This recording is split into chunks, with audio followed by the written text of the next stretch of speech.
Hello, my computer duders. Let's jump right into it.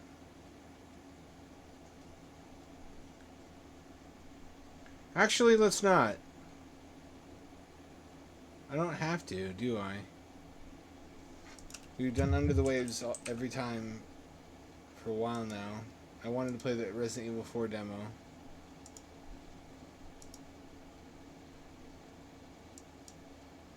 That's not what I wanted. Here we go.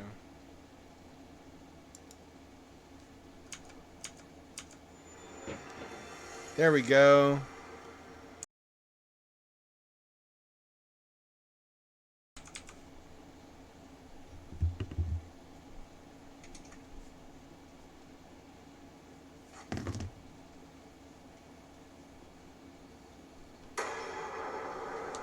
That's not correct audio.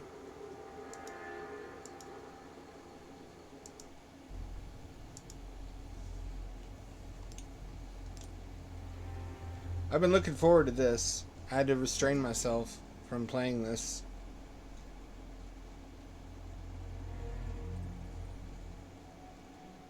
September 30th, 1998. It's a day I'll never forget. The cop inside me died that day. And that night, Raccoon City was wiped out, thanks to the bioweapons created by Umbrella. Somehow I made it out, but too many others weren't so lucky. I was asked. Was good. To join a top I don't understand the reference, Short Talk. Could you explain that? I had a choice. The training. What's happening in the world that you're referring to? Nearly killed me. But at least I kept my mind off everything. If I could just forget what happened that night. The pain. Even for a second. This time, it can be different. Let her go, Leon. She's not the best girl anyway.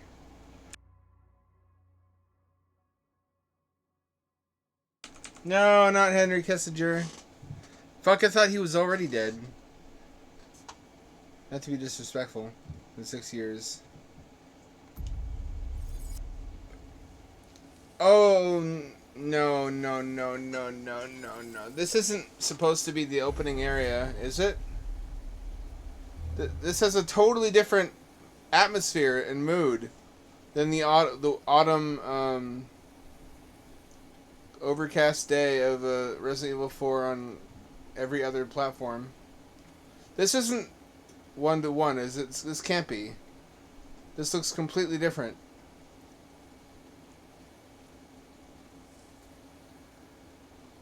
I can't go in there. Why would I not be able to go in there? Why can't I go in there? Hang on, I have to confirm or deny.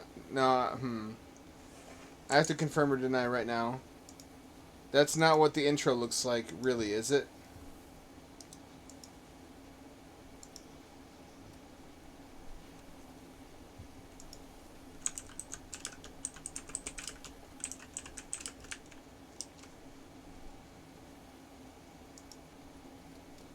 All right, so here we are. We have 5.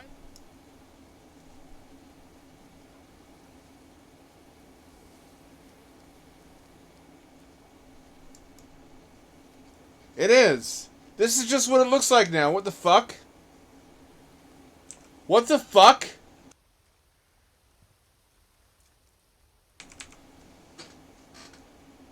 This is literally, this is what it's supposed to look like.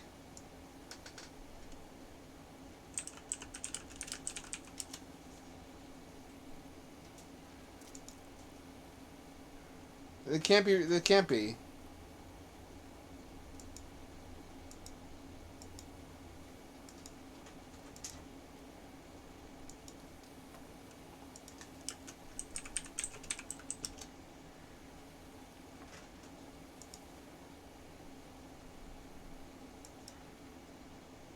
This looks nothing like it.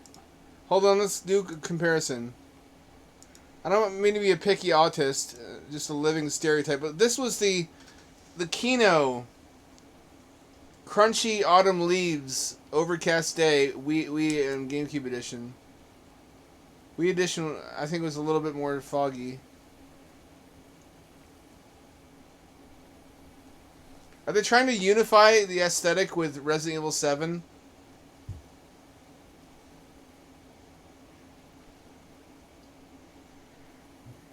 To me, this is what RE4 is supposed to be.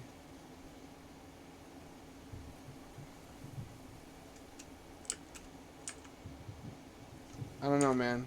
I don't like it so far. 1 second and I already don't. This looks nothing like it!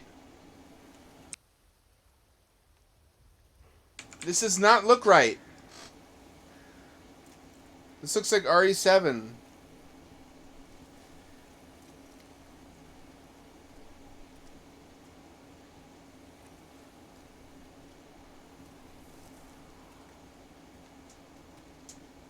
Is that fucking feces? This game is feces. The lighting is all wrong. The atmosphere is all wrong. How far could he have gone? Can't get in my lap. She's climbing over me. She's not shy about climbing on me.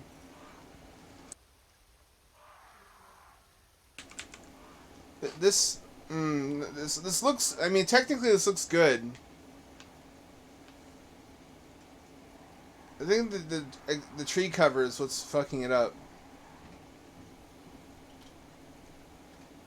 I don't like it.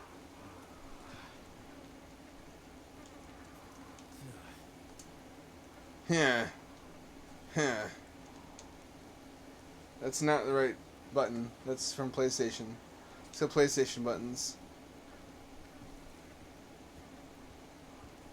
If you're gonna remake something, don't fuck up the lighting. Don't be like Halo Master Chief Collection. Lighting is integral to mood.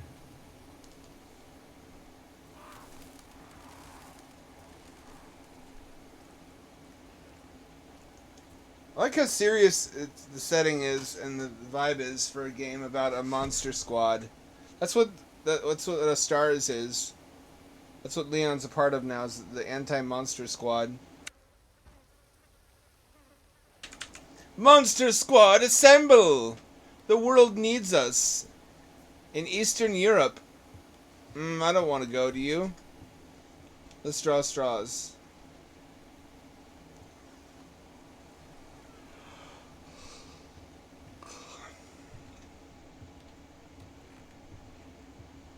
Anyone home?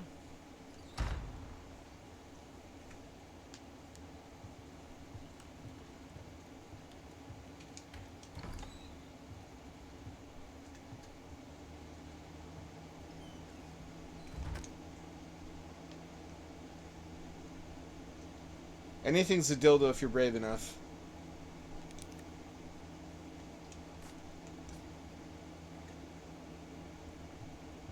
Have you got what it takes? Well, do you?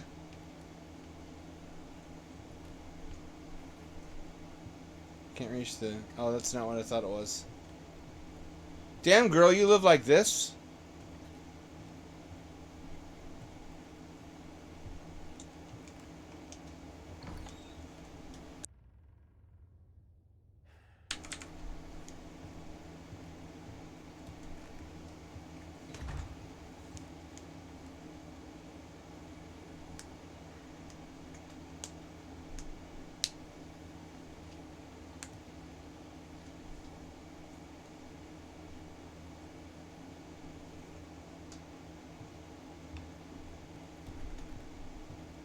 Can I run? How do I run?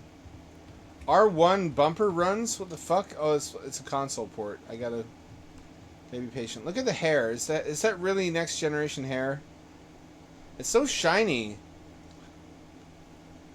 Leon, you fucking twink.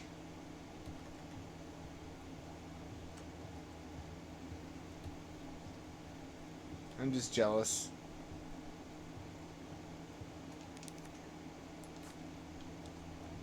I like the gameplay. It feels right. It looks right.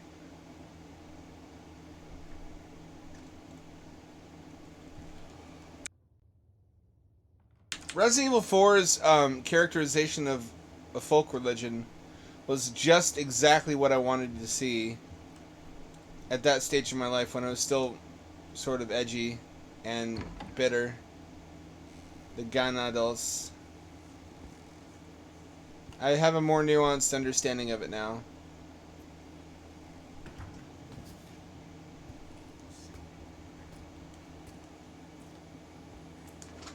Yo, you're just in time to for JO sessions.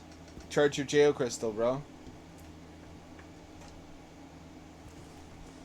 Busco a policía. Vino aquí?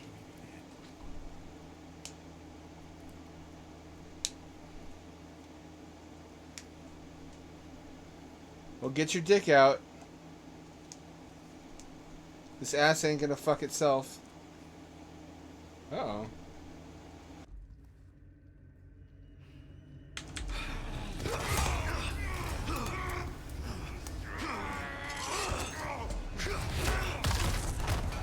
Damn, that's brutal.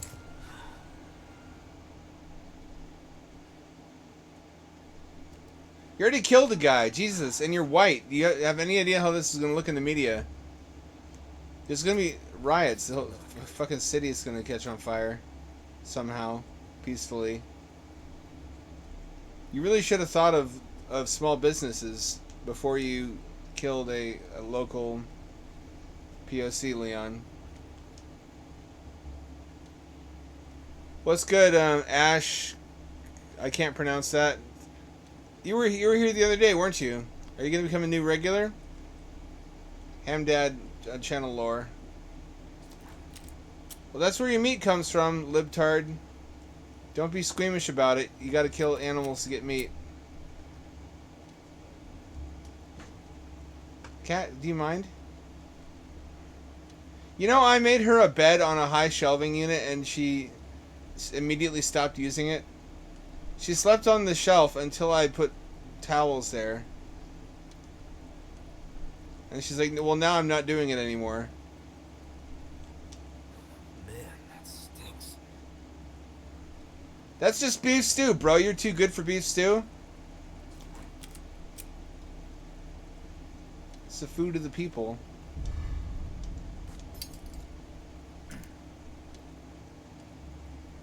You can't take him out prematurely or preemptively. That'd be the smart thing to do.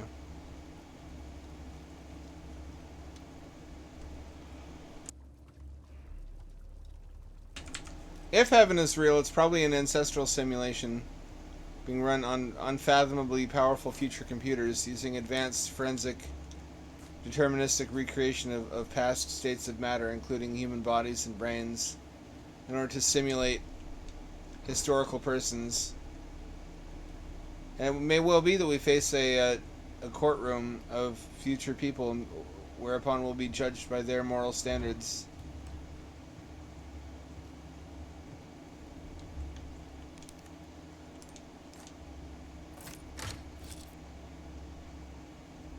Oh. Fair enough. Fair enough.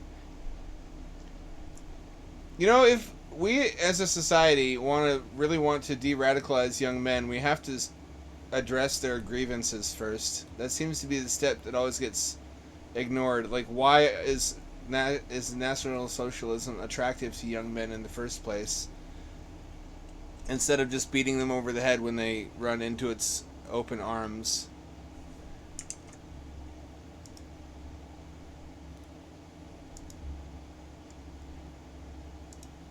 Like the fucking immigrant stabbing in Ireland. If you don't want populist nationalist uprisings, you need to figure out what's causing them to appear attractive to regular people. I agree that's not the answer. It can seem like the answer when you're desperate and frustrated. But I feel like the important takeaway is that once you install such a movement in power, all bets are off. The rule of law is broken down, and they can do anything to anyone, including you. And gross human rights abuses are all but guaranteed. So that's not the way, but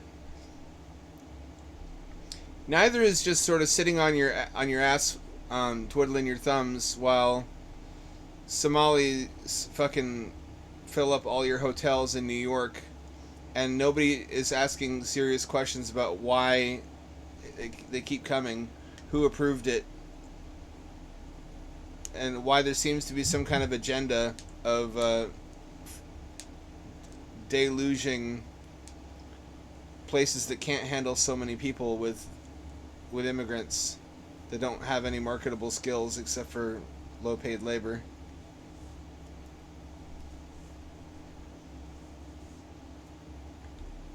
Yeah, whoever we're up against, they will not concede anything. They will. It's the sort of thing you have to double down and triple down on. That's the feeling I get. Which is, it's almost like they want that to happen. They almost like they want a right-wing pushback.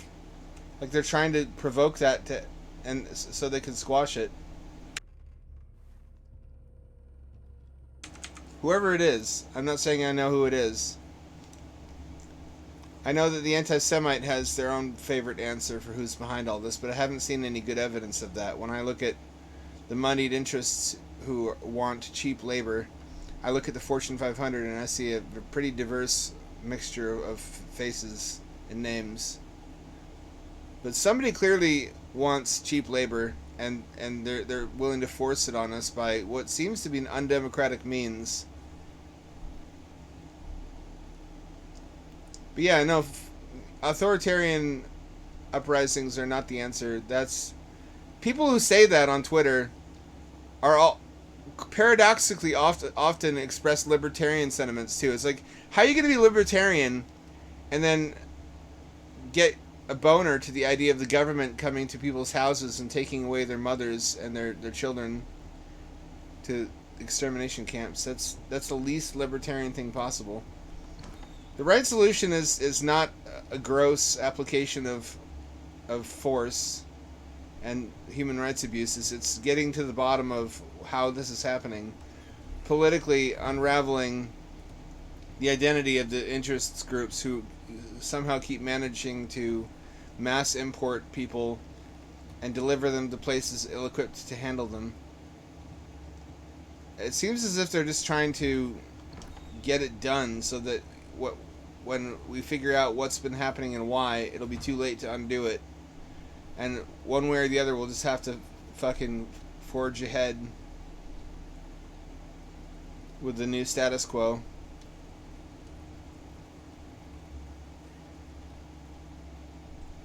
Yeah, no. We live in difficult times. Extremist ideologies are really sexy right now. Everyone wants to believe that there's a easy, fast solution if we're just willing to be very violent. But the rain falls on the just and the unjust alike. If you put fucking mad dogs in power, they eat people that you don't want them to. The solution is to reinforce the rule of law, not to dismantle it. The solution is to close the loopholes in our American system of government, not to simplify it into the hands of one person. That will guaranteed only make things worse. Remember, Nazi Germany lasted 12 years before it self-destructed. And communism wound down and ground to a halt. Things got very ugly. Things got very, very ugly.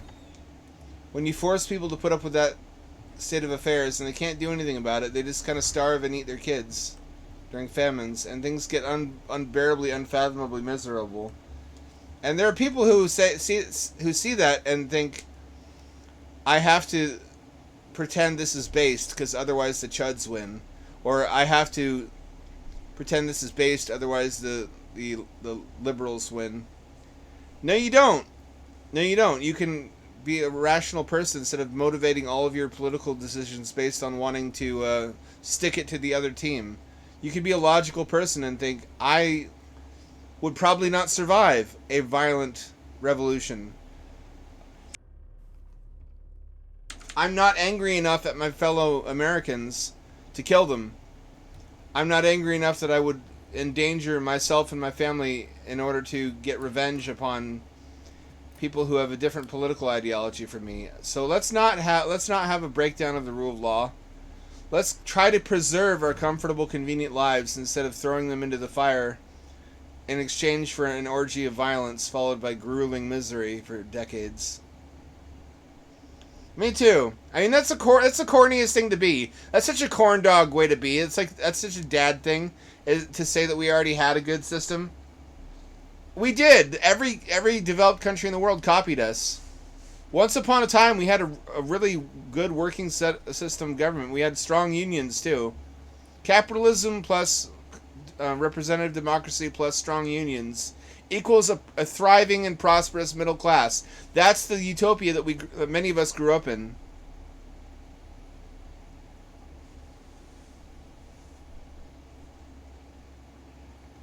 We need to mostly go back to how things were, except also make some new changes to close the loopholes and implement ranked choice voting and limit campaign contributions.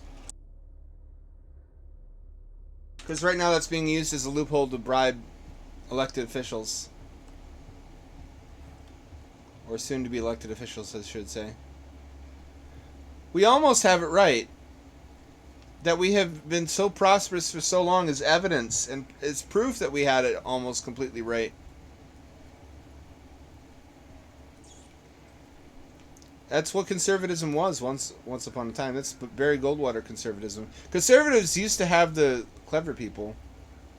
And there was an exodus when Nixon, or was it Reagan? I think it was Reagan, got in bed with evangelicals, and this crazy town, crazy. Everybody who knew that was bad news bears jumped ship like rats fleeing a sinking ship after that. That's a good question. I don't have a good answer to that. I don't have all the answers. I have only answers I didn't even come up with. They're just popular answers that a lot of people smarter than I am have figured out that aren't perfect solutions, but they plug the biggest holes in our sinking ship of the American democracy. Ranked choice voting and limiting campaign contribution size are my two biggest platform issues.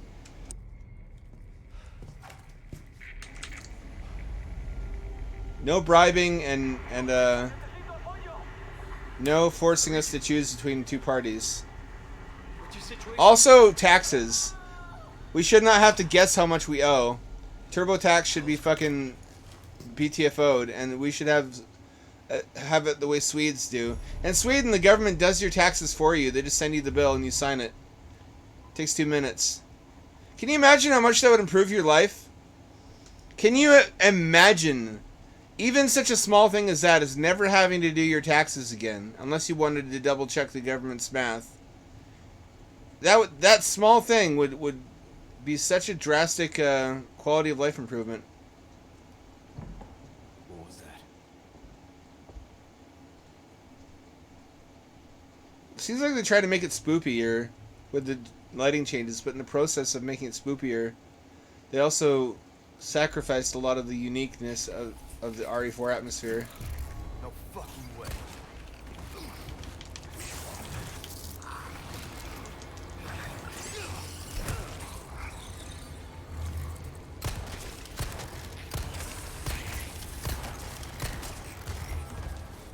This just keeps getting worse. I only have 3 bullets.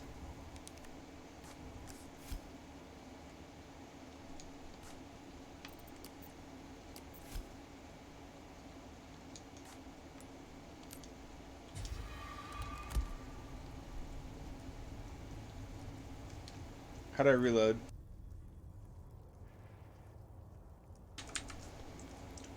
People don't want that though. It's really, really attractive to have a whole prepackaged alternative that completely changes everything. You don't want to completely change everything. That creates turmoil and creates opportunities for despots to seize control. If you can, you want to make incremental changes to small things and refine it over time. And the small changes I would make are ranked choice voting, limited campaign contribution size, and you don't have to do your taxes ever again. You don't have to do your taxes ever again. The government does your taxes for you and mails you the bill. The thing is, they already do that. They do it on their end, so they know how much you owe, but they're not allowed to tell you because TurboTax has lobbyists. How is that allowed?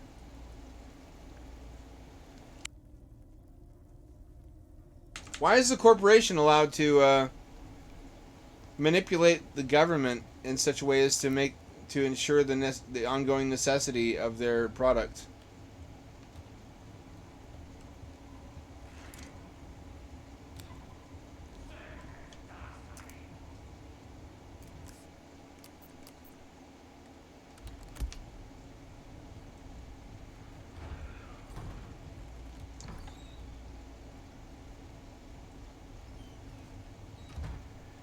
Oh, auto closing doors. Wow. Eastern European technology.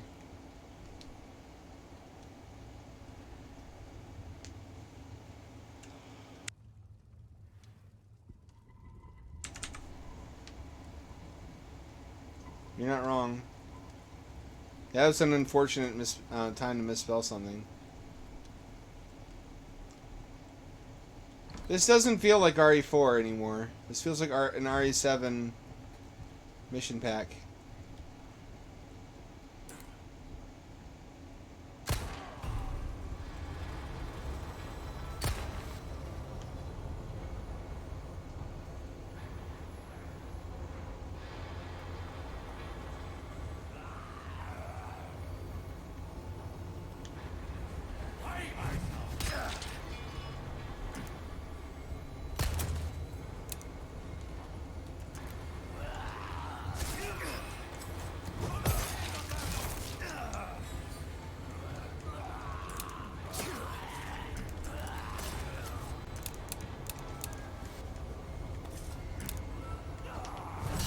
What's R2?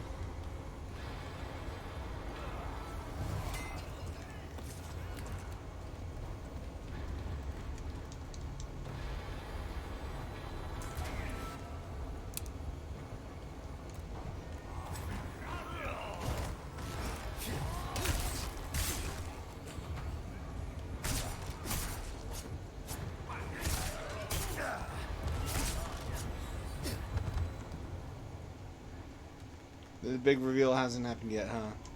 Where it's like, they're aliens, actually.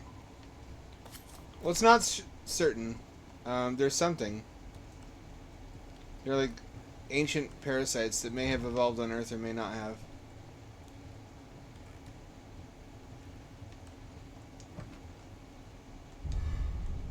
I never got that about the whole conspiracy theory that humans were engineered by aliens.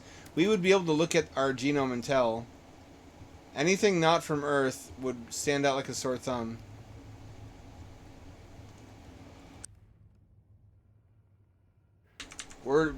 There's a map of genetic interrelatedness that everything fits neatly into. If anything was out of place, it would be really easy to tell.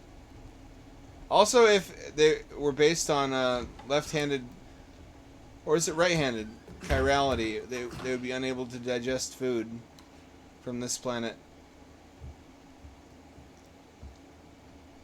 All life based on left-handed proteins cannot digest right-handed protein-based biomatter. Not people I talk to, Nedist. We hang around the same kind of crowds, you and I think. President's daughter, baby. Thank goodness. It's likely she's in this village. Our intel was correct then. Well done. Need a location on a nearby lake. She may have been taken there. Copy that.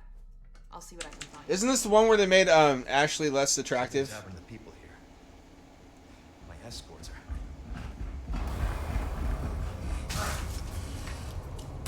Gotta go. Talk later. I'll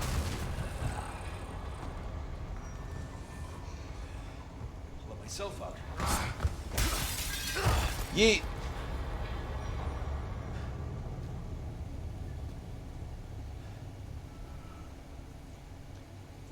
I just wanted to ask you a question, bruh. That reminds me, Nedist, of a funny story the most tension I've ever had during a haircut. She was. You know, you never think about how a hairstylist has scissors, a sharp object, close to your head and your neck, and that you're in a very vulnerable position to them, until you're sitting there getting your hair cut, reading a newspaper about a human remains found that's like 40 million years old, and she goes really quiet all of a sudden and doesn't move for like a minute, and then slowly resumes cutting her hair and says, "Well, maybe there are some people who don't believe that Earth is that old." And I'm thinking, yeah, but who? Oh no. Oh no, no, no, no, no, no, no, no, no, no, no, no, no. And you think, you're like, listen, I'm autistic. I've never been really good at picking my words judiciously. But this is the time in my life when I need really high speechcraft, and I didn't put any points into speechcraft during this entire run. I have like one speechcraft point, and if this was a Bethesda RPG, if it was, I would answer her, and then she would immediately cut my throat, ear to ear, because I would have said the worst possible thing, like I would have been like, "Yeah, people," in quotation marks, and then she would have fucking jabbed it in my jugular, or like, "Not people with opposable thumbs and all their original teeth." And the same number of toes on both feet. But I didn't. I managed a few steps better than that, which is just to keep my mouth shut and to carefully fold the newspaper and put it in my lap and just wait for her to finish cutting my hair so I could get away.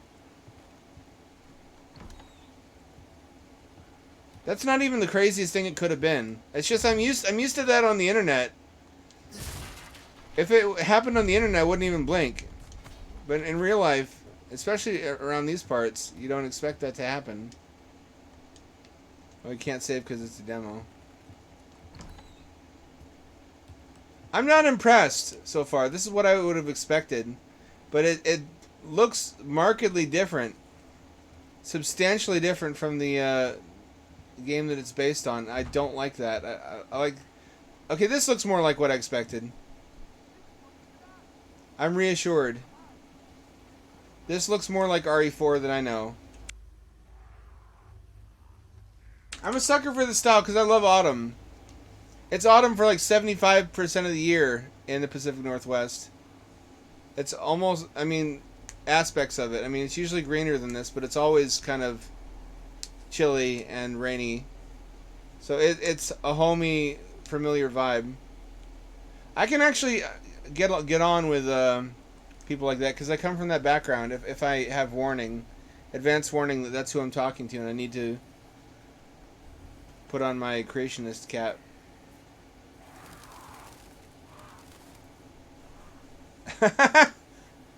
Oh, that reminds me of another story. Hamdad was trying to get his dick wet again, looking for love in all the wrong places. I was at fucking ground control. Not ground control. It's an arcade. Oh, what was it? It was a place nearby ground control. Backspace, which is closed now, I believe. It was a cyber cafe in Portland, which I used to go to all the time because it was right on the Max line. So the Max stopped immediately outside of my apartments, which I had to move to from the dorms because I had a cat. And I could just get on the train and go straight. It wasn't the Max. I'm retarded. Sorry, it was the streetcar. That was utopian. I understand fully why there are some Redditors like, why does anyone need a car? Why just plan your entire life around using public transit and live in a city, bro? Anyone couldn't afford a city rent. Well, you could back then. It was like $600 with utilities. So I lived in a shit apartment with didn't have cockroaches, but it had exposed brick walls and had leaky appliances and plumbing. It was cozy though. It was fine. It was mostly fine. And I could just step out the front door and get on the streetcar and then ride it all the way to Backspace and get off and be immediately on the doorstep of Backspace And ground control was like 4 buildings over, so it was a really great place to be in my 20s. So I was trying to chat up some cute girls because I was at that stage in my life where I was chasing pretty faces and damn the consequences. And she was an anarchist, and I'm like, oh, all right. Well, this is interesting. I've never met somebody who was really passionate about anarchy before. How does an anarchist society work? She's like, well, it's like everybody is friends, and everybody lives close together in the woods, and each person has a job that they do, and they don't need money to do it because they do it for the good of the community, and they trade what they produce with the other members of the community. And I'm like, oh, like the Smurfs. And she's like, no, not like the Smurfs. I'm like, well, in Smurfs, each Smurf had a well-defined role, and they had a job they did, and there wasn't any monetary. So she's like, okay, fine, like the Smurfs. But I'm like, okay, well, that's fine if you live at the standards of, like, the 15th century, where the jobs are shit like farmer and carpenter and just stuff that doesn't involve any kind of high technology. Like a commune, yeah. And then, like, what about computers? And she's like, well, there's one person who makes laptops for everybody. I'm like, what do you mean? You don't make a laptop. I mean, now you kind of can get closer to that with 3D printing, but at the time, it's like, you need a lithography lab, you need fucking lithium mines and brine pools, you need a microchip fabrication facility. It's like... I guess if you have no comprehension of all the logistics steps involved in making a microchip, and what a miracle of modern interconnected global society computers are, then you can be like, oh yeah, there's just the nerd who makes computers in his Smurf hut. Then again, there are aspects of every ideology that are compelling, otherwise it wouldn't have any followers. I feel like we can try to take the best parts of those ideologies and ask ourselves, how can we realize the promise, but in a workable system? Like a libertarianism, which I understand is not anarchy, it's minarchism, but it's a truthism. It's broadly true to say that the most livable system has to have libertarian elements to it, because most people can't tolerate too much government intrusion. So it is...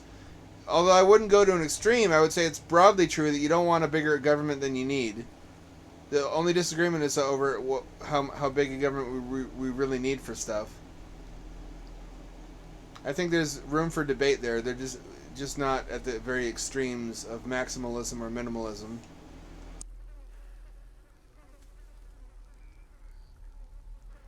I think they just have an idyllic conception of living in the woods with their buddies in a perpetual summer where it's like a music festival and everything's taken care of, but they don't have to think about how that happens.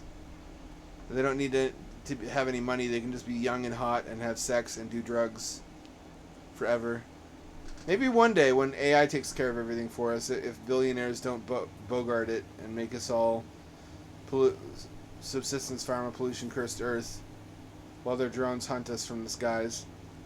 In the Star Trek future, maybe we can all go back to being... It's like the Teletubbies lore.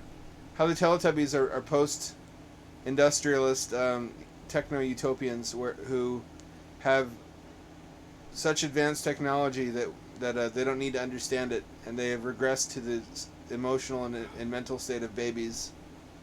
Because they're immortal, they have no problems, so they don't need to be smart to solve them, because everything gets solved by the baby son AI god.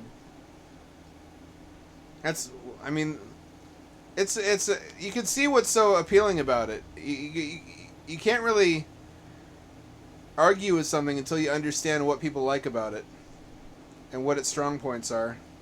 And it's just wanting to have all the benefits of modern high-tech society without any of the downsides or the costs. Especially to our freedom of time and of movement, and the poisons that it creates that make their way into our bodies and harm the environment. So there's room for... It's not a cohesive idea on its own, but it raises some good questions for anyone trying to design a better society. No, Leon would be chatting up a 23-year-old who still thinks anarchism is workable with computers and electricity. How hard could it be? You just fucking do all this shit that guy does on Backyard Scientist or Creosa on YouTube, and you see there's just naturally occurring trucks as a source of sheet metal. How hard could making wires be? We can capture lightning and use that for electricity, bro. It's not that I'm not on board with their vision. It's frustrating because people like that hate people like me. Even if I'm on their side, the fact that I don't think their vision is workable and I try to propose more realistic ways to their goal, even if I share their goal, still upsets them. Just the introduction of complexity to what to them seemed like a very simple solution to all of life's problems. But I'm the sort of person who can't get excited about a pipe dream until it seems actually workable, until I put in the thought and blueprints and planning and say, hey, this is actually feasible and here's how we would do it. Like underwater habitats. I can't enjoy Rapture because it's not buildable. It's not something that could actually exist. I still love BioShock, but you know the principle. I get much more excited about an idea if it seems like something that could really happen. That's why I always liked hard sci-fi growing up, or maybe it's the other way around. Maybe it's because I was raised on hard sci-fi that I have that attitude, where an idea is much more appealing to me if it seems workable. This is much more like what I wanted.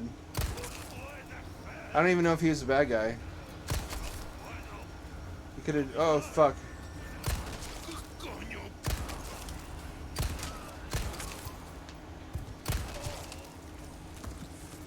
He could have just been giving me directions. Uh-oh. You okay, bro?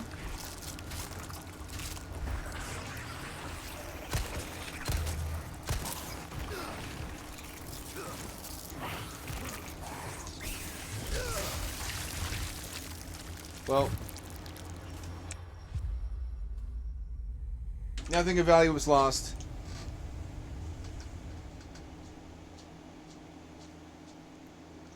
So while those people are not, they're low information voters, so to speak, and they don't have any good ideas on how to get to their utopia. They have a good idea of what it looks like.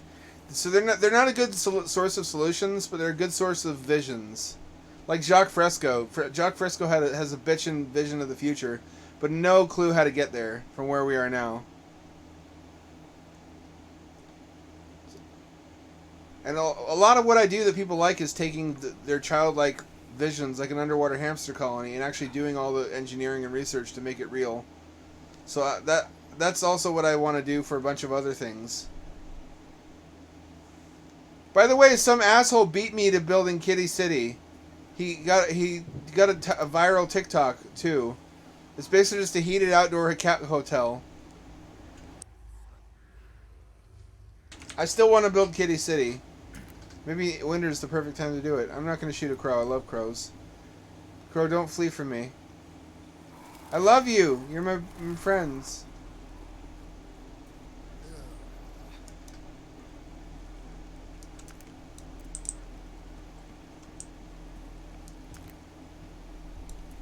That is slow aiming.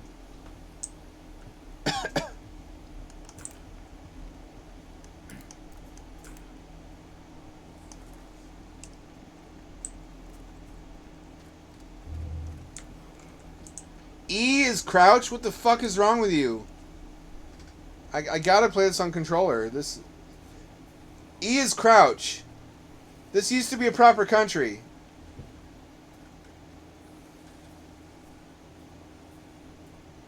I gotta say I was premature in my condemnation of the aesthetic. It now looks much more like what I remember.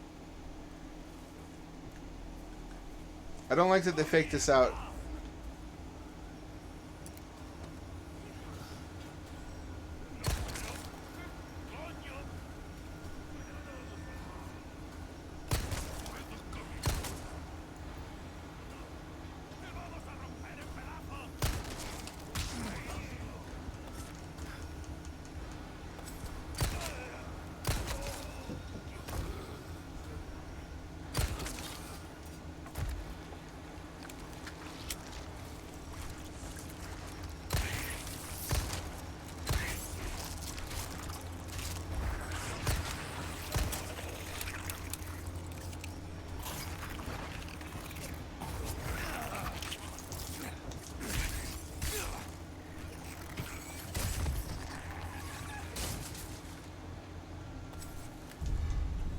Money? Truly, money is useless here.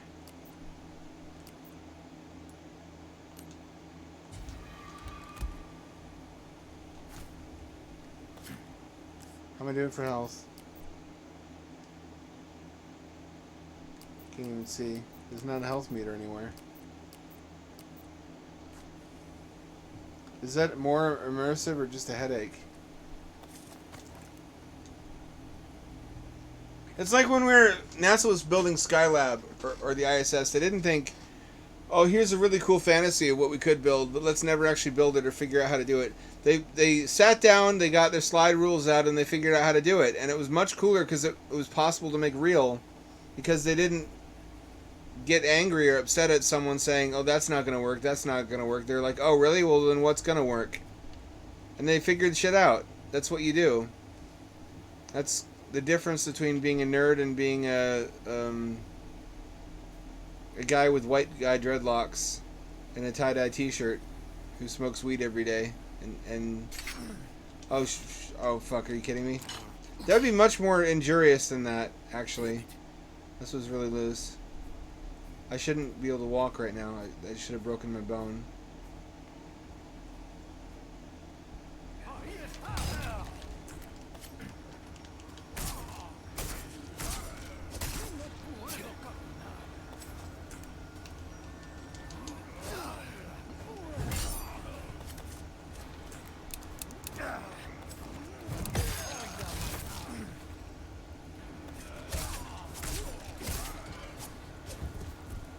Fuck already.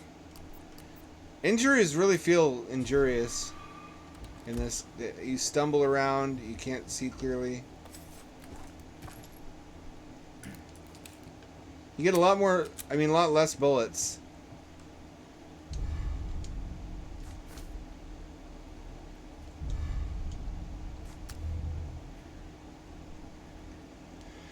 This is basically just a mission to kill every Eastern European.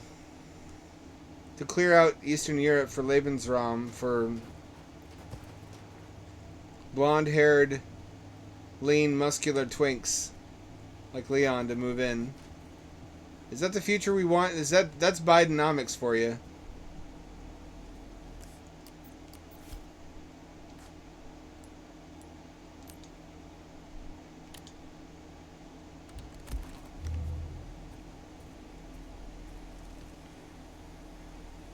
Did I pass something? Oh. I would not have wanted to overlook that.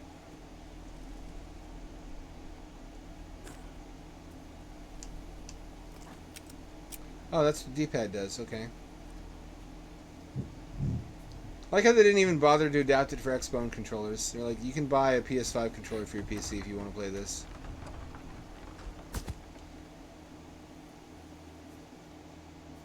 Huh. Explains why the people who don't like Kissinger don't like him. And why they seem to have a consistent political bent.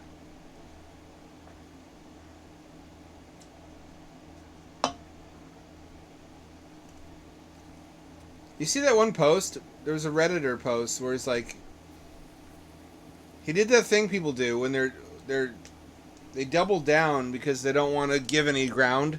So he was challenged on whether he was defending Mao Zedong. He's like, you know what, I am.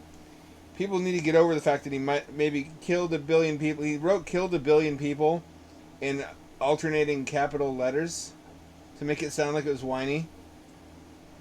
But here's all the good things he did. And it's like, you can't see that that's the same thing as the other side of the partisan divide, can you?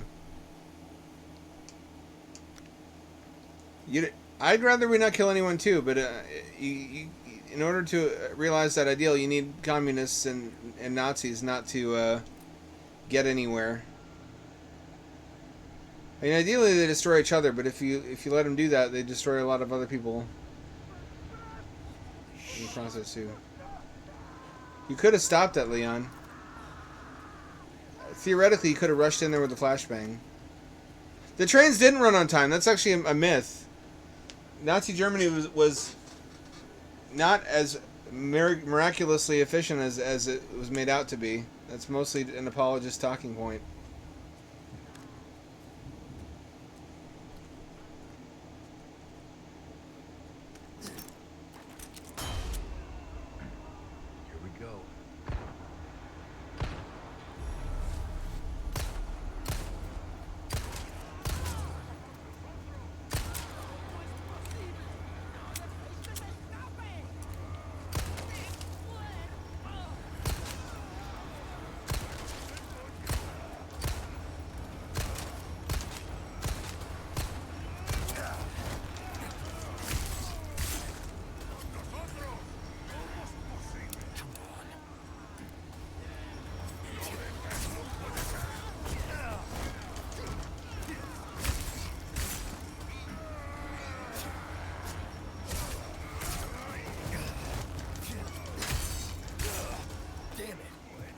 Well, I need to get out of here. Well, we had a good run. That's not gonna work.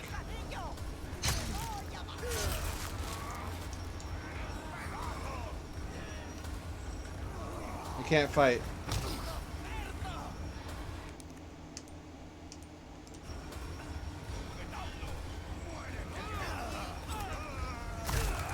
Who could have guessed this would happen if I rushed into the middle of the village and started executing people?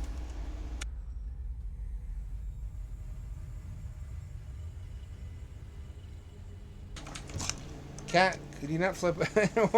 What's wrong with you?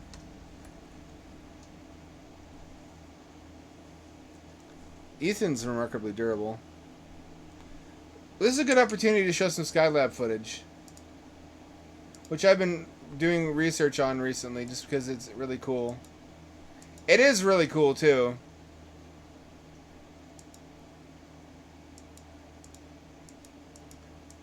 Skylab was built from the upper stage of a Saturn V rocket.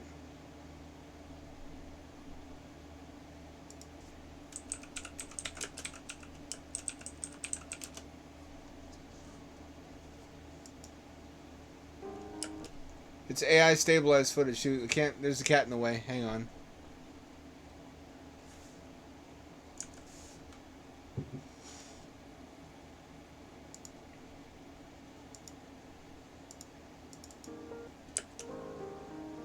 It's amazing to think all this was up in orbit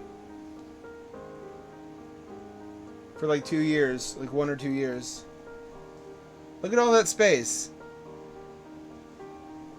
It was almost 22, is that between 21 and 23 feet across. I don't remember exactly.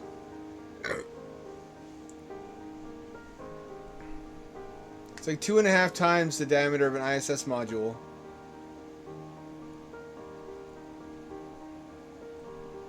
What do you want, cat? I wish I could see the video. There's a cat in the way. That was the only window in the kitchen, which is a good place to put it, where they had a little dining table.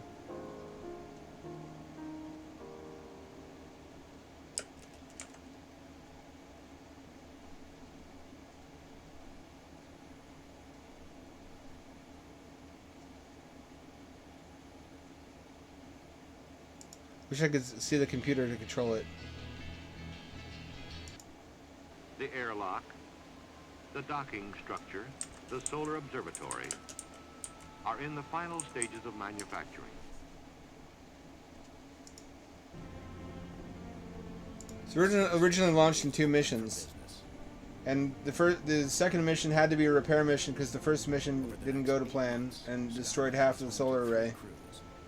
Each setting new records for astronauts living and working in space. You fly from one side to the other. We had erected handrails in there to move along. You don't do that. You don't use any of that stuff. I can remember the first... Look at how much room. They actually tested a jetpack indoors because they had so much room. The feeling of being Peter Pan, of being your own spacecraft flying around the Earth is also... I should say an astronaut maneuvering unit, We were zipping which is around not really a as if jetpack exactly, we had never because been it uses other than jets of gas to maneuver, which I believe CO2. I believe. What a dream come true. Isn't this a much more dignified and humane way to explore space? Let me make sure I'm actually broadcasting this. Yes, I am.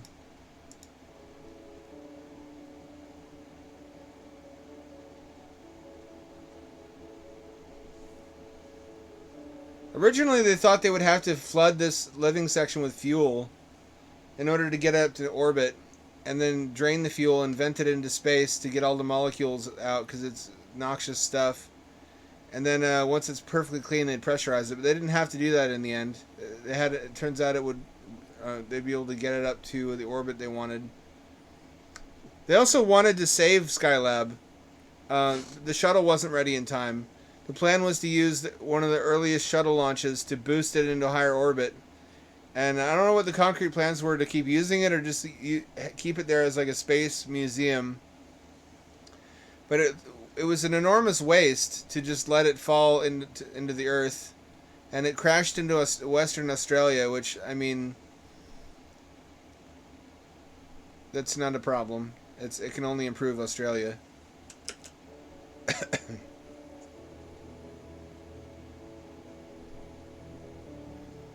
This is what we got to bring back. This is what Starship will make possible. Boeing and Airbus.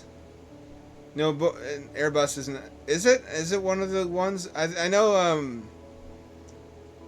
I might be perpetuating misinformation here. I think it's Boeing, and the other one is Gravitics, which is much less well known and thus much less credible. Are both proposing super large diameter space station modules that are not inflatable. They're rigid modules that are only possible because of a Starship cargo for future space stations.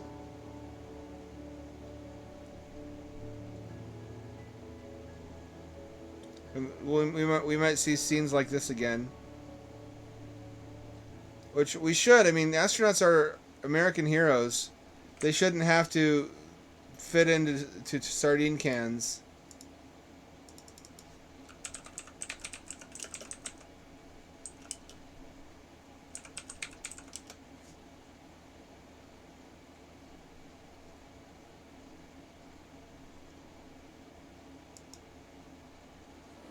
Here's what I'm talking about. Here's the next generation of super large diameter space station modules.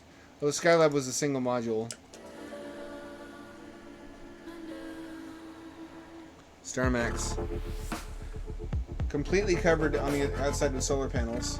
Except for the windows, I would assume. Same docking interface. Big old tin can!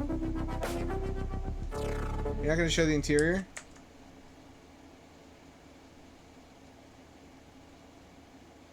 Hungry, hungry baby. I'll play that later. This is a good visualization of the diameter of the module. Potential of a space like this, but to also give you incredible. To give you an idea of the scale of the interior. Use a module in space in ways that have never been used. Which is really damn close to Skylab. Come from truly designing with StarMax in mind, will change the next generation space station forever.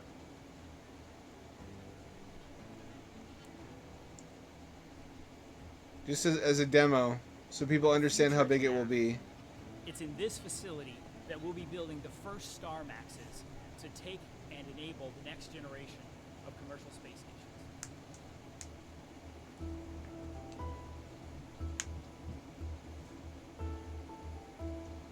Let's slow this down and go back and look at some of those pictures. With modules this size, you could have single launch Skylab style stations where that's all you need.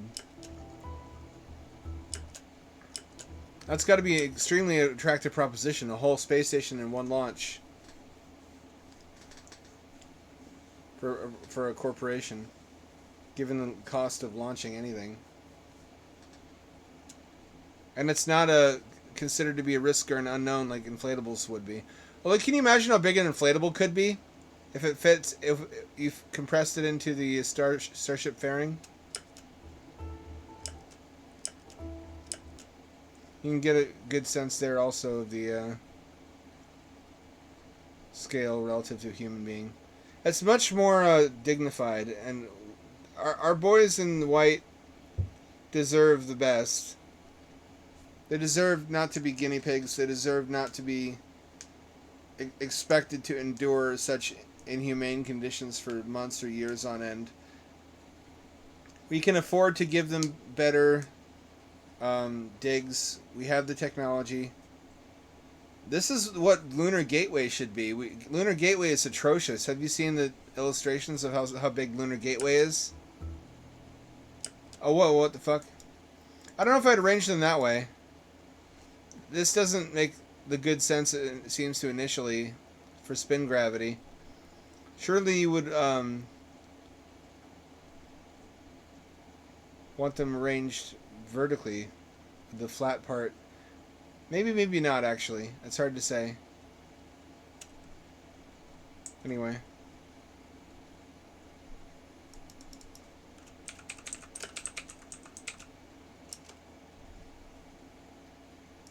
Lunar Gateway is depressing and brutal. Long-term crew. The first phase of the Lunar Gateway is relatively small. This is the habitat module. Look at the scale compared to a human. This is the entire living space. Everything had to be crammed to fit in here. You're not looking at... there's one of many. This is the one living space. This is this is what we're... Dimensions of the Gateway modules will where it all make for happens. a less than luxurious experience. At just 3 meters in diameter, the Halo is around 30% more narrow than the ISS core modules. And it's even smaller than the ISS. Weight restrictions and design constraints, the Halo module will have no windows at all, which is probably the most disappointing factor for future crew members. On April 19th, Northrop Grumman posted a photo on Twitter of their new thermal vacuum chamber, which is under construction at their facility in Gilbert, Arizona. The company wrote that this giant enclosure will be used to test the Halo module. Prior to the launch on the Falcon Heavy, Halo will be integrated. This is how Gateway will maintain its orbital path. On March 31st, the NASA Gateway Twitter account posted a photo of the central cylinder of the PPE module, writing that PPE will make Gateway the most powerful solar electric spacecraft ever flown. Following that, not much happens with Gateway until Artemis 4, but this will be a big mission for the station. This is tentatively scheduled for 2028, and it will be the first crew to make use of the station. And not only that, but Artemis 4 will be bringing along the third module for Gateway, the European Space Agency's International Environmental Control. I'm not too pleased. I understand that it's going to be like a liminal, transitory travel hub. It's not initially going to be a place that people spend a lot of time, but they do have plans later on to expand it into something that will host human presence for years at a time, and you can't do that in that kind of meager space. That's just not... that dog won't hunt. I almost wish they would delay this so they could have Starship cargo ready and just build a if we're going to invest in infrastructure around the moon, we should do it right the first time. Don't you think? If we're going to have a dedicated lunar space station, shouldn't it be like a good, worthwhile one? That's my 2 cents for today.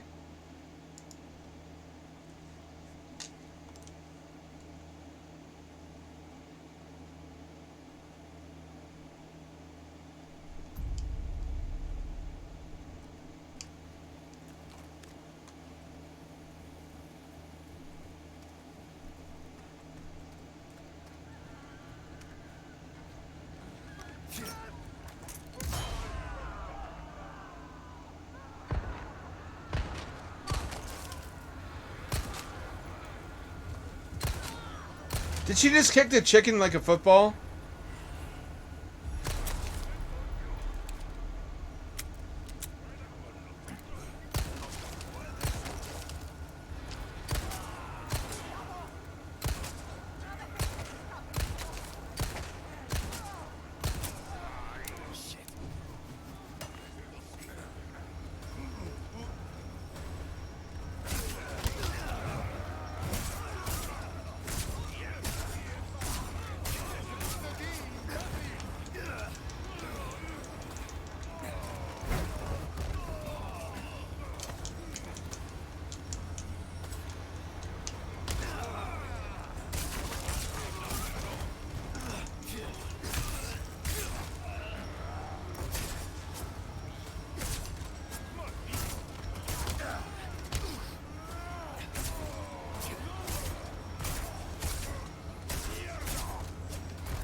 Oh no.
Oh, they all go to church. Thank fuck. La campana.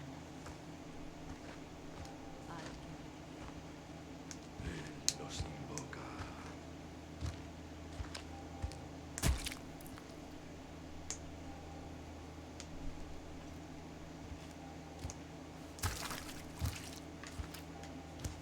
Tenemos que servir.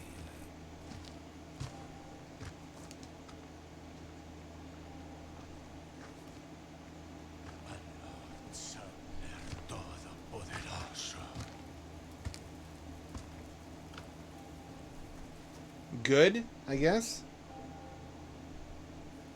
Look at how soft her tummy is. She loves tummy pets.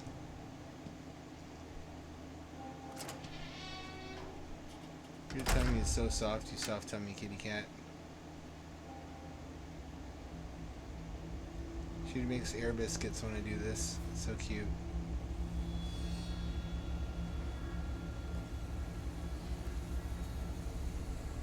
Where's everyone going? Bingo? You were almost a Jill sandwich.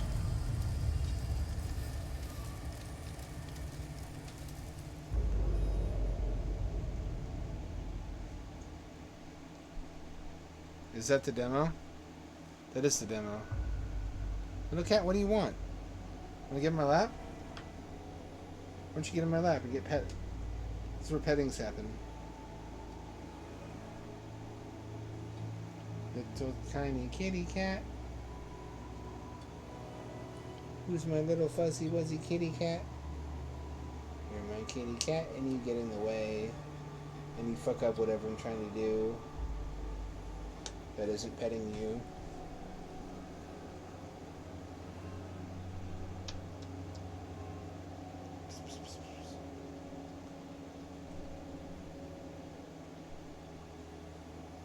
Why don't you hunker down?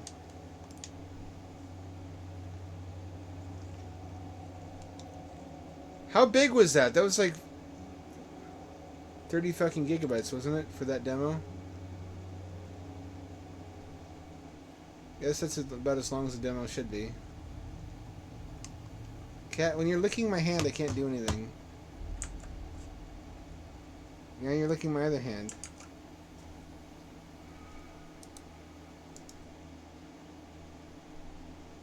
Who's my little kitty cat? Who's my fuzzy wuzzy little kitty cat? She wanted some lap time, is the issue.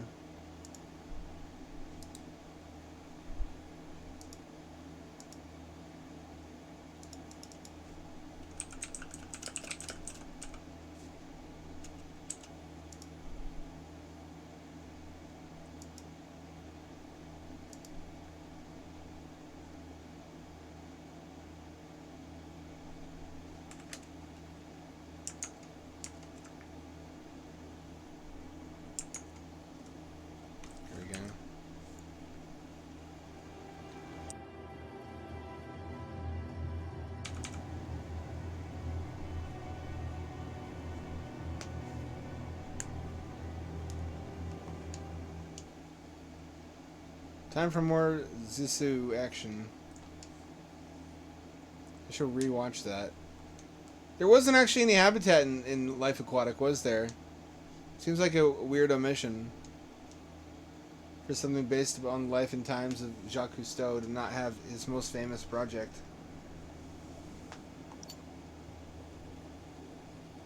I remember it had the submarine. Submersible. What are you looking at, Cat? What's so fascinating?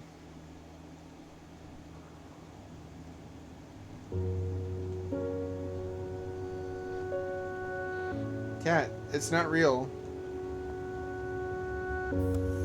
It's just pictures on a monitor, Cat.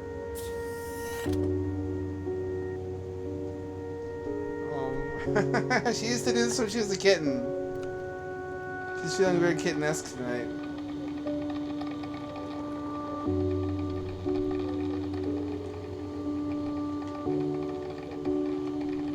Oh, well, why you do this?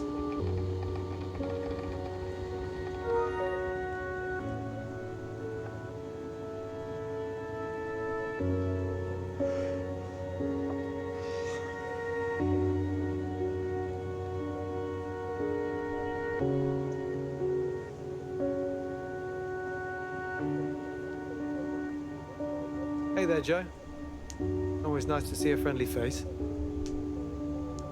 Seals are just water dogs. Changed my mind. They're dog maids. They're mer dogs.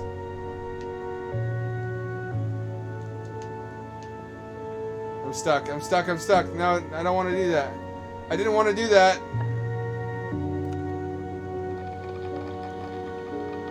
Nice to just sit sometimes. Think. That is correct, Tina. The government has issued a severe weather warning for the entire East Coast due to... Oh, that reminds me. There's a severe snowstorm warning for where I am. We're apparently about to get a lot of snow and ice. How'd they get this down here? That is a good question. You shouldn't have TV. Bigger than the one back home. Unless it's sent down by cable. We don't see a comms buoy, do we? At any point.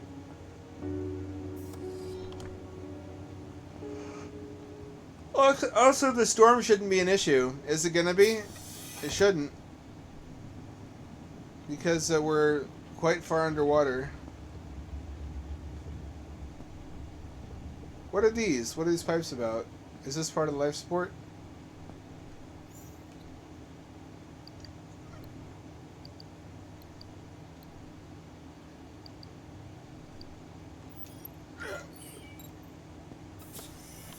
I wish I'd done this yesterday.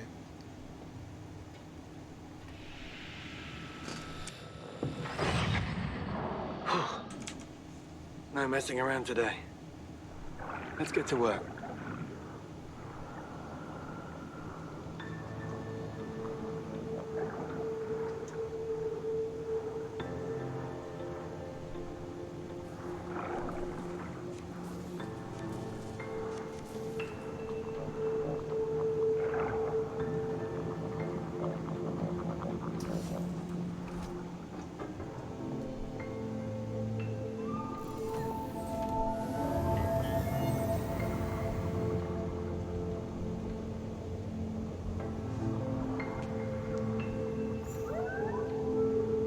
Where's the geodes?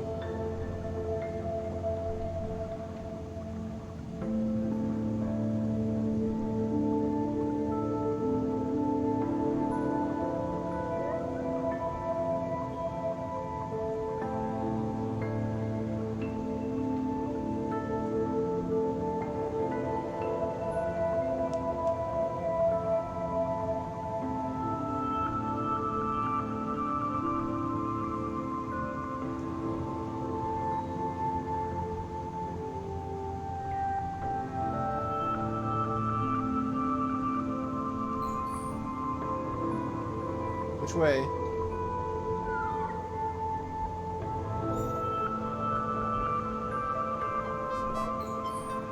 I think it's this way.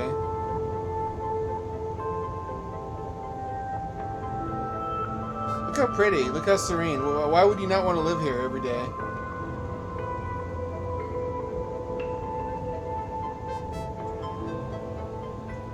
Look at that sleepy kitty cat. Oh, she heard me. That's right, I'm talking about you.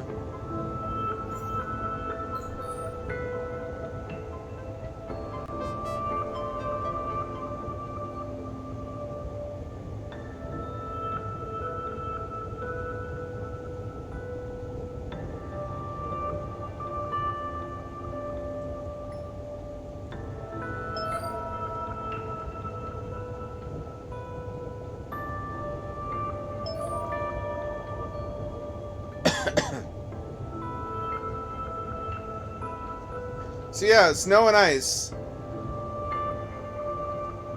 Not looking forward to that. I got my heat suit dry cleaned for the first time this year.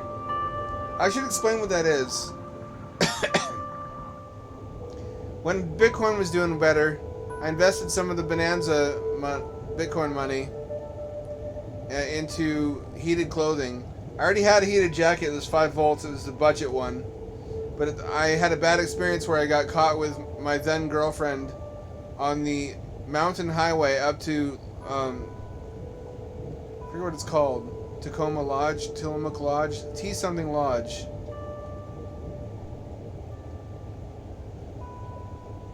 And we didn't make it because we had supremely bad luck. We happened to drive up there on the day that there was a record-breaking snowstorm that stopped all the vehicles. And so we got stuck, and I had to help her. I had to be the man. I had to help her put on the fucking chains, and the chains didn't work because they were shitty novelty gimmick chains that were mostly plastic, and so we needed one of the vehicles to come down and help us and a bunch of other people. But I discovered then that my OmniHeat Thinsulate insulated pants weren't shit. They look great in marketing promos, but they don't work really well in actual severe cold, and neither did my 5-volt USB heated jacket. It does a great job in like autumn, in which weather it can accumulate heat faster than it loses it from the resistive heating elements. That was no longer the case in a snowstorm, and I felt woefully inadequate as someone who prides himself on having high-tech solutions to things. My high-tech solution failed completely. It just was not powerful enough by a long shot, so I realized the need for heavier-duty heated clothing that was actually made for snow. And that's when I invested in Mobile Warming's 12-volt heated clothing. These days it goes even higher. It goes up to like 18-volt. Running on power tool batteries. But at the time, the best I could do was 12 volts, and it's made out of it's made of a snowsuit material, so it's already like a plastic, waterproof, synthetic fiber burlap, so I can pour water on it and the water doesn't soak in. The downside is, the upside is nothing soaks into it, so it doesn't get stained super easily. The downside is when it does get stained, I have to dry clean it. Since I only wear it during the coldest part of the year, typically it doesn't get dirty enough during that time to need dry cleaning more than once a year. So typically I dry clean it once a year at the beginning of the really cold part of the season, and then I just let it stay dirty the rest of the year until I need it again. Which isn't so bad. It's not such a burdensome cost.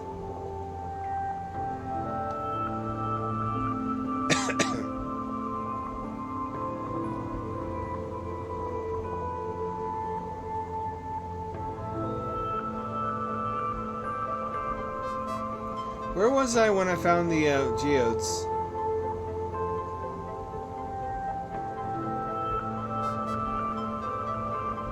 Hang on, I need something to smooth my throat down.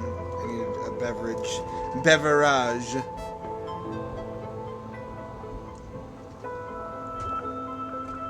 Unfortunately, no such thing exists for hot weather.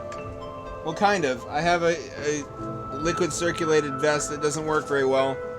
I wish I hadn't bought it. I wish I'd never got that thing.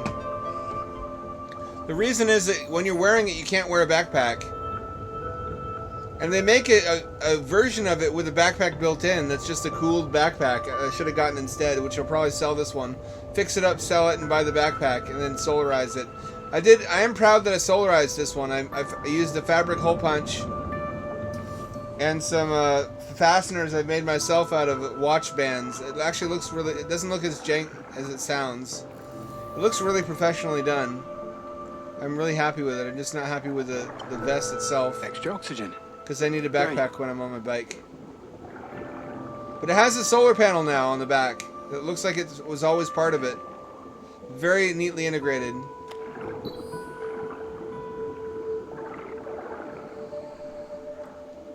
I'll do the same to the backpack if I can get one. Which they're not as expensive as you would think. They're like, it's like $180 for a liquid circulation backpack. I've got the vest. The vest is not what I don't. The other reason I don't like the vest is that it gets me weird looks from people who think it's a tactical vest when I enter businesses. I need something that's obviously not a tactical vest. You don't want to see a pale as the moon white fella in all black clothing and a tactical vest walk into your grocery store.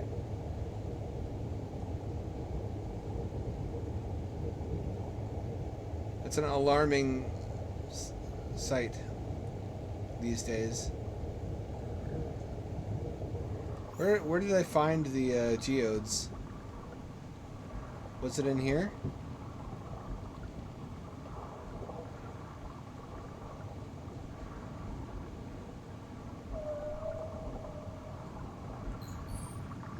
God, I want to be playing Blade Runner. I was messing around with that, the 1997 Westwood Point and Click the other day. That is such a rich, chocolatey game. That is such a good game. It's astonishing when it came out and how good it turned out to be. You know it doesn't use voxels? That's a misconception. It's similar to voxels, but they perform better because they're limited to a single axis of rotation. And it basically constructs the model out of slices, kind of, that vary in color on the horizontal axis. So it can rotate the characters around the horizontal axis, but it can't rotate them the other way. Which has some limitations, but it was really an innovative way to put 3D characters in a game that had to be able to run on everybody's computer. Everybody's computer, because if you didn't know, if you didn't watch the documentary about it, it cost a lot of money to make that game. It had a record-breaking budget, and basically it wouldn't make sense financially unless it broke every sales record. And it did. Lucky for them, it did.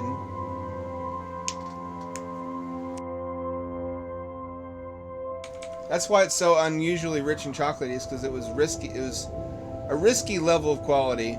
They invested more into it than they ever had in any other CD-ROM based game.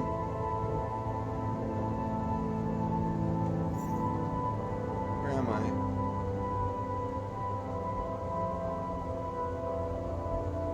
Plastic waste.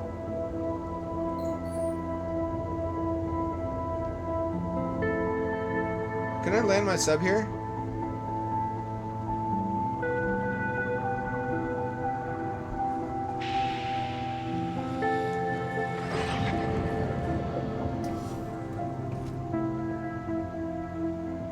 Can. For what purpose?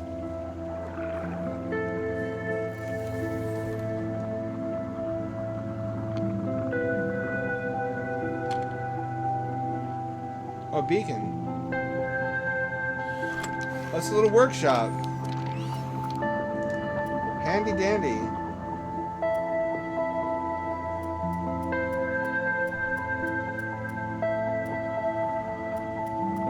Oh, I recognize that. That's the 3D printer boat.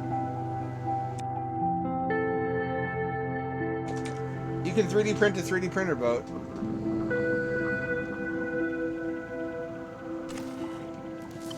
Never know when I might need a top up.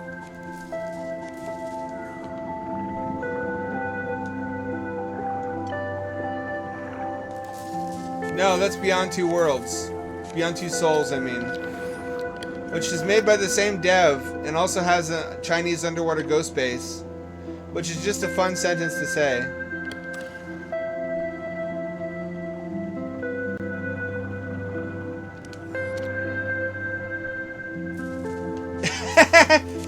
That is true. I did force feed him coffee, like it's the fattening fetish, but with caffeine. You love coffee. You crave it. You can't get enough of it. Is that tasty in your tum-tum? You want more coffee?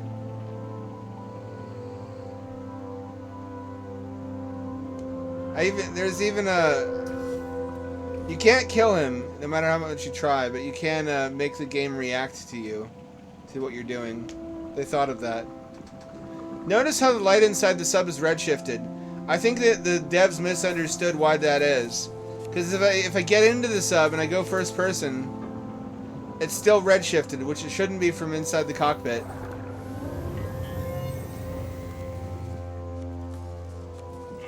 See, this shouldn't be... The reason it looks red from outside is because you're in a no red light environment. You're surrounded by blue light. So it only appears red by comparison due to how the human eye works. Then again, they all sometimes do have red lights inside subs anyway to not ruin night vision. So it's hard to say, but that's why Aquarius Reef Base appears to have red internal illumination.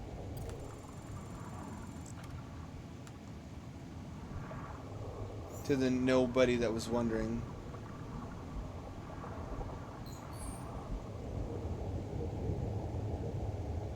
This really makes my heart hurt. I really desperately wish for a subculture remake that with graphics like this.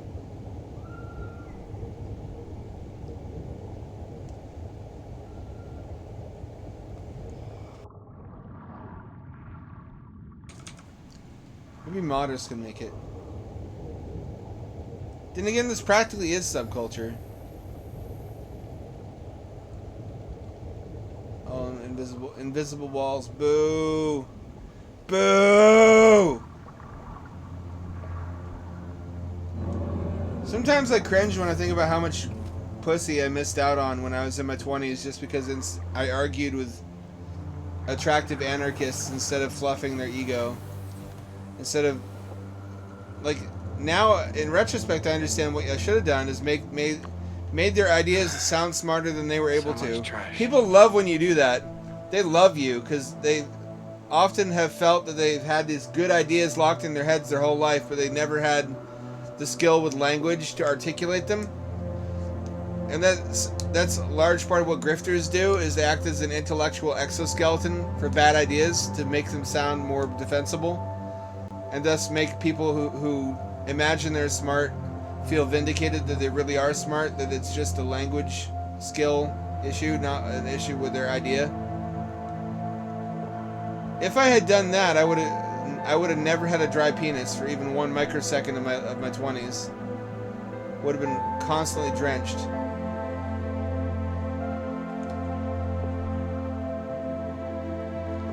If anyone that is still in their 20s and hasn't yet suffered twink death, take that advice from me. I can make something with this. The number one way to impress attractive young women is to find out what ideology they're emotionally invested in, and be practiced. Already have rehearsed arguments to make it sound smart. And they will adore you. They'll see you as someone they need to latch themselves onto so that you can explain their ideas to other people for them. Kind of like that one... I told you about the time I really wanted to get with this redhead, but she was a creationist, so I had to think of ways to make creationism sound smart, which I'm not proud of. My values go out the window, and I'll agree to anything if there's an attractive woman involved. But, I came up with the Dwarf Fortress solution, where Dwarf Fortress pre-simulates 4,000 years of erosion and other old Earth effects on the landscape before the game even starts. So I was able to offer the rationalization that the Earth was created with apparent age for the same reason Dwarf Fortress was. Does the same thing with its world, and also the Minecraft defense for why there's evil in the world. Because it's something like a game or a drama, and there needs to be evil for there to be conflict, much in the same way that Notch created the world of Minecraft, but included monsters in it, but is not a bad person for having done so. This must be what motivated theology and theologians of the past. There must have just been a beautiful Christian woman with huge, milky titties, just bulging, bursting with milk that they wanted to drink straight from the tap. The only way to do it was to make their beliefs sound smart. It may have been the principle behind most innovation in history is men trying to figure out how to impress women in various ways. And the number one way is to take their own ideas, pretend you agree, and make it sound more defensible than it is. You can also make a political career out of that. largely what guys like Hannity and Ben Shapiro do. It's why you should take whatever I say with a pinch of salt. People with good language skills can argue really well, even if it's for a wrong idea. Chris Hitchens is a great example of this. He did a 180 in between early and later life, from communist to jingoistic American neocon, and he sounded equally convincing in both of those roles. So you have to wonder how much of any of it did he ever believe, right? If he was equally certain of both of those worldviews at different points in his life, then again, I guess that's true of anybody. But the question, what's not true of anybody, is that they're able to be extremely persuasive at both points. So you can't really be sure. With someone like that, you can never be sure of the quality of their arguments, because they have the ability to make a bad argument sound good. Is what I guess I'm trying to say. You should just treat them as an entertaining person.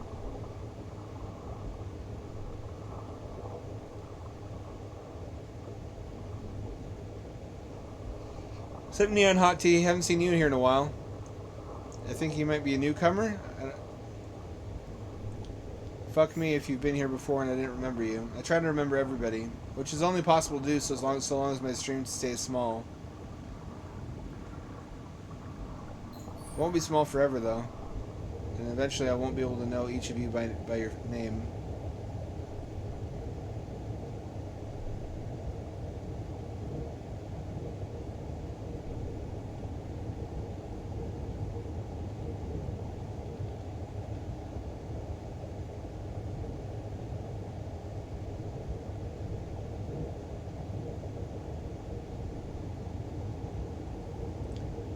You want to talk about how fascinating the popular culture turning on Israel has been? I never thought I would see that in my whole life. For my whole life, you couldn't be anti-Zionist, otherwise you're anti-Semitic. Automatically, and everyone bought into that.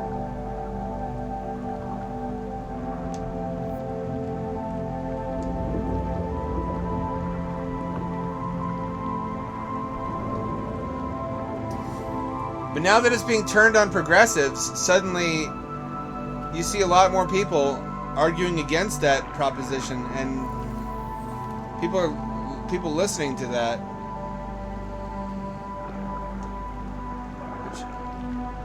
What the fuck is this? What is this growth? Why is it glowing?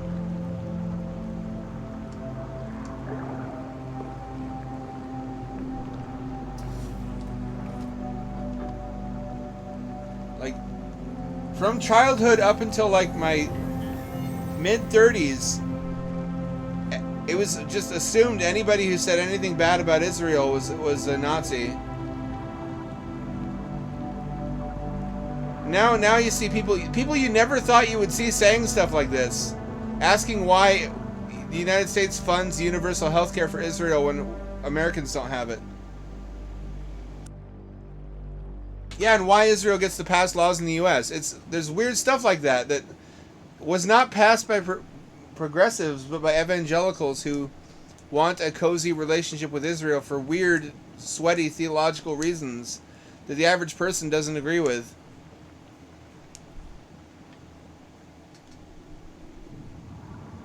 To do with the eschaton, I don't know how to pronounce that. End times stuff.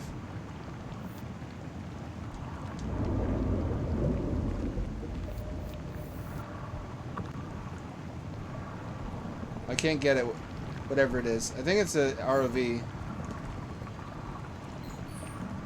I would sure like universal health care. I'd like free health care and free college in the United States. And Israel is a wealthy country. They can pay for their own.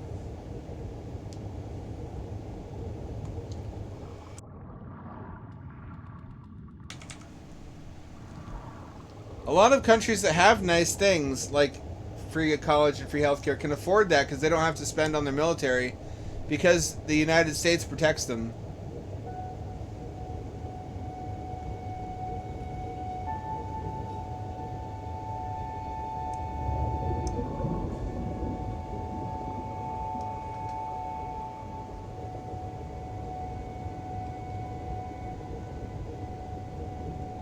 Is there any way to be America first, but not in like a weird racist Trumpy way? Because I want nice things. I want to live a more comfortable life and a safer life, and I don't want my tax dollars to pay for free healthcare for everybody but me. I want free healthcare. I know it's not free. I want subsidized, collectively supported healthcare because I've seen it work well in other countries, at least until they started being flooded with migrants. I want free education, or I should say collectively funded education. I want all the nice things that Israel gets, and I want all the nice things that European countries are able to afford because they don't have to defend themselves. I think it's funny, and definitely to our geopolitical advantage, to cripple Russia by supporting Ukraine, but I'm beginning to question how much that's really worth versus having free education and healthcare. I'm getting to an age where that's more important to me. It's hard to persuade like someone in their 20s of the importance of healthcare when they're healthy as a horse. I had to dig deep to find certain things recently, like the problems with my teeth that were not covered under my organ health plan.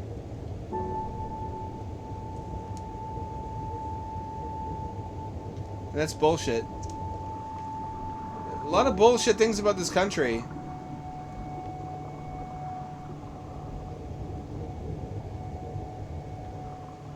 It should don't need to be that way. I'm not pro Hamas either by any stretch of the imagination. I'm no friend to Islam. No one can mistake me for that. I don't really have an opinion on who's in the right or the wrong militarily, because it's just sand religion versus sand religion. I want them to destroy each other. If I had to choose, I guess preserve Israel because they're easier for us to deal with. They have less enmity, which they ought to, considering we pay for their everything. They're more Western. They're generally better educated. Having said that, that's not really what I care about the most. What I care about is why we have this relationship with Israel and what it costs us, and that no one seems to get a vote in it.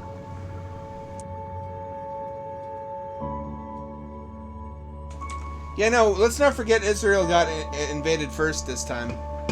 Not that that's an excuse for unlimited retaliation, but it is an excuse for some amount of retaliation.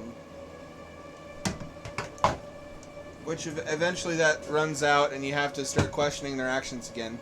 But I tend to give them the benefit of the doubt for a lot of stuff because they were invaded and they've constantly been harassed and pestered by Hamas shooting rockets into their city center.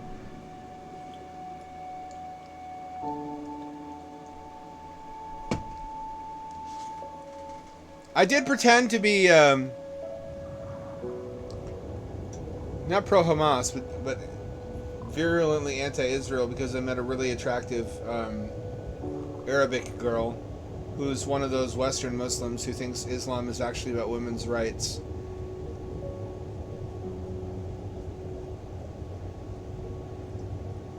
Yes, I'll compromise my ideology for that purpose, because ideology exists in the first place to get your dick wet.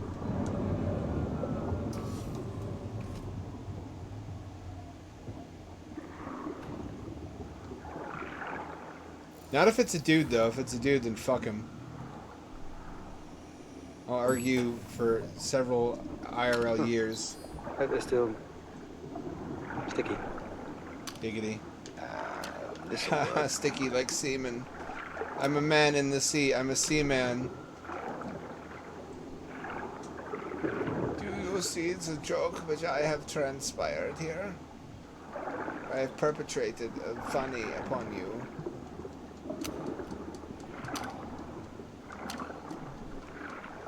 It's interesting trying to deconstruct my cat's psychology from her actions. Every time she jumps into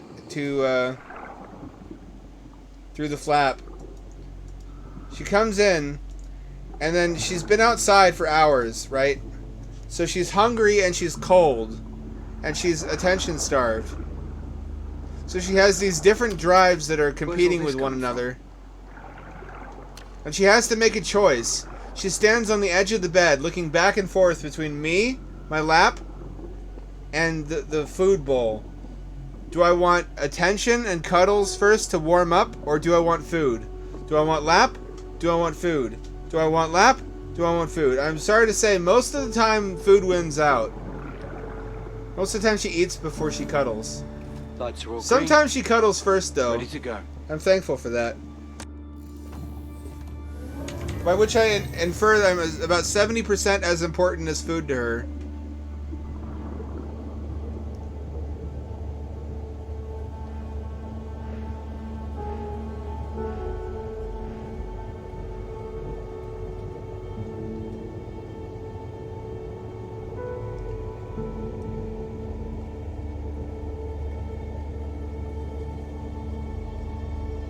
It is true to say, though, and it's been an important moment of introspection for a lot of Americans, that we have created a lot of our own enemies in the Middle East by tampering. And there's not widespread awareness of that. I remember there are people on TikTok being shocked that they read Osama bin Laden's letter to America for the first time. Like, we did that? The CIA just went into other countries and did that? Yes, the CIA has been doing skullduggery in other countries that pisses them off since its inception. America gets up to a lot of really bad, dubious shit that we shouldn't, and if we had any idea what they were doing and any say in it, we would ideally stop that. We don't need more enemies that we don't have to make.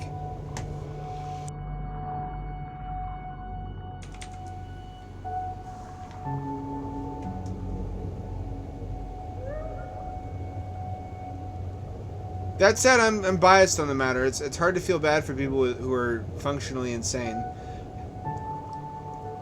But on the other hand, bullshit like terrorists hate us for our freedom is just lies. Terrorists never hated us for our freedoms. They hated us, number one, because we wouldn't stop meddling in their country's politics, and number two, because we're not Muslim. Pleased to see me?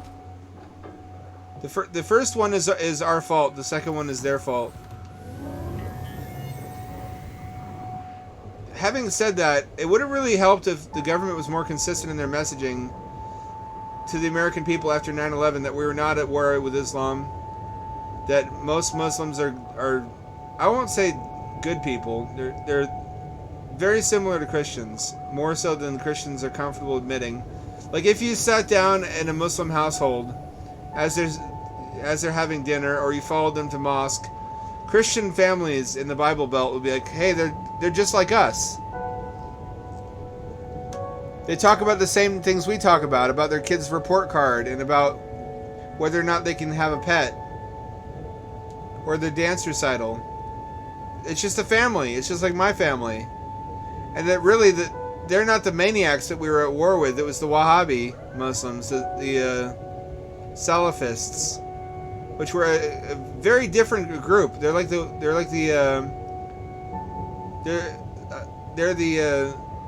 Incel army. They're the KKK. They're the Westboro Baptist Church of Islam. What a slap in the face of people that we'd fucked up their politics for decades, that you hate us for our freedoms.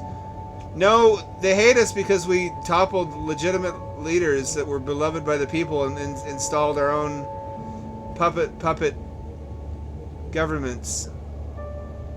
And also we killed their children with indiscriminate drone bombing.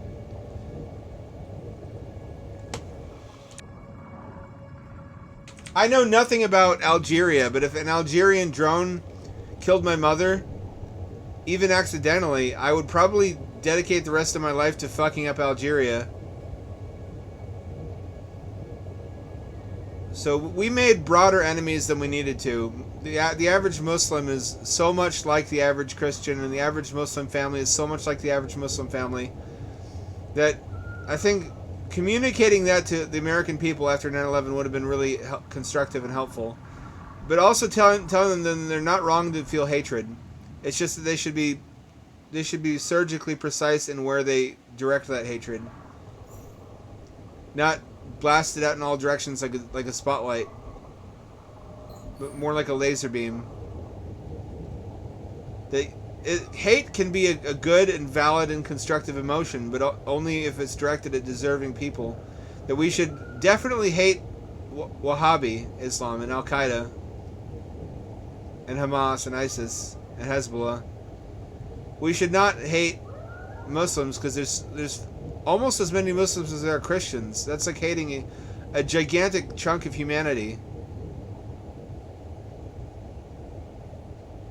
I was thinking about this while watching the Tribals, the Average Tribal Man Tries channel, and just remarking how similar they are to people I know.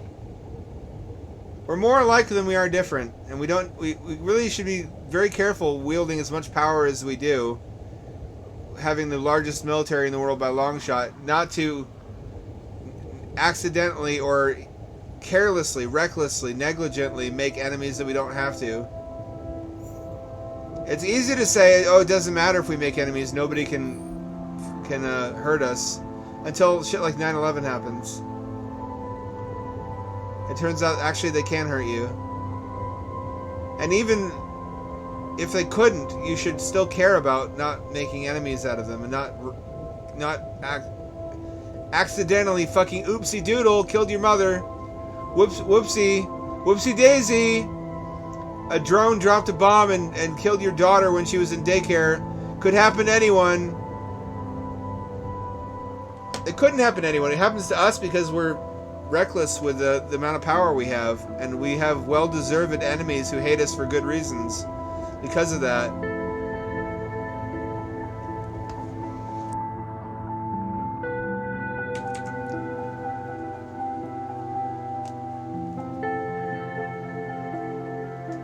If I had absolute power, or even not absolute, but if I was elected to the presidency of the United States and I had some reasonable guarantee that Mossad wouldn't assassinate me, I'd withdraw most of our monetary support from Israel, because they suck down way too much and give us not enough in return. And I don't have any special religious reverence for Israel. I don't believe that they're important to the end times or whatever. I am not retarded, so they're not worth the money we spend. Not to the point where we don't have universal health care or free college and they do.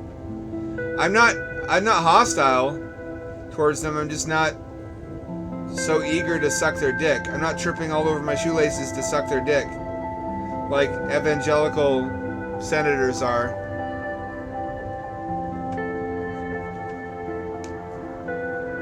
I support the existence of Israel, which is probably another spicy take I'm going to regret. Jews need someplace to live. History has shown that if a people don't have a homeland, that they're subject to all kinds of bad things.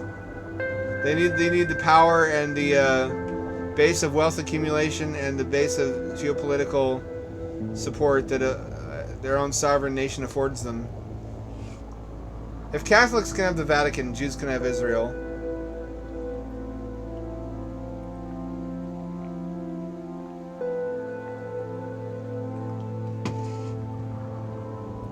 We should not wish for another Holocaust. Humanity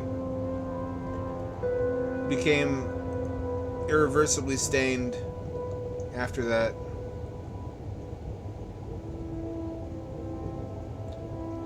It's not an infinite excuse for any amount of wrongdoing, but it's also it also is a valid reason why the Jewish people need some amount of protection, and they need their own country to live in, where they can have their own military.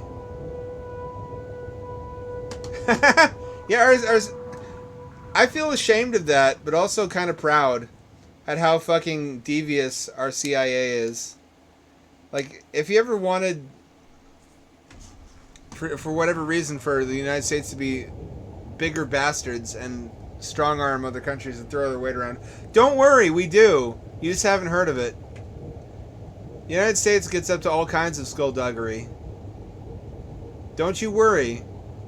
There's no shortage of that going around.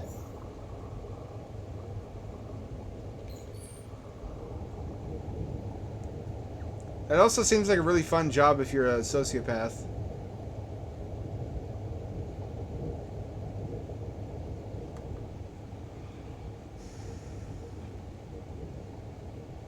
Can I see my depth?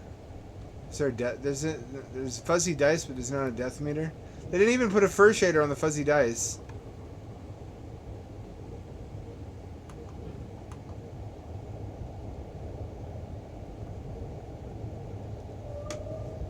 You're not wrong. They get up to all kinds of shit they shouldn't, that we don't have any say in or knowledge of.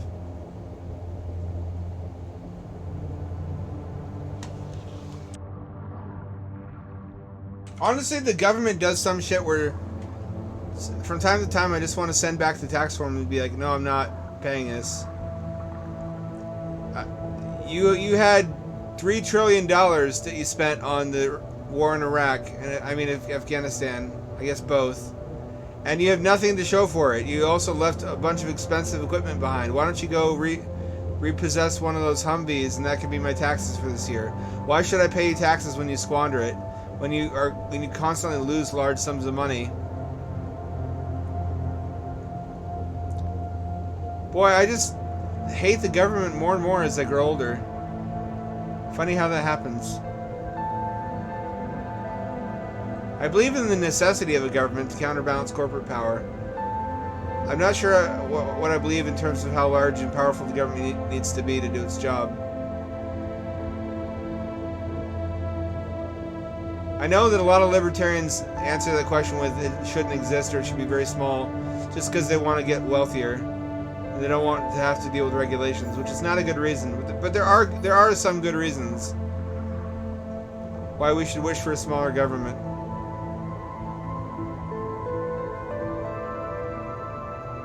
Space travel is not one of them. Unfortunately, that's something we need a big government to do.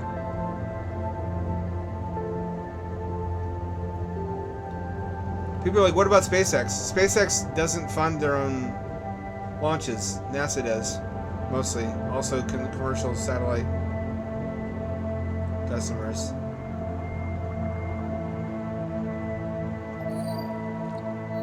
SpaceX is not an alternative to NASA. They're a service provider for NASA.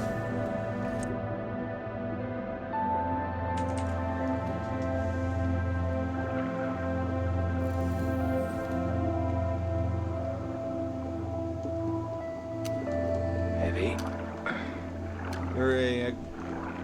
The only real difference between them and Lockheed Martin and Boeing is they're not cost plus. Doing my job. Oh, the commentary on automation and technological job loss. Cool. Didn't expect that in my sad lad underwater game. That is sad though. That is one of those things that depresses me that no one else thinks about. Is that the improvement in robotics and AI means the probable end of human-led oceanic exploration in our lifetimes. It's expensive to send humans underwater, and increasingly we don't need to. It's like unitrenches replacing the fish stock with those things. Is that the world we want to live in, where humans don't explore anymore? Where we send robots to do everything? And humans just sit in an air-conditioned room on a ship with a gamepad?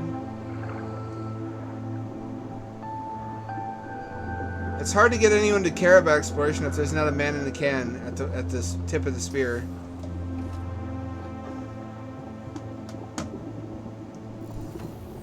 What's the point of living if robots are going to do everything?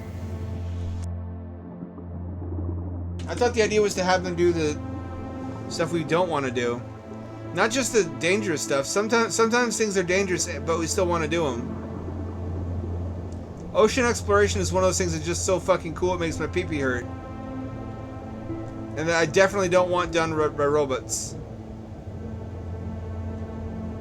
I definitely want humans to explore the ocean. It's a very human environment that we're suited to. You don't have to launch us on a rocket to get there.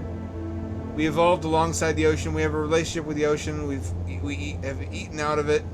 We have myths about it stretching back many thousands of years. It's our home turf. It's much more of a suitable environment for humans than outer space. I definitely want humans to keep exploring the ocean. It's a playground for discovery. If you believe in some like a creator and that the Earth is created to have humans in it, the ocean is conspicuously like a tutorial stage for space. Some place for us to learn the ropes and to innovate life support systems that we can then use. This is like the edge of the continental shelf, isn't it? Not really, I guess. Well, it shouldn't be where it is then. If life was a video game, the ocean would for sure be a tutorial stage for space. It teaches us all the things we need to know in an place that's easier to get to and safer and easier to get back from.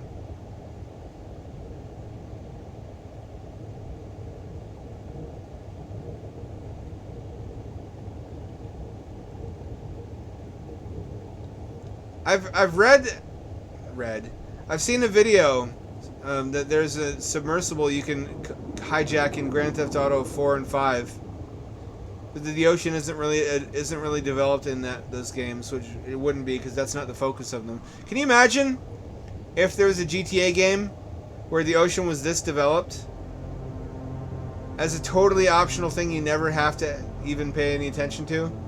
But if you do happen to steal a submersible, there's all this cool shit waiting to be found, like a whole alternate game just under the ocean. That's what I love about the ocean in real life too. It's like a whole other world that's just constantly happening down there, whether or not we're aware of it. It's just vibing on its own.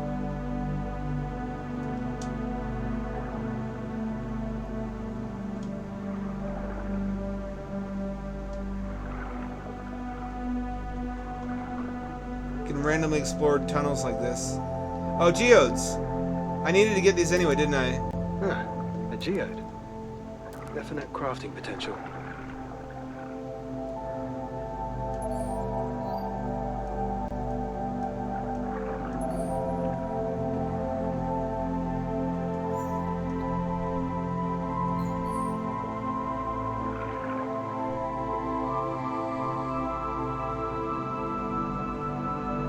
Is that really all the geodes?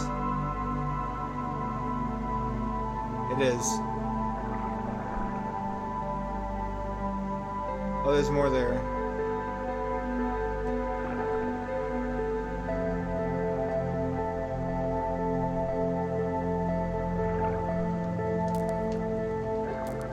Some sort of geode?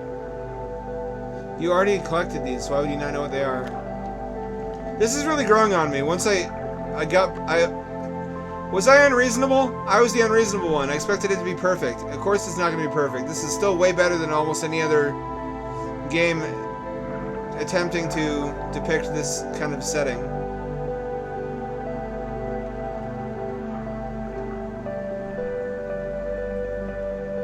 Can I get my sub in here? Where am I?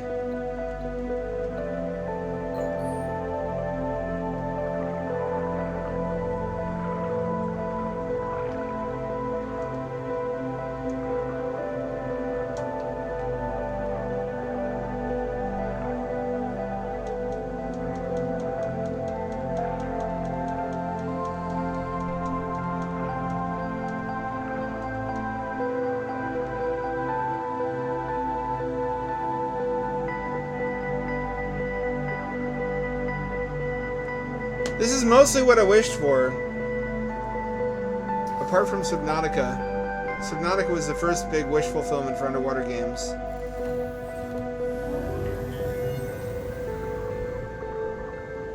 But then I wanted something like Subnautica, but that was less stressful. More about just vibing, underwater vibes, and enjoying your little submarine.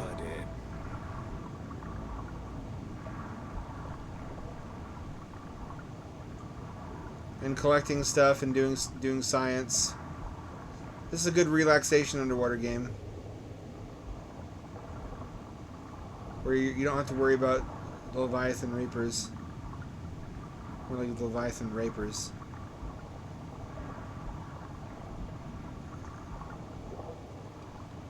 There's a song on YouTube, Wisp, by the band Wisp, called Aboard My Submarine. And it perfectly captures the vibe of just having your own private sub. Can you imagine the luxury of having a live-aboard submarine like that one psychopathic Norwegian inventor had before he decapitated and removed all the limbs off that woman reporter? I don't know why he did that. He was living the dream for a while. It would be like having your own spaceship. But unlike Starfield, where shit's too far apart, in the ocean things are mostly not too far apart for you to see cool stuff.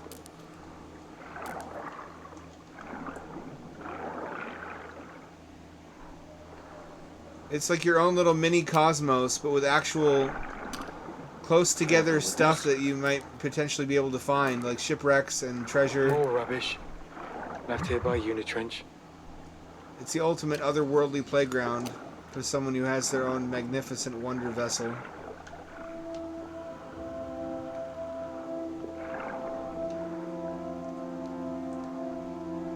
Is that an understandable fantasy?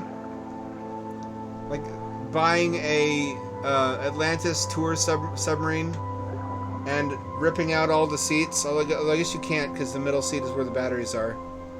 But adapting the interior to be like a mobile home.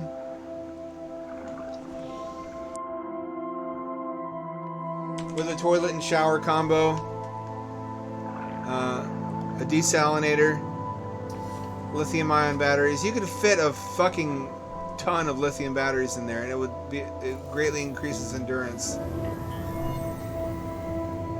Jam pack a week worth of soda sorb into that shit. There you go. And just have your own little mobile underwater base with big windows, because those tour subs have big windows and also have a bubble cockpit. It would be a dream come true as a mobile fort. You guys ought to know this sub I'm talking about. I have a video on my channel of me riding one.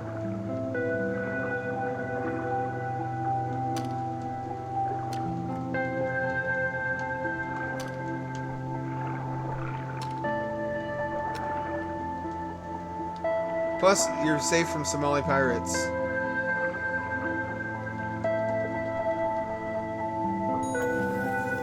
The Unitrench just sprinkle these around the ocean. Ooh, new crafting unlocked. To think there were people who really got to live that lifestyle too.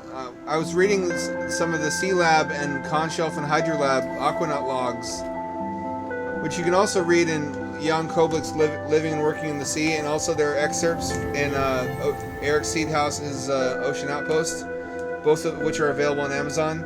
I gave away my only copy of Living and Working in the Sea to a journalist, though, and it's several $100s now to replace it. I don't know how that happened. But anyway, they discuss how idyllic it was, how every morning they would go diving, and on the reef, none of the reef animals knew to be afraid of them because they didn't have any instincts dealing with human beings in their habitat, in their environment. So the divers could just swim right up to a lobster and grab a lobster off the reef, and the lobster didn't know what the fuck. And they could just fill a net with lobsters, drag it back to the habitat, and that was their dinner, lunch and dinner. And once they were done eating the lobster, they would just toss the shell into the moon pool, and it became such a problem because they ate so much lobster and also oysters and lobsters that the shells of both animals would clutter up the moon pool and form a huge pile that would intrude up into the habitat space. So they had to regularly sweep out the moon pool area to get rid of all the shells they were tossing in the moon pool. Sometimes they would also just pass the time fishing out of the moon pool, like with a little collapsible rod. Aquanaut life sounds cozy as fuck. It's easy to forget how surface dependent they really are, though, and how expensive their time is.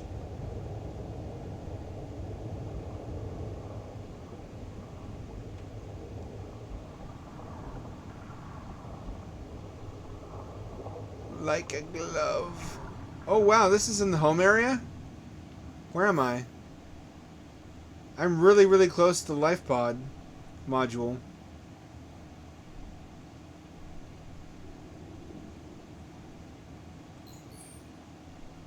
That's that close to the habitat?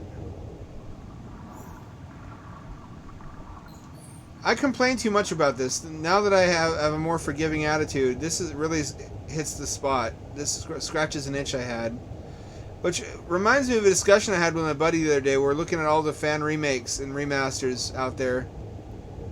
About how on a planet of 8 billion people and eventually 10 billion, there's a lot of people who are capable of working on projects.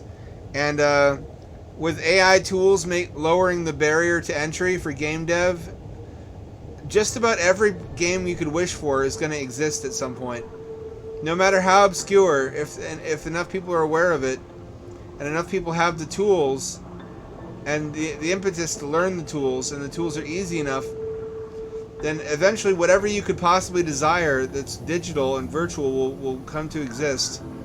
And we were looking at Doom 32X Resurrected, which is a fan remaster and correction of problems with 32X Doom.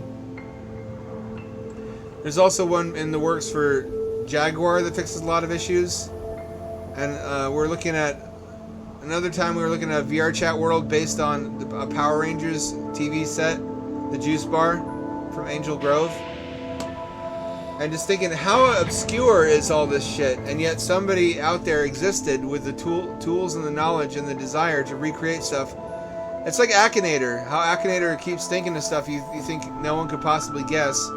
But with game content and with AI and with virtual assets and game projects.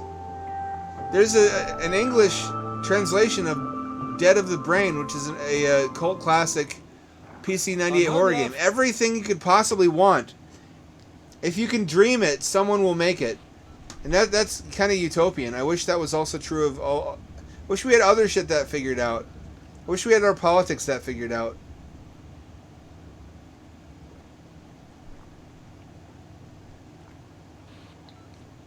Of course, it's not that we don't have them figured out, it's that we're fighting moneyed interests who want to keep things a certain way. We practically live in a digital utopia, though. I just wish we lived in a physical utopia also. We have it good as gamers. We have Teon making fantastic Terminator and RoboCop games. We have good Starship Troopers games for the first time in forever. We've had good Batman games for a while.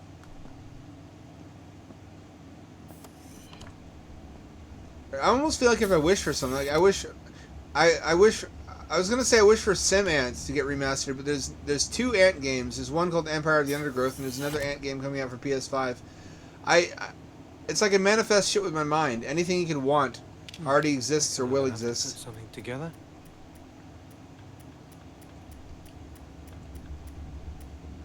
Okey-doke.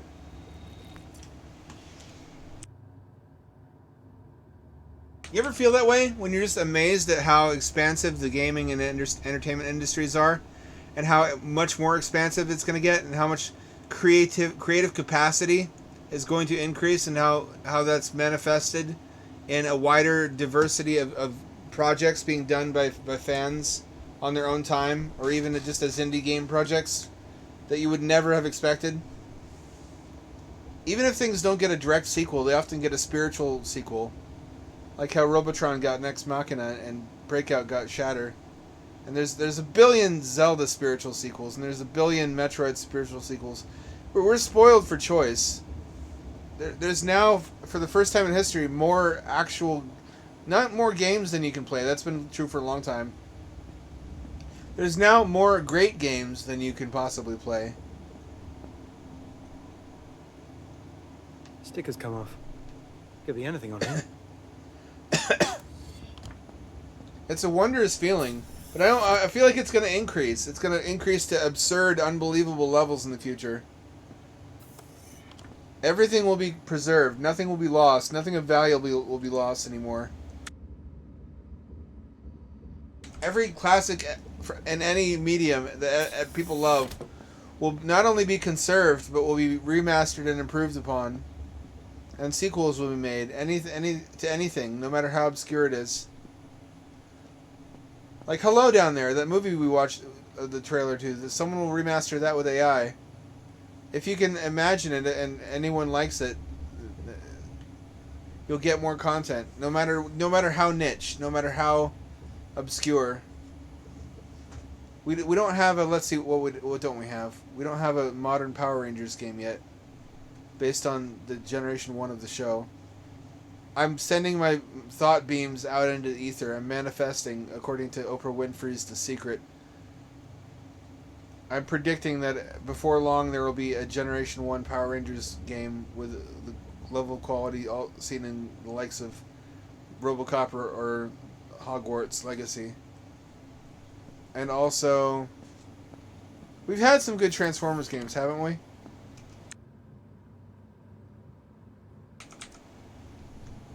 Imagine a Teion Ninja Turtles game. That'd be pretty good. The Abyss. I want The Abyss as a game. I don't know what genre. It would have to be something like this, where it's just walking around in dialogue.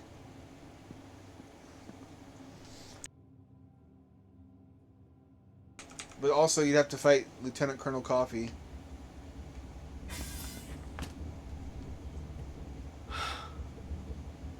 It's okay. Push B to be sad. You're okay. It's over. This is not my face, and this is not my life. There is not a single thing here I can recognize.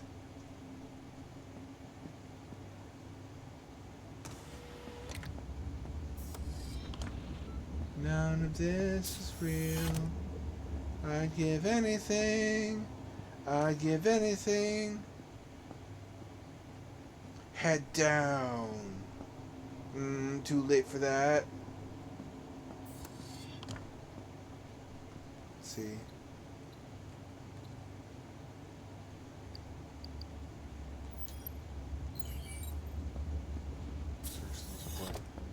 Oh. I miss Battlemorph. I also miss Let's go. some of the other retro games, but I feel like we need to focus on this one for a while and be less ADHD.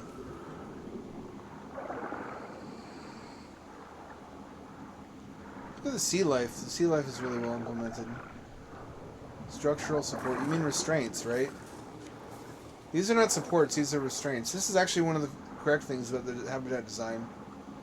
This is not holding it up. This is a cable holding it down.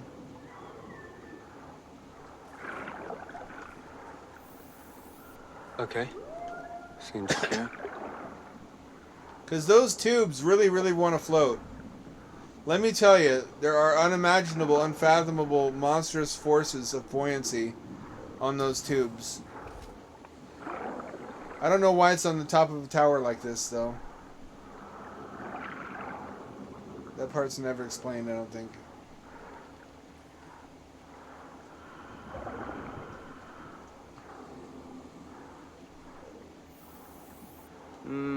Should hold. For now. Could head up to the surface. Check the state of things.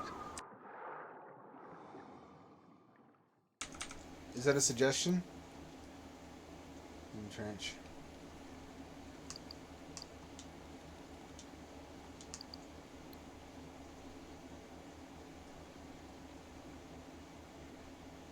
Hard drives, or whatever it has. You should know that.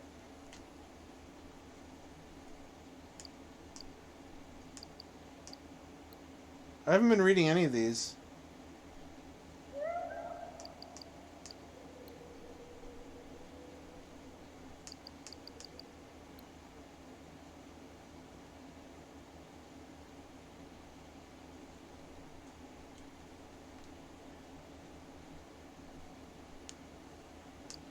They could have totally hired me as a writer for this. There's a lot of writing in this game.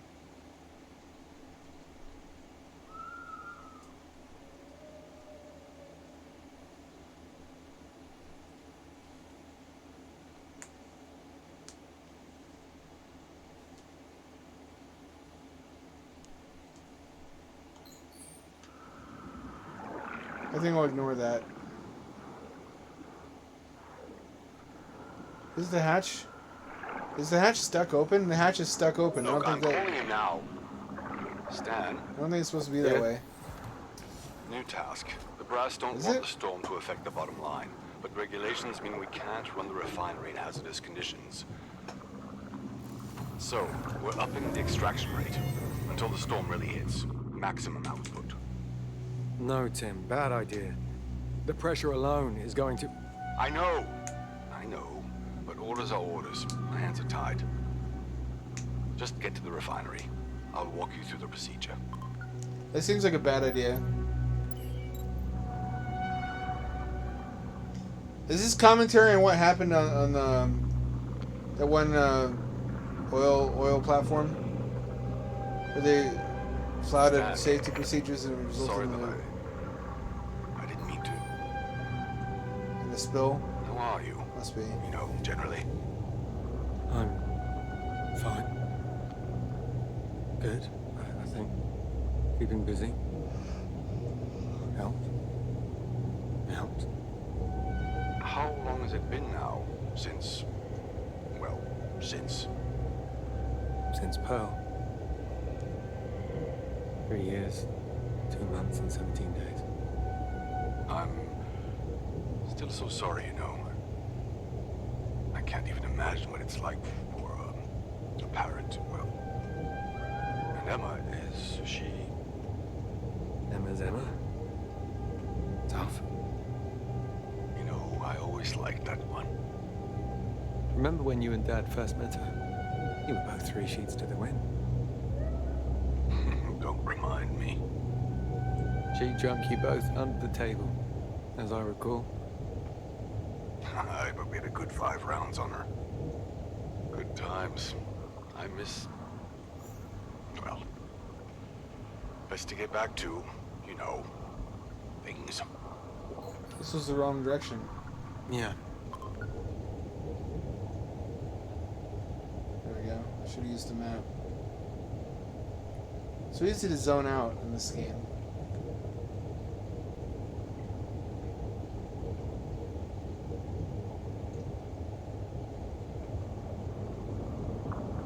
Do you know there's a new Subnautica being made? You know what I hope it is? I hope it's set on Earth. And it's earlier technology, so it's more realistic.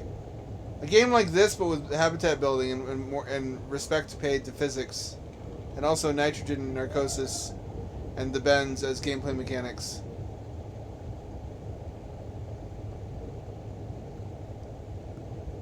That'd be my dream game.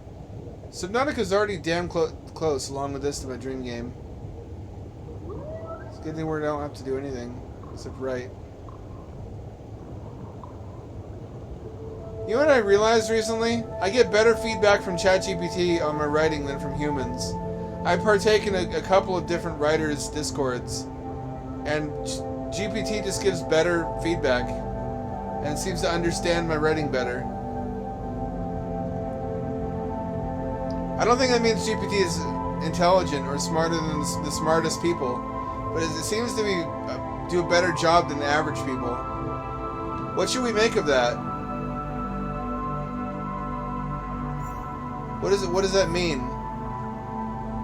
It's not replacing the best of the best. It's replacing mediocre people and mediocre tasks. So far, anyway. Unless you believe the rumors that AGI has been accomplished internally at OpenAI.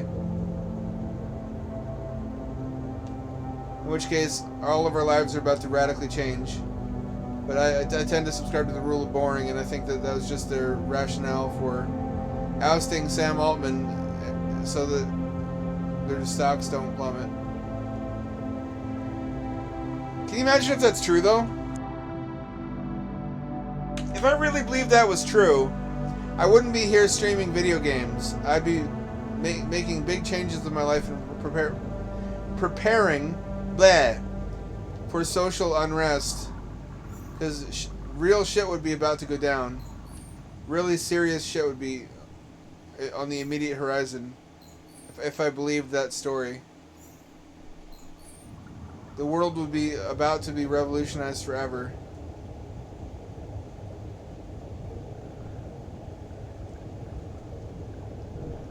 What do you guys think? Do you think it's legit? Or do you think, like I do, that it's just a Plenty of parking space, at least. song and dance for the stockholders? I'm at the refinery. Shareholders, Good I should stuff. say. Maintenance entrance is round the back.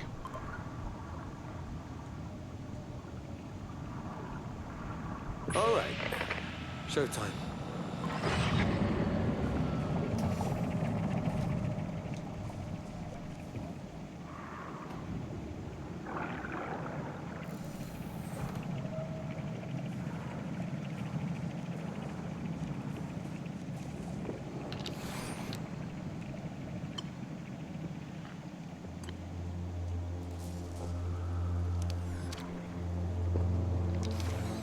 No, definitely not this way.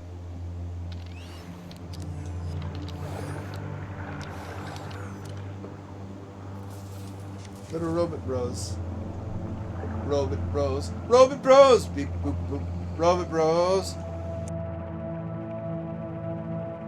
Robot bros. Robot bros! Robot bros. Robot bros!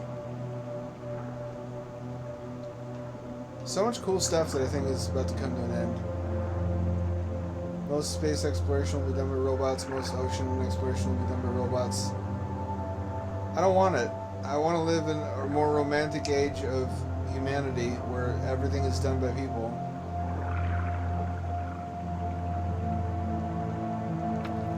That was actually what a lot of what Skylab did, was stuff we now use satellites for, because computers were in their infancy at that time. We couldn't fit any serious computing power aboard a satellite. So we used a human satellite, a manned satellite. And so did the Soviets. We pointed analog cameras out the window at Earth to photograph it.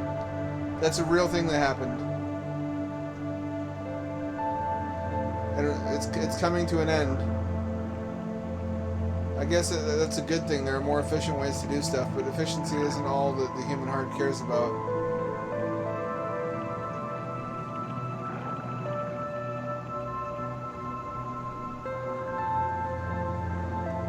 This is better thought out than Soma. Soma felt more like you were underwater, but also had much worse thought out engineering. I don't think that's the right way.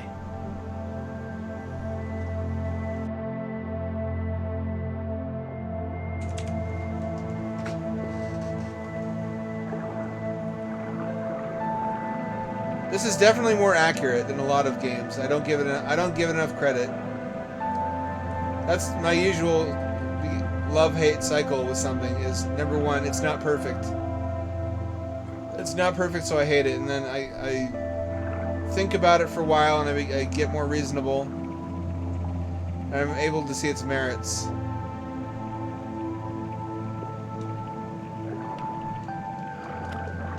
Mostly intact. Useful.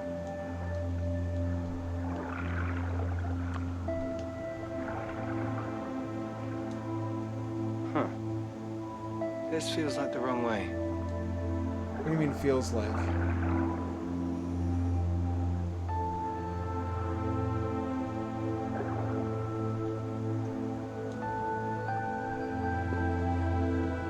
Did I get lost again?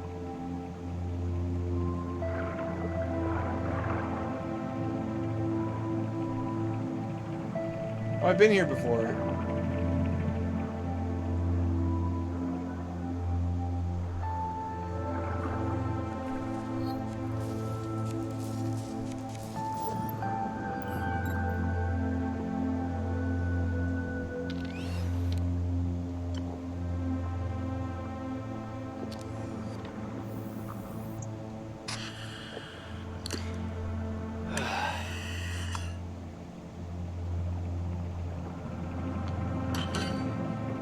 Okay, it's just a routine job that hasn't been done for at least a decade. Remember Routine? That Moon game? That's still coming, right? I remember being amazed at how good that looked. Nowadays there's a bunch of projects like it. Tim, I'm here. All right. We'll need to increase the pressure in the pipes to get the yield up. But more pressure means, well, more pressure. Luckily, there's a cooling system that'll keep everything running nice and smooth. Get to the main distribution chamber and we'll get started.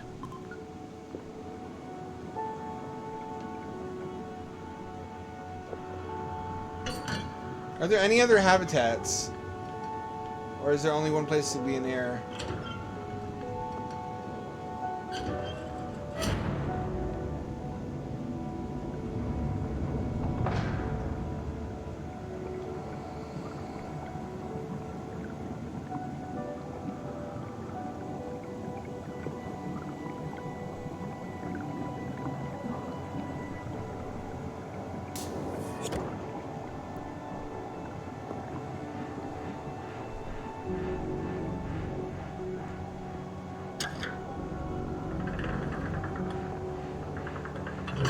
Heading down. All right. Should be coming up the main flow pipe. You'll know it when you see it. It needs particulate in the water. That's one of the issues. There isn't any water particulate.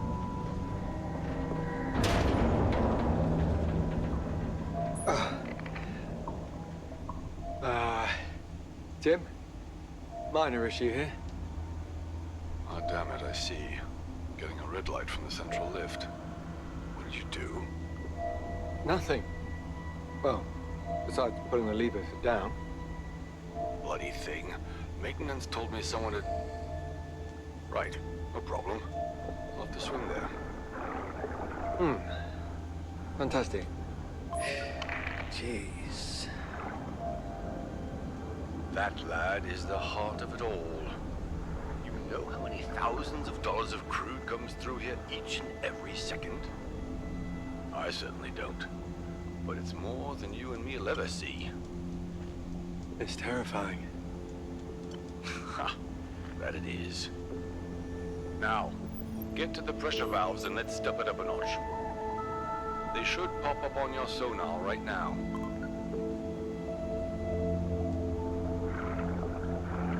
This is it, right?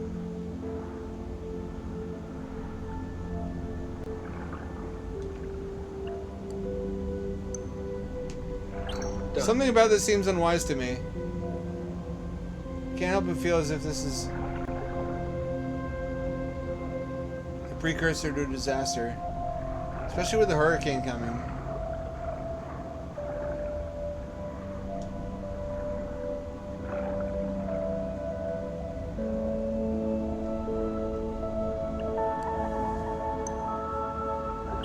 Okay. Oh, dude. Anytime. You name the time and place, Zenonba, and I'll be down to deathmatch until I'm 90. My soul lives in the edge. Q2DM1. That was your first taste of Boomer Shooter Deathmatch, was it? It was a very different world. None of this iron sights aiming, none of this cover shooter, tactical bullshit. You could run at 60 miles an hour and you could hold 12 guns on you.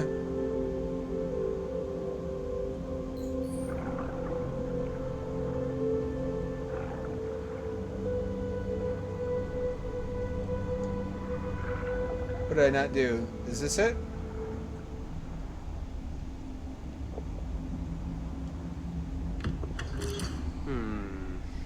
More to do, looks like. First valve.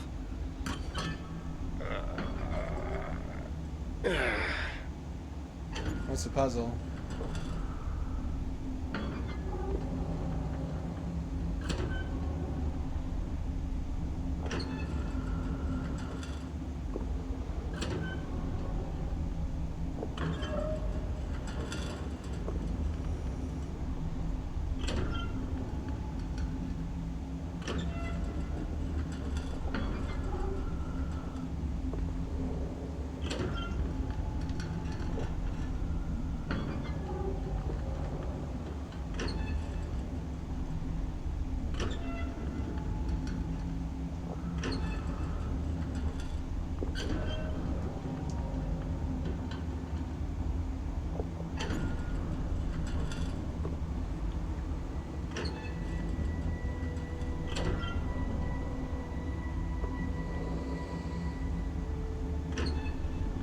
Why is this not working?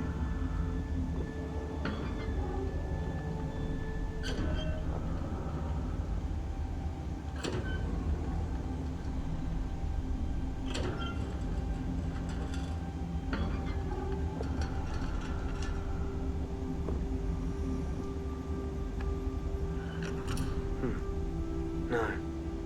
Something missing. Is this not the right one?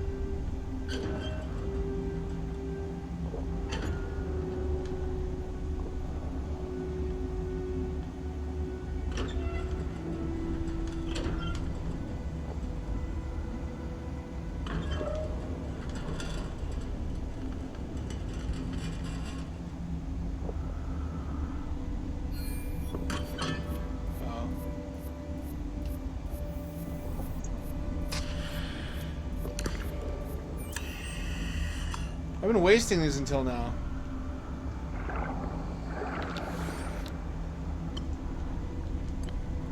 Grabbing oxygen. Let me try one of the other ones.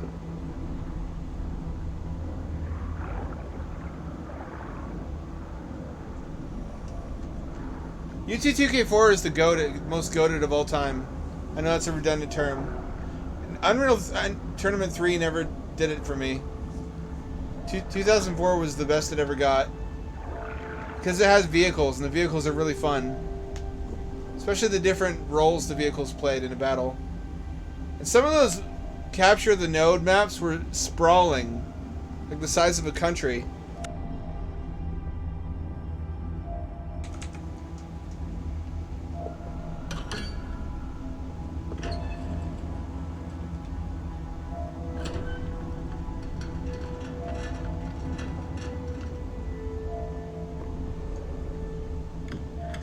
Pressure increasing.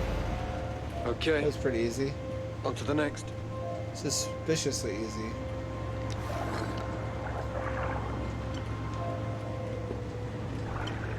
Hello, you.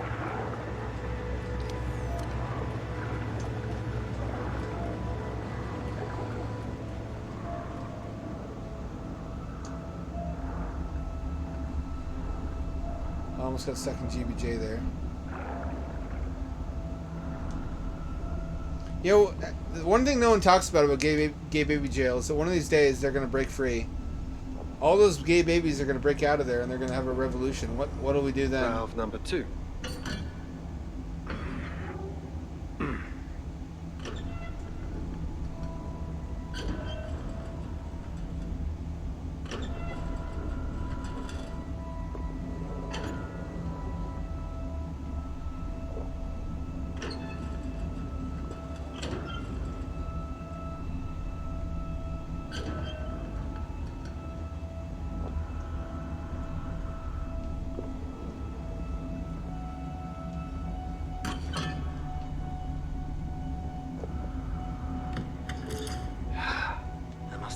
It didn't work?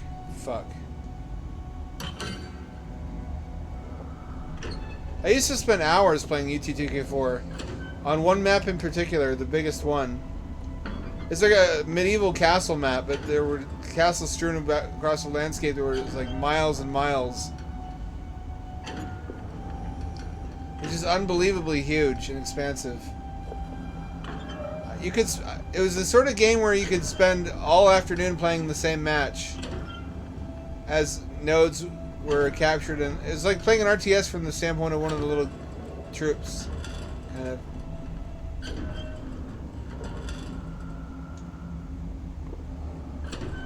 It's what Command and Conquer Renegade was supposed to be.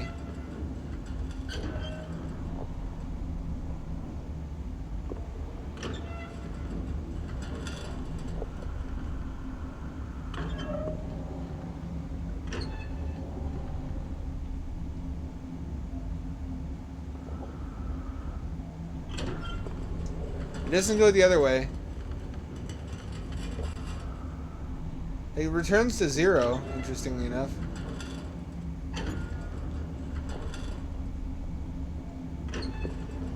What are those alien signals to the left of it?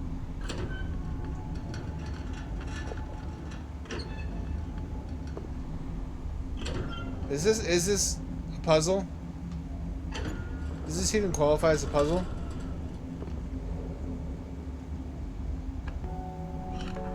Looks like there's more.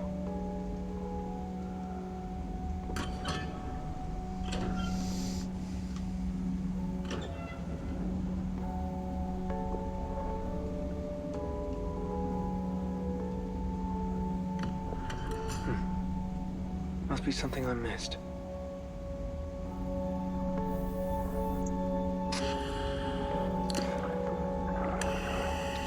I also really want to emulate some Xbox games. I don't know when is a good time to do that. I miss Xbox. OG Xbone was a really great system. Unexpectedly, everybody I knew thought it would fucking suck when it came out. It was Microsoft. And it didn't have very many good exclusives early on, but by the end of the system's lifespan, it definitely justified itself.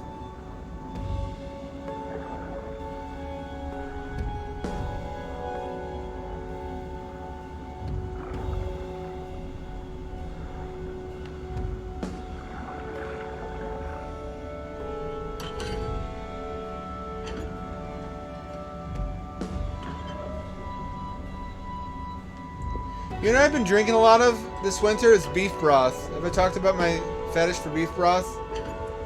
Liquefied cow. It's just the thing on a cold day.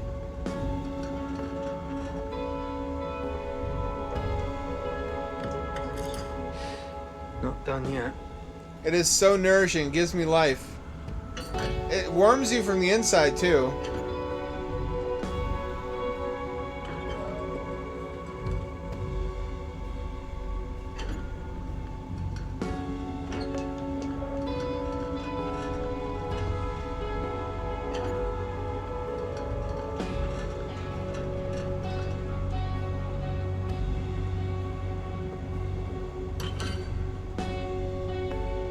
How do I make this work?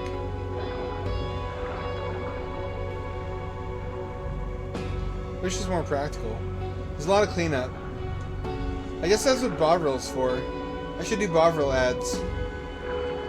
You ever want to piss off a vegan, but you don't have a hamburger handy? You ever want to find new ways to piss them off that they haven't already seen before? Try drinking a cow in front of them.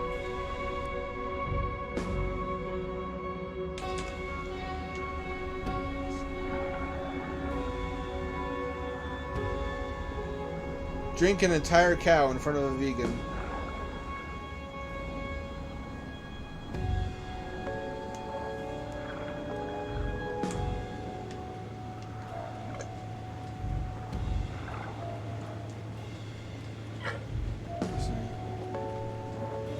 Hey Xenonbine, are you up for a quick deathmatch right now? Because I'm kind of getting bored. Kind of want to take a break from Under the Waves.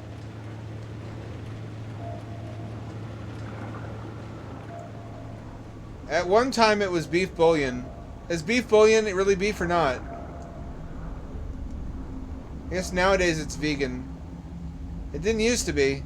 Back in my day, it used to be a proper country. It used to be a proper country.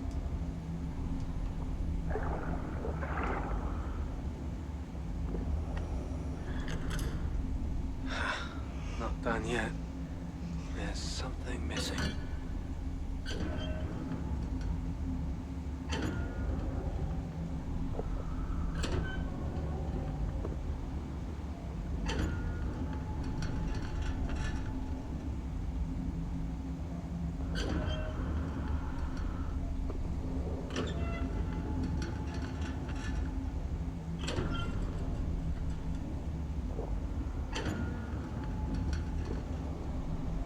Do they just all have to be in the same quadrant? No. What am I doing wrong? Something missing.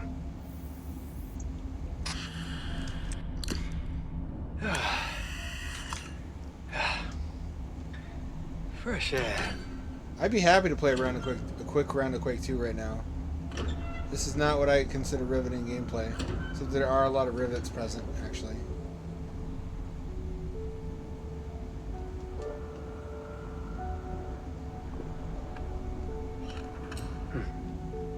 Must be something I missed.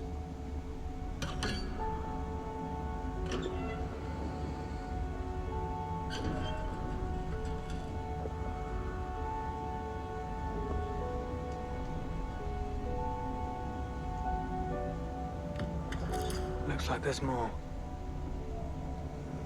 It's not working. They never align.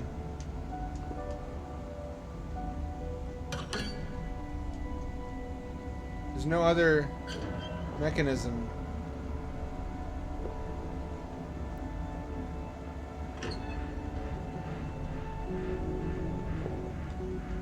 Is that it? What's...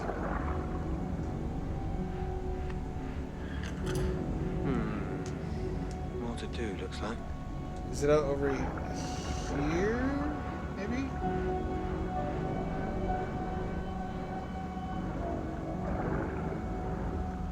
Already pressed this button. It can't be what it looks like because it doesn't work.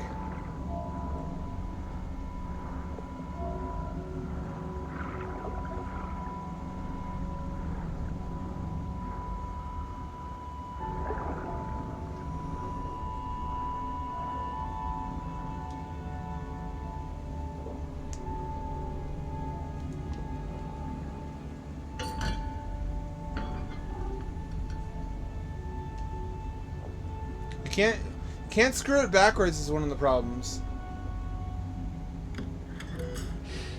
Not done yet.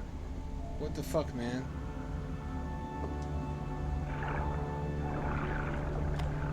Plastic. I can use this.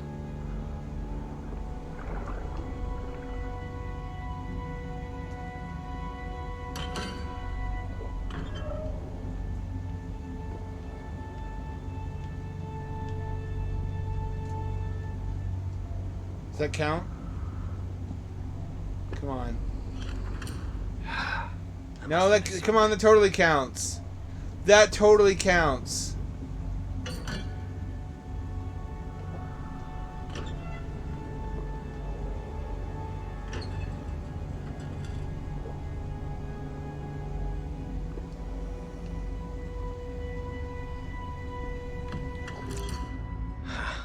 Not done yet. I need to try something else. There's something I'm missing to this puzzle. This looks like the core in the silo. You seen the silo? I forget if that's Netflix. I think it's Netflix. It's basically Fallout the TV show, although there's now a true Fallout TV show in the works. So I don't know why I'd watch that one. It's pretty good though. It's about a vault basically, but it's a cylindrical vault. No one has been topside in 1,000 years or some shit.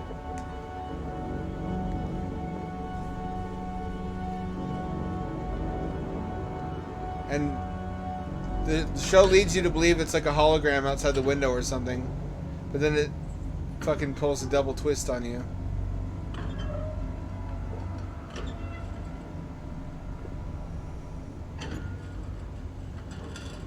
That seems like it's gotta be it.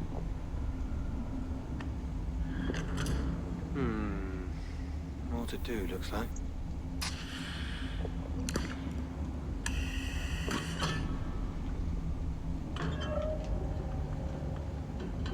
I'm not fucking it up, am I? I don't think so.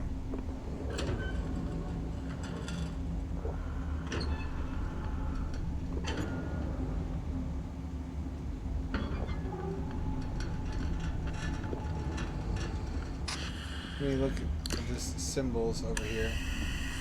Magnet. Top. Okay.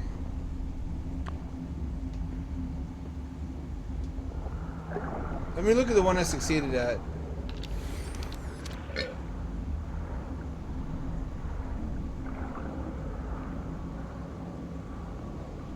Who would like to see me deathmatch as an Unbind?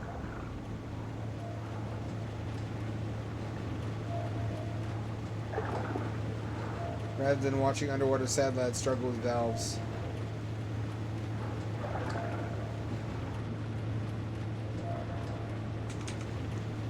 Maybe I need to watch a walkthrough. Do a watch through? What the fuck was I saying? It's the same symbols as the other ones. Symbols are not the answer. What about this shit? Anything up here related to the machinery?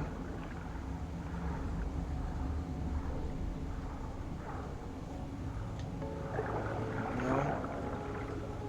It can't be what it looks like. What if I put a charge on it?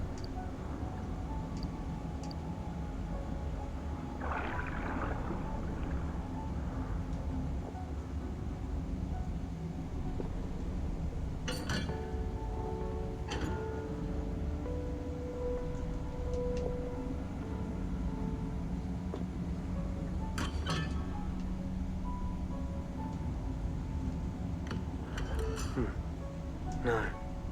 Something missing.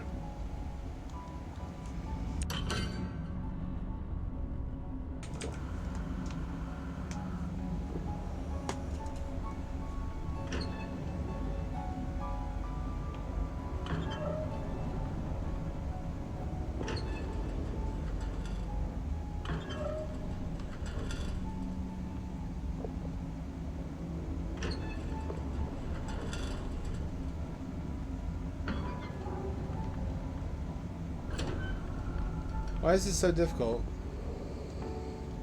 It's not aligned correctly.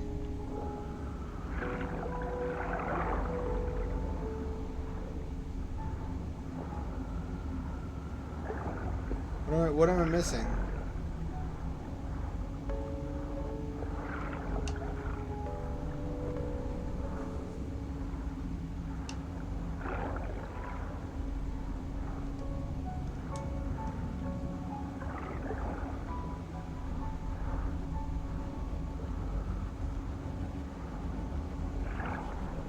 I'm gonna Google it. Live on stream. That's right. Maybe now's a good time to quit and play in Sound Mind.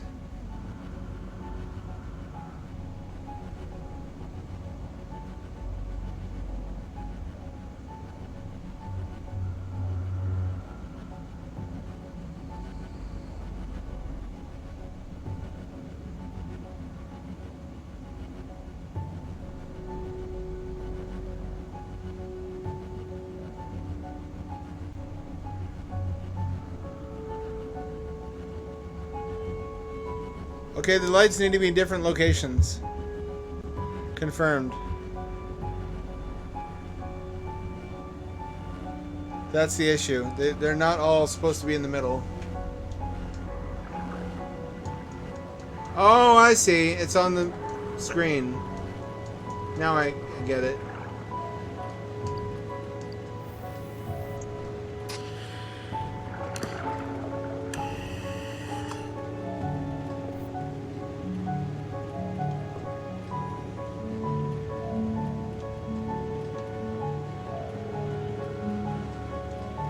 That one already works? Question mark?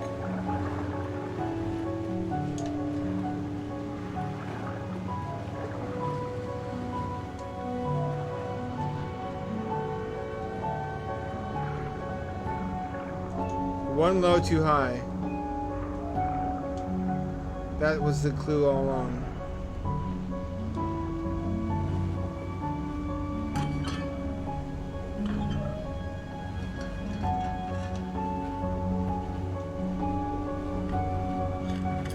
Okay. God, I'm so stupid! Fuck, I wasted so much time. Once this is over and I save the day, I'm gonna go to the next game. Because I don't want to neglect it. There's a fissure right here in the pipe that we're increasing pressure to. Does that seem wise to anyone? God. Here we go. How does he know I'm watching? Middle, down, up.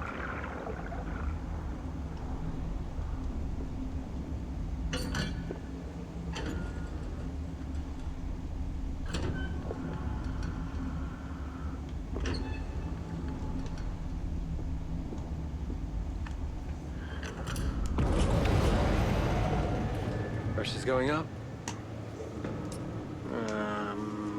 That doesn't look good. That doesn't look good at all. Tim, it's getting dicey in here. Huh. Everything looks okay on this end. Yeah, I mean, I'm no engineer, but there was no steam before I started playing with the valves, and now... Well, there's a lot of steam. It's... What do you mean like a steam? sauna in here. Best whack the cooling system up. No worries, lad. All under control. What do you mean underwater steam? Oh, bubbles. Okay. Regulate the cooling system.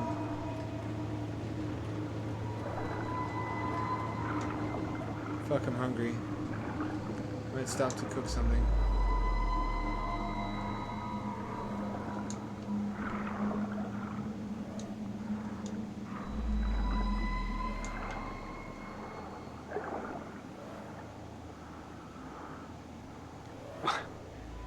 Is that duct tape?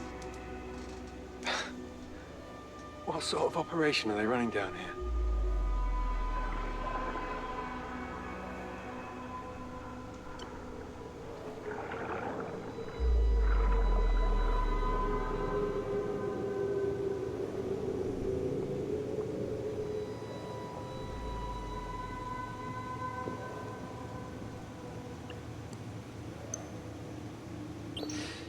Not done yet.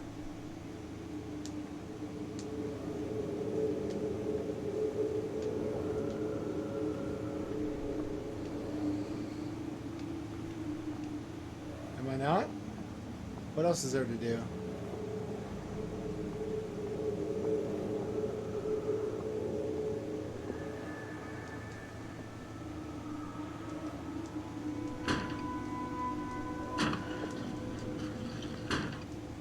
You never see bubbles come from his helmet.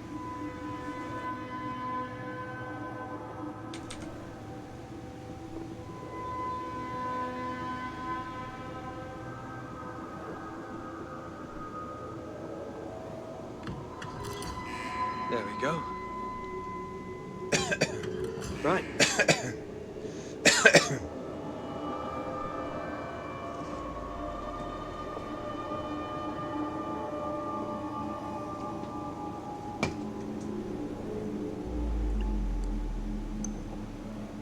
Okay, cooling system at maximum capacity.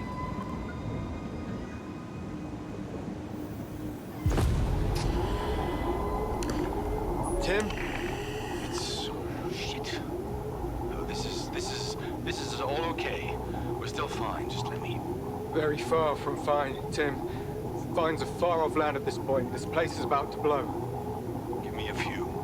You know what? Enough. This is... I'm undoing this, Tim.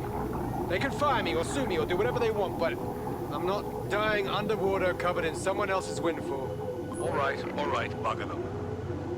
The maintenance room. In the basement. It's the only way to reverse the increase. It'll shut down the whole flow. Okay. I'm heading there now. Thanks, Tim.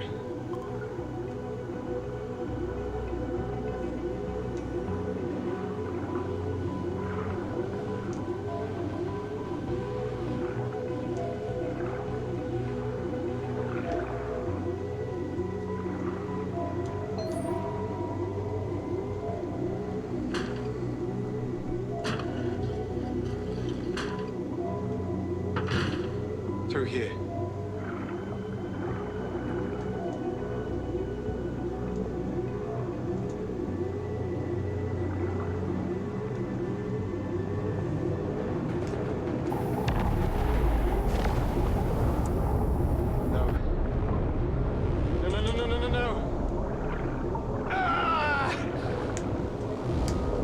The lever was right there.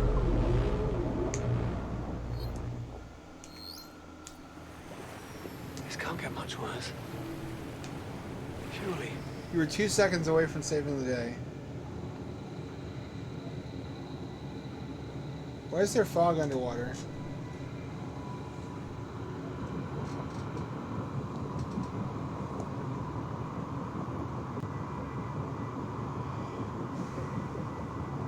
guess it's hallucination.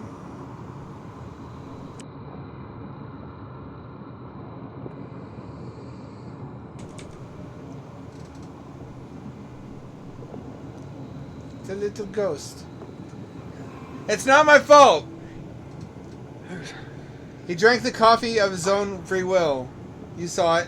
Oh my god. What? What? Where am I?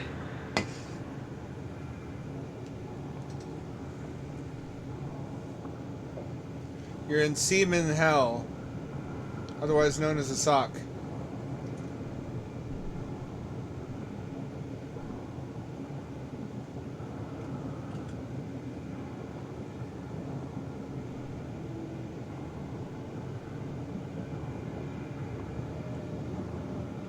You can't swim during these sections, interestingly enough. This place.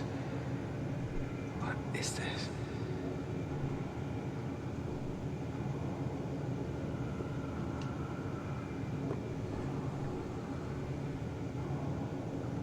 I need to find a way out of here. Get back to the life module. Tim. Tim needs to know there's been a leak.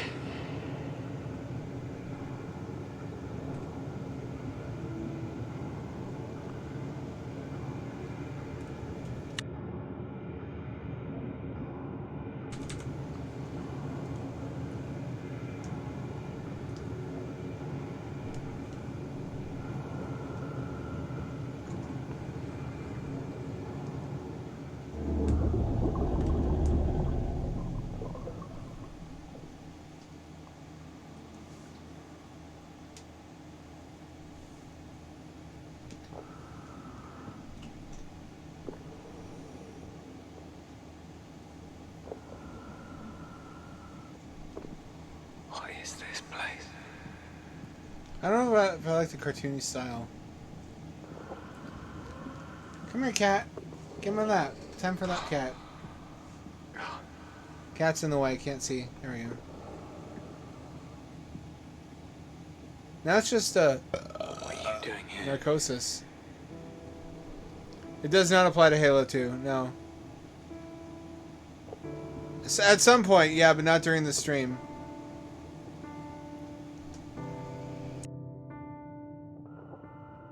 My dojos are Unreal Tournament 99, 2004, and Quake 2, and Quake 1. And Quake 3, I guess. I'm good at it. I don't feel as much for Quake 3 as I do for 2 or 1. Hello, cat. What are you staring at? I will at some point. Oh, there's a delay. I also don't want to get my shit pushed in on stream in front of everybody. Little cat. What? Where am I? The bunker. I'm back. Out. I have to get... Cat, do you mind? Do you mind?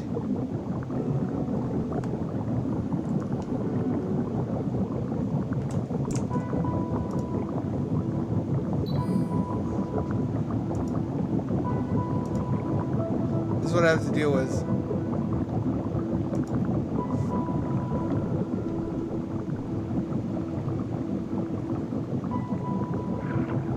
Oh, it's a window, isn't it? I can't see well enough to get out of here. There's a cat.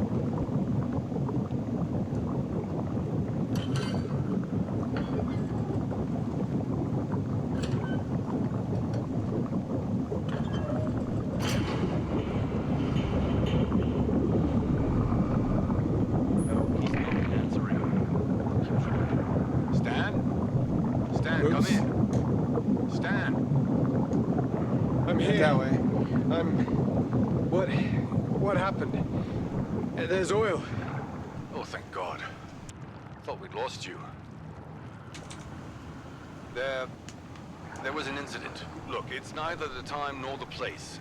Get out of there. Let the drones handle this. Just get back to the life module. I'll call you in a few. We're gonna see the oil kill everything, aren't we?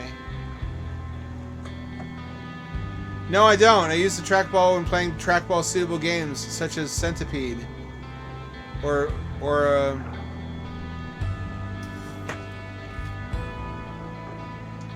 mostly Centipede. There's also a spinny ring I can use for Tempest or Breakout. It's also more comfortable for web browsing, but for precision stuff I use a real mouse. I could have lied to you. I could have said I actually am just a trackball pro. But I'm pathologically honest. And I've created all the hardship in my life because of it.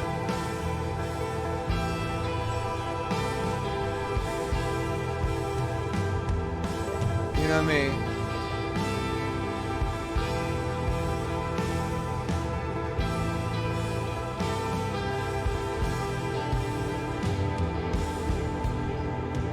You have to have it dialed the fuck in. I played with it. I played with it for a little while. It does... If you master one particular skill, which is being able to estimate accurately how far... how to put this? In order to move your view a large portion at a time, you have to spin the ball. You have to take your fingers off the ball and you have to use momentum to keep the ball spinning. But then you also have to be able to stop it on a dime exactly where you intend it to stop. Does that make sense? That's a steep learning curve to learn how to do that. It's doable. It's not impossible, but it's a trick. It's a trick shot.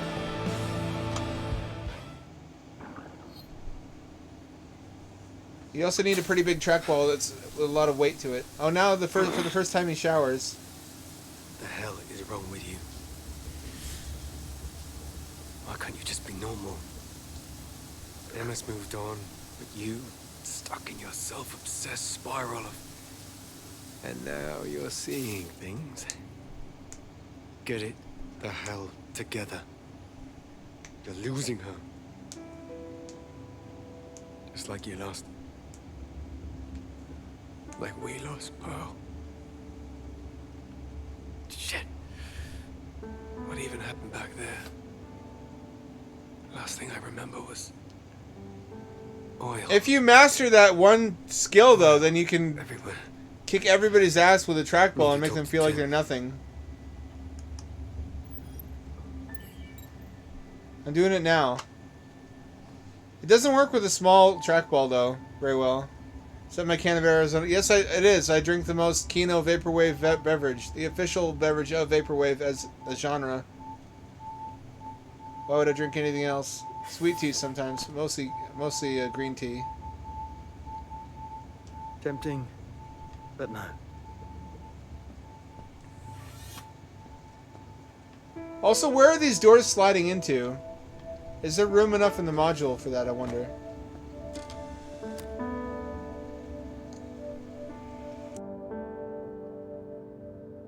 I wonder what a game like this, set aboard Skylab, would be like.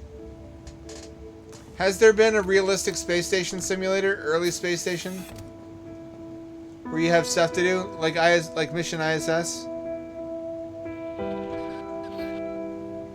Tim? Yes, lad, I'm here. How are you? How are you holding up? What happened? The pipes. Don't worry about that. We'll get some drones down there ASAP. They'll take care of the leak. But there was oil everywhere. I thought I saw whales and... Stan, please. It's not good, I know, but Unitrench is doing everything they can. No one expected this. Now, for safety reasons, I need you to stay put. Don't leave the life module. For how long? I don't know.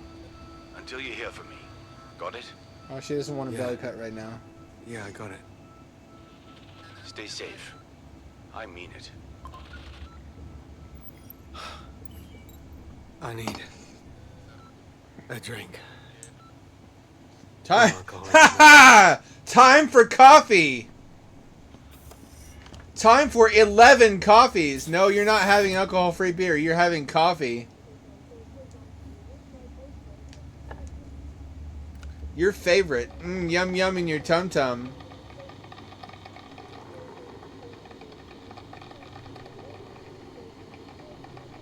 I would love that. I'd pay good money for a early space station simulator. I mean, we don't know about Salyut very much, but at least have like a 3D model of Salyut and the various space stations in that lineage. But let us actually go inside of Skylab and operate all the systems of Skylab and take pictures at the porthole and be cozy and listen to music. Like this game.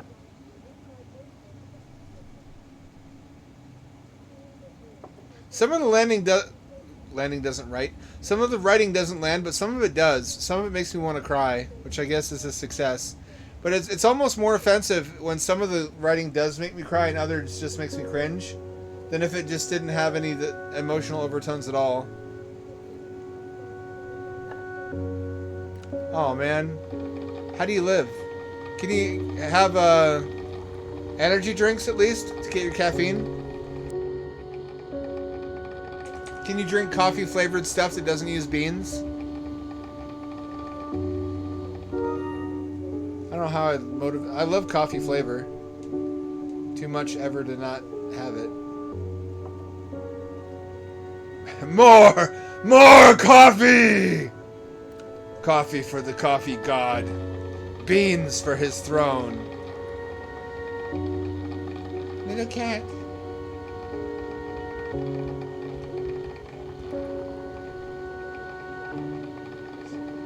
Soft little mugwump.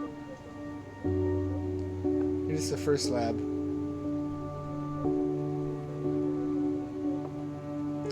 Sometimes my cat looks at me like I'm an idiot if I baby talk her or pet her when she's hunkering down to sleep. Now's one of those times. She just sort of looks at me like, "Are you done? This demeans us both, you realize."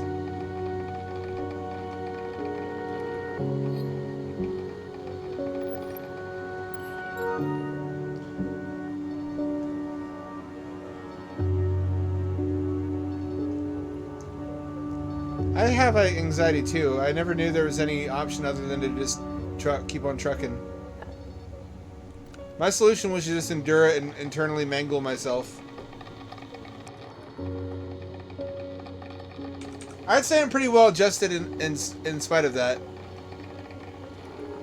And that's how prior generations handled it. Men weren't allowed to have anxiety. That was for women. Men just had to suffer psychologically and distort themselves and bottle things up until they eventually become family annihilators. It is horrible. You can adapt to anything though. I channel that into my writing. It's pure miserable poison, but people buy it. People want to consume it.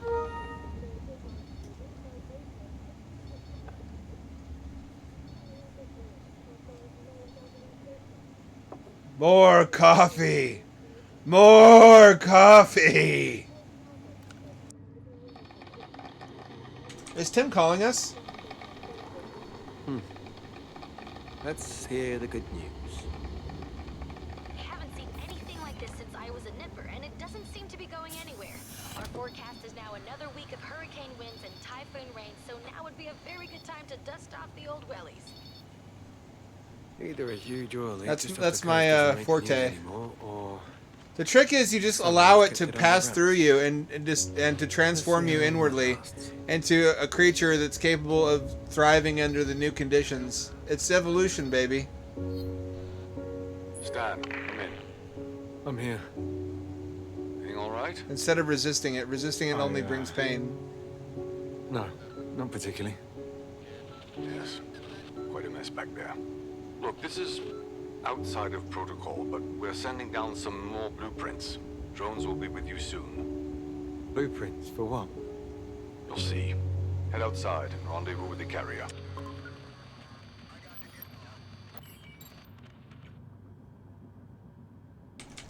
That's kind of psychopathic. I don't know if that person should have been a teacher or not. But yeah, how I don't listen to me. I'm not actually particularly well adjusted, but I have my own systems that work for me. That's not a guarantee they'll work for you, but this is how I live.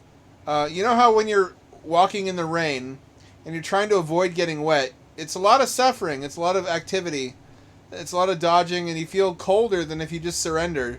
If you surrender and just let yourself get drenched, then eventually your body adapts to it, and you get numb, and you don't feel cold anymore. And it's a lot less stressful than trying to avoid getting wet in the first place when you were never going to be able to do that.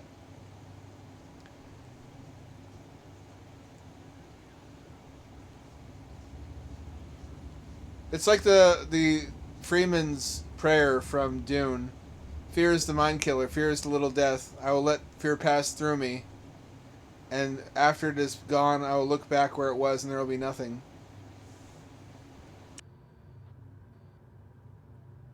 I don't know if surrender is good advice particularly, but it's what worked for me, and I can't imagine it any other way.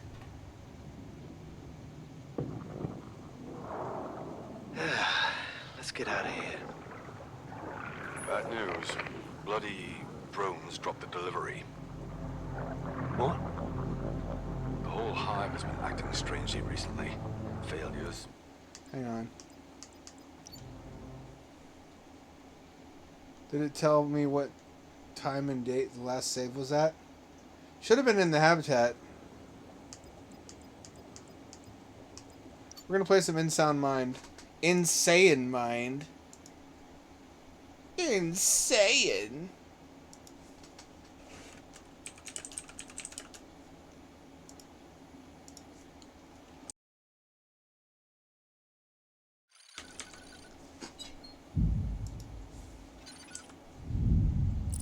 You little lump loaf.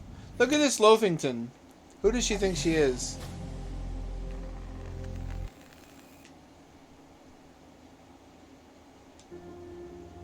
Oh, the Living Tombstone worked on this, huh? How about that? So how much progress did we lose? Oh, you're kidding me. We lost that much progress? Hang on.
Alright.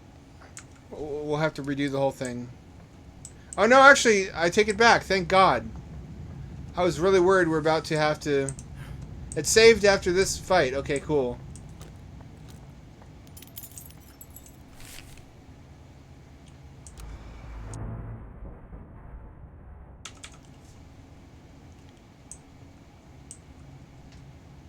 Honestly, that's not bad life advice. It's bad that that's true of life.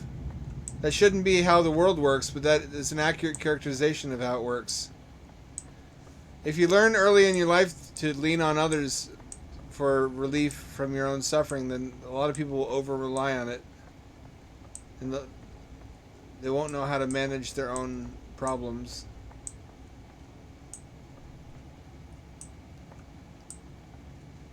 Yeah, you know. You're not wrong. Me too, actually. That seems to be something... I mean, it's not a club you want to be a member of, but it's something a lot of people have had to experience. Fewer have evaded that fate than have experienced it.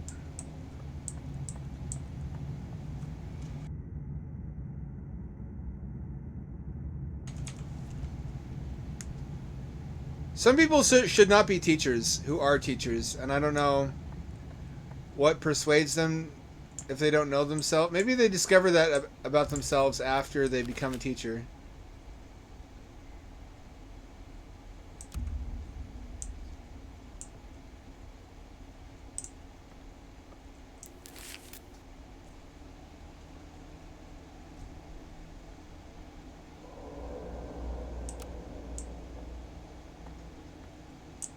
Where are the toys?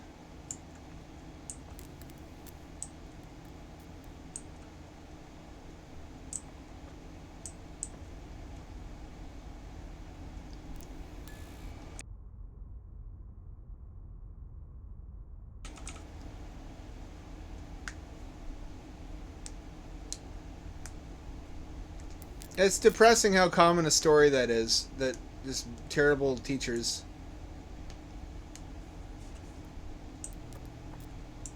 I had some great teachers too, though. They have such a magnified effect, either positive or negative, because of what an influence they are on your life. Really great teachers can be really nourishing. I might be able to break this with something.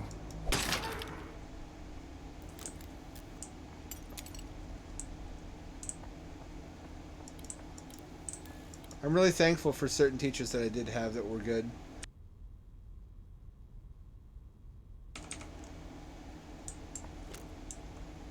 It's a small rounded slot. Worth a try. Guess not. Oh, I used the fuse in the thing.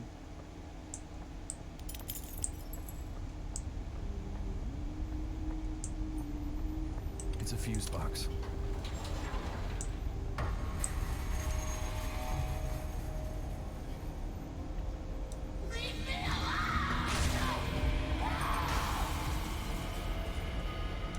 That was a close one.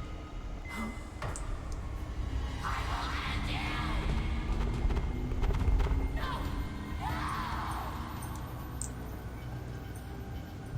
little bit more work and not be noticed.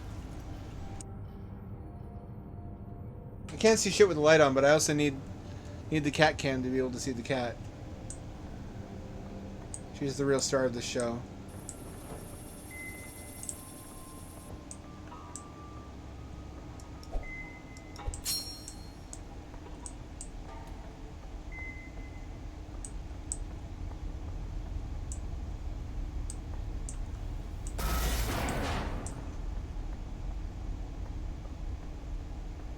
That opens there.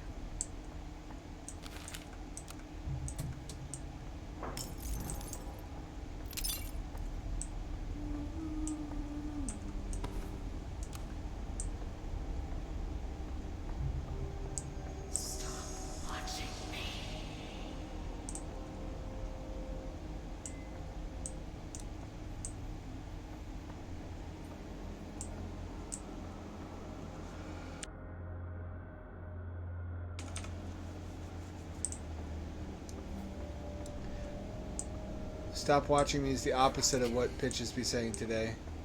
If this was a modern, truly modern game, the ghost woman would be shouting advertisements for her OnlyFans.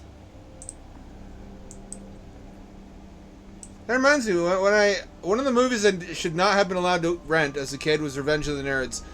How could that possibly not be an innocent, fun family romp, right? Revenge of the Nerds. It sounds like a silly movie. With like fucking 6 minutes of titties and bush in it. Extensive nudity in that film.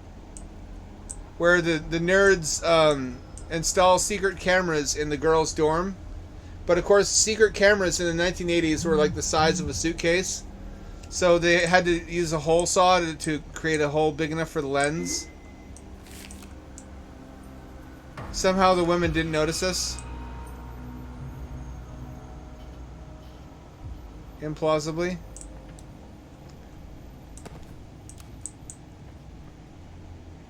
But yeah, it was just a scandalous thing they weren't supposed to do because, of course, that's illegal, highly illegal. These days, they would be saying, okay, it's fine if you watch us through a camera, but you have to pay us $5 a month to do it.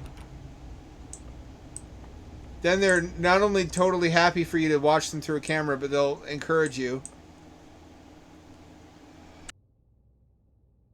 Not exactly. I mean, that is a controversial scene from that film. He basically tricks her into thinking that he's her boyfriend by wearing the same Halloween costume with a mask, a Darth Vader costume, and they fuck with the costume still on, and then he takes the mask off after he comes.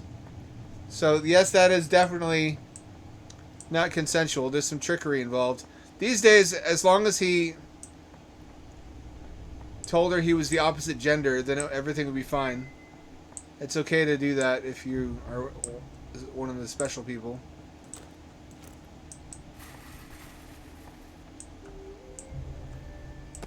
It's just funny how much culture changes. So things that are shocking and depraved in one era become commercialized in another.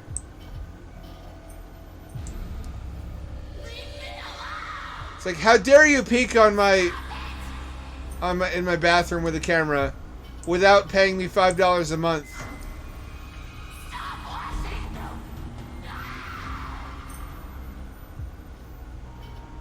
Programmer socks and plushy shark people. The censorship people.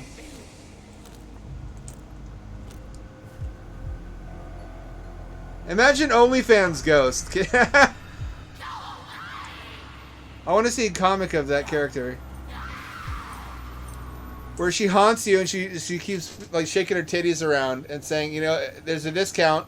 In December it's 50% off with a free photo set. I'll DM you my nudes every day. Straight to your phone. You're like, go away!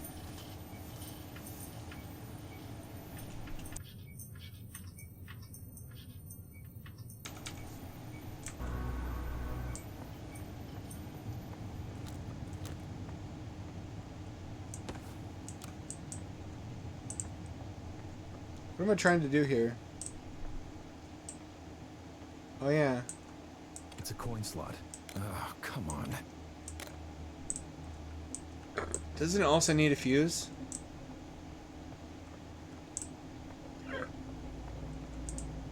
I want to see the OnlyFans Ghost movie. Now, really badly.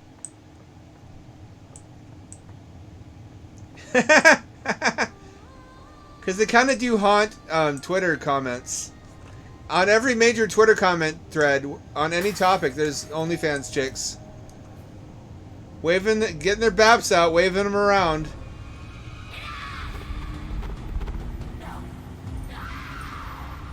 You think she would learn? Ooh, aren't you scared and aroused by my spooky boobies?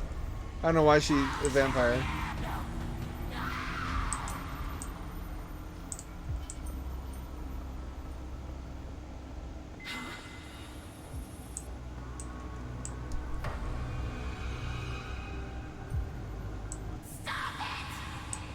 How can she see her reflection?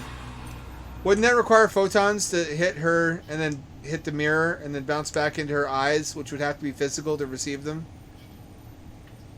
Some of them are. I know the ones that follow you are bots, but there are ones that you can interact with in the reply chains, and they have activity on their TL.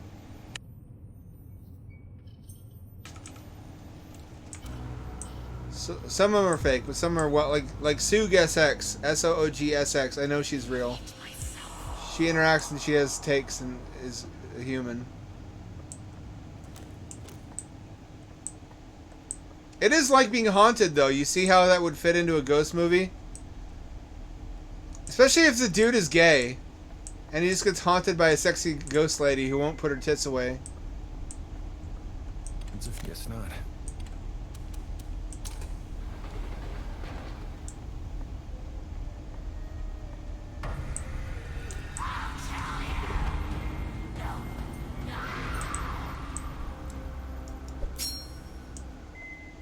I'll kill you unless you show me my reflection for 0.2 seconds.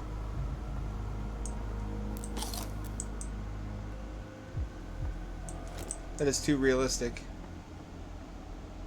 His bullets won't hurt. Help her. You know what I've been craving recently for no good reason? I crave foods that are really plebeian. Like Little Caesar's pizza. Just processed foods are a comfort food for me. Summer sausage. You ever have summer sausage?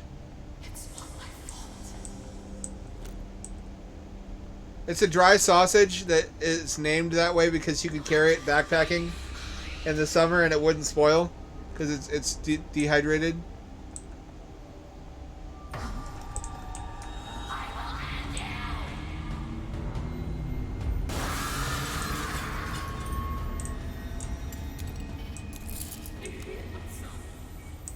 Yeah, that's a little bit on the nose. We know that.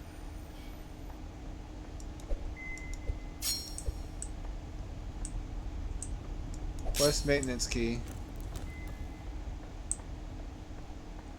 But the flashlight still works, but only a little bit. I appreciate that.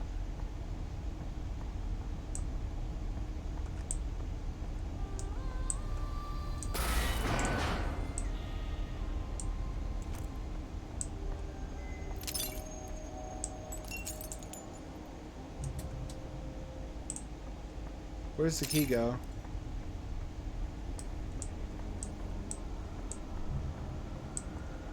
Where am I? General section. Thank you for telling me, game.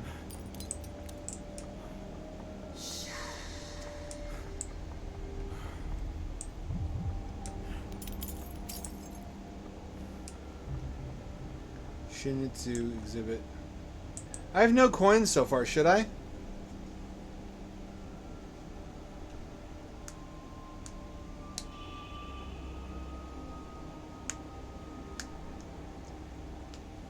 I've noticed that I burp a lot. I'm gassy, which is, I don't want to say that on stream, but it is true.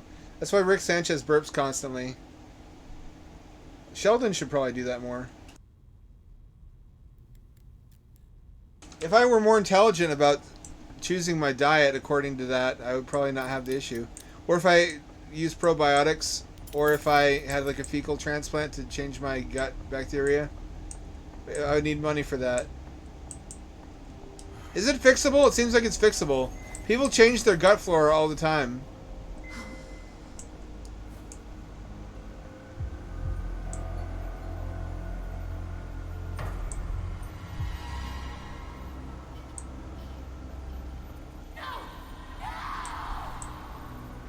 That was just vicious. That was just me being cruel.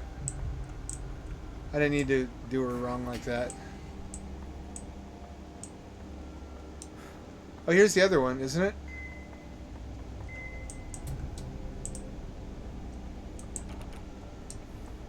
Maintenance east wing, maintenance west wing, isn't it? I mean, this is the east wing, so is the west wing across the whole store? It can't be.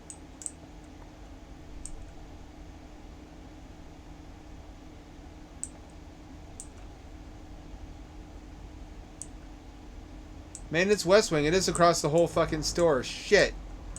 God damn it. Why lay it out like that?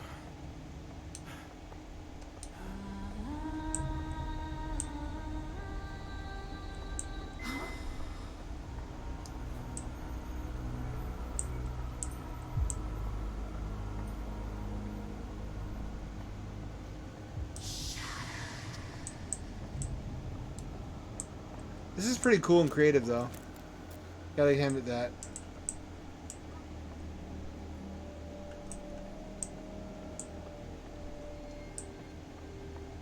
So I got a hold of Dementium, the remake for Switch. We're definitely playing that at some point. I'm a big Dementium fan.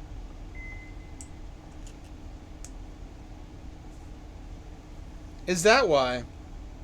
Do alcoholics do that a lot? I know that I have gastrointestinal weirdness going on. But it's also because I have a tracheal deformity. Esophageal deformity. Box.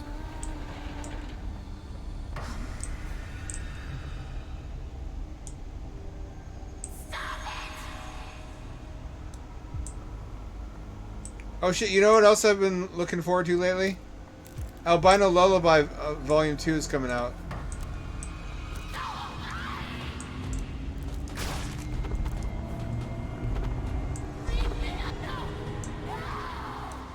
And y'all remember Albino Lullaby Chapter 1? He overshot the due date for... It's supposed to be episodic. But he got way too ambitious with the next episode.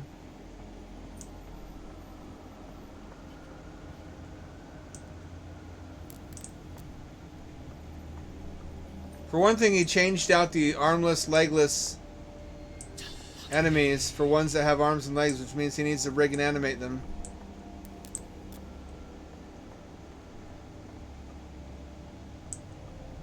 I'm hyped though. That's a game not everybody knows about, but I really appreciate a lot. Oh, there we go. The door to the west wing is locked. There's a keyhole.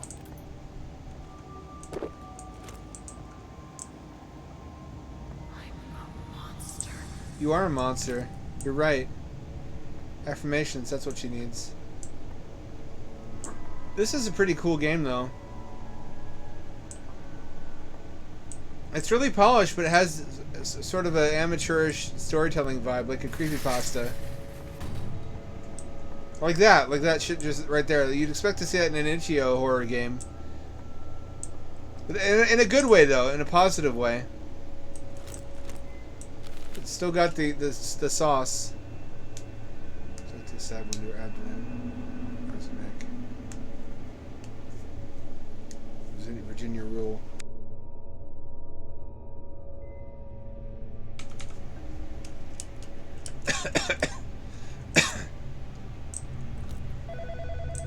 Oh, it's gonna be Bluto again. Determination. I have to admit, to stab yourself in the gut and still have enough determination to pull out the glass and slice your own throat open. I almost want to stand up and give her a round of applause. Edgy, bro. Edgier than Vectrex graphics.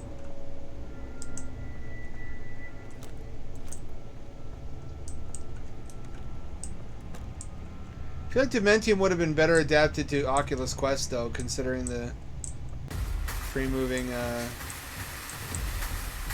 flashlight.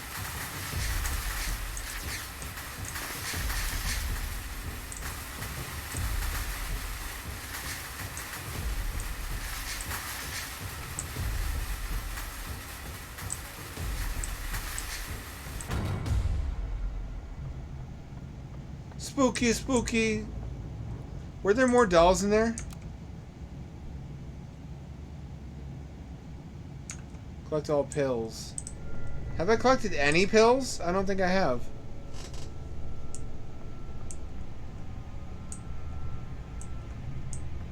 Fuck, I want pizza. It's like the Mary Kate and Ashley Olsen video. Gimme Preets, P-I-Z-Z-A. I think I'm used to that one. The only version I've watched is the one where it slowed down a lot. Give me pizza.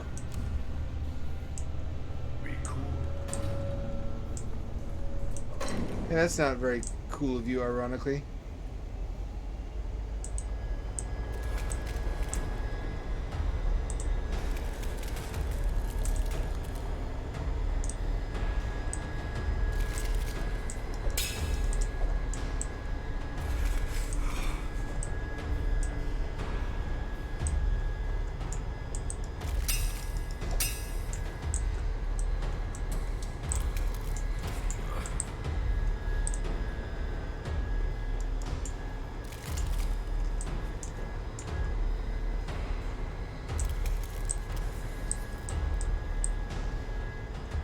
It's locked. This doesn't work.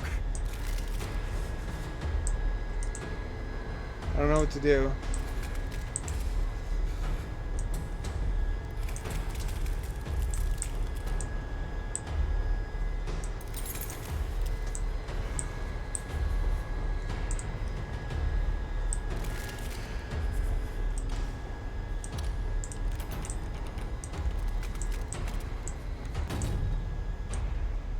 That wasn't too bad.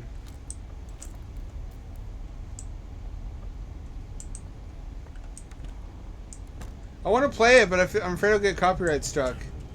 Just because the algorithm will recognize audio that also was played on YouTube. That's the song that plays in my head whenever I have pizza. Give me pizza.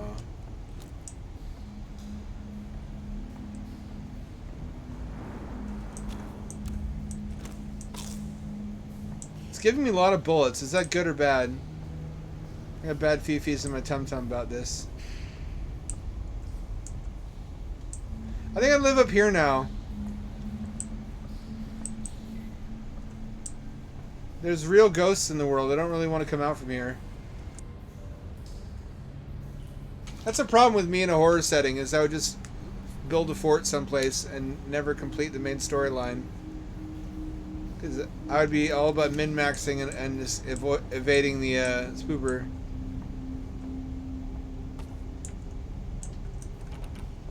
They're coming for you. Barbara. They're coming for you, Barbara.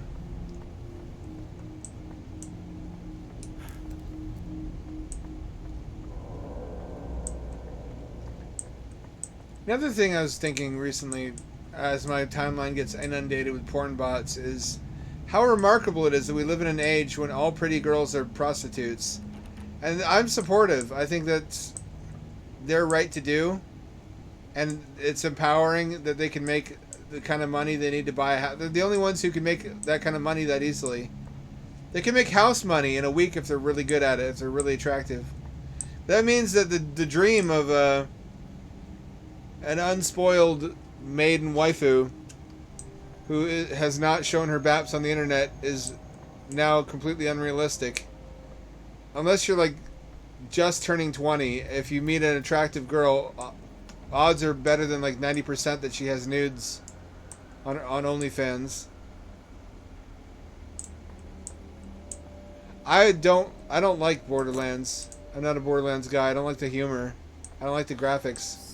The art style is bad. The humor is bad. The writing is bad. Bad writing, bad humor, bad art. No Borderlands. Rage, maybe.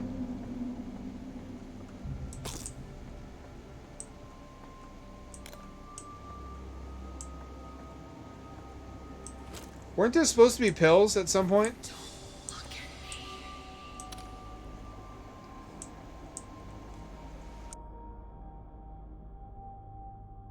Who would have believed you? Think about all the science fiction in the 70s that predicted drastically different social dynamics in the future, like a matriarchy or polycules, which, to be fair, they were spot on about that. None of them predicted that every attractive girl would be a prostitute now. Then again, capitalism makes prostitutes of all of us in various ways. The dude who's getting underpaid at his job is getting fucked in the ass just as much as the girl who literally gets fucked in the ass on camera.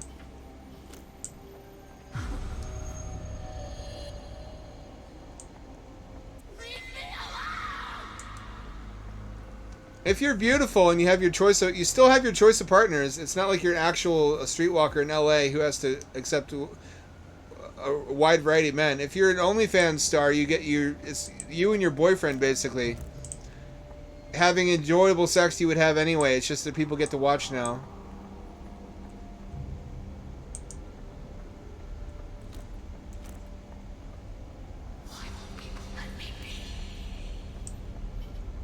Why won't people subscribe to my ghostly OnlyFans?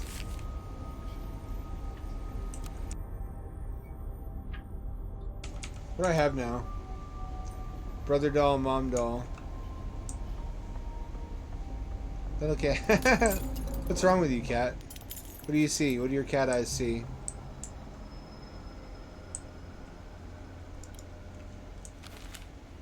Dinner, and she's in the freezer. So she goes in the kitchen, I want to say.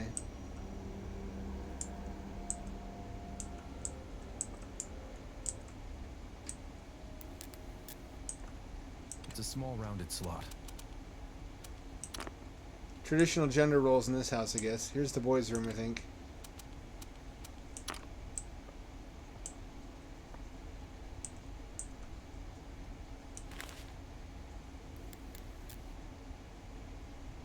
And my brother hides in storage.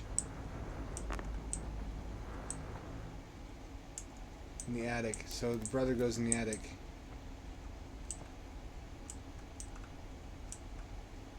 Can I?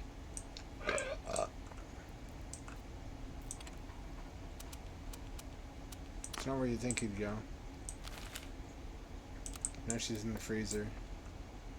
Oh, that tells you where to find the doll. I see. By fire, Dad would sleep.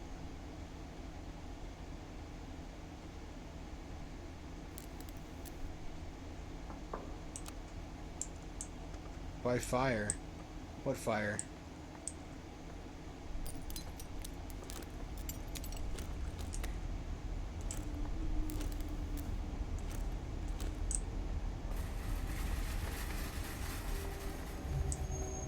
By fire? When was there fire? Here?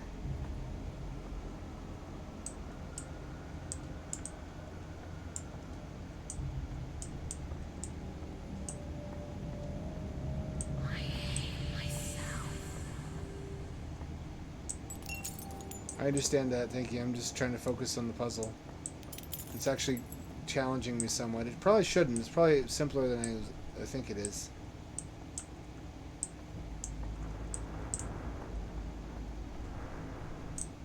Probably isn't actually that hard.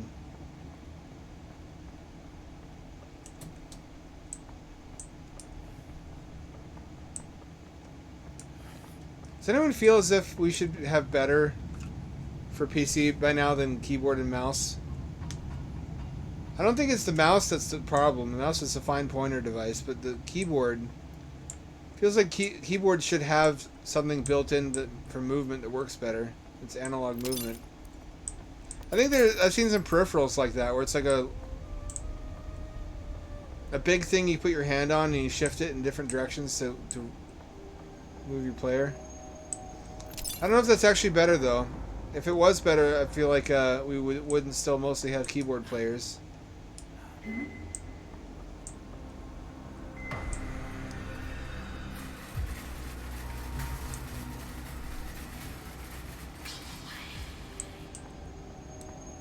By fire. Somewhere there's fire.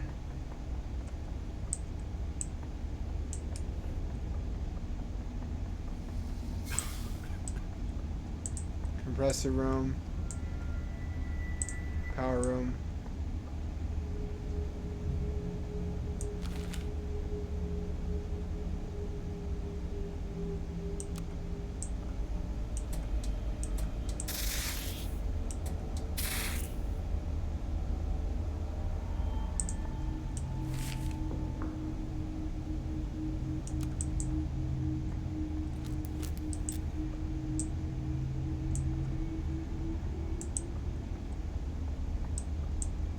Been through there.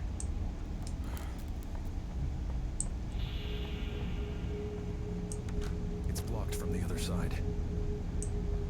So I can unlock it, that's what you're saying.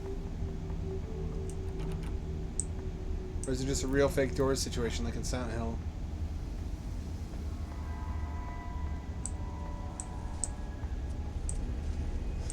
Just once I would have liked to have seen a real fake doors factory in Silent Hill town somewhere.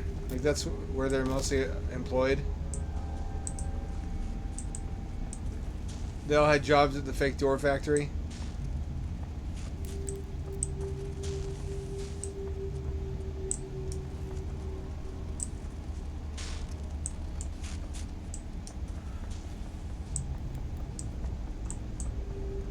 Staff room and office need less electricity.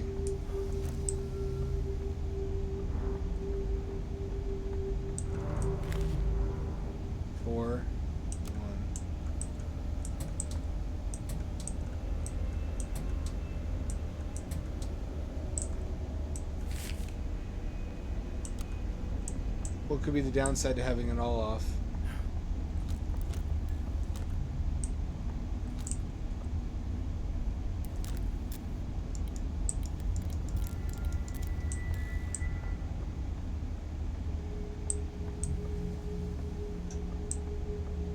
Okay, I can't see shit, that's what. So I need the hull turned on.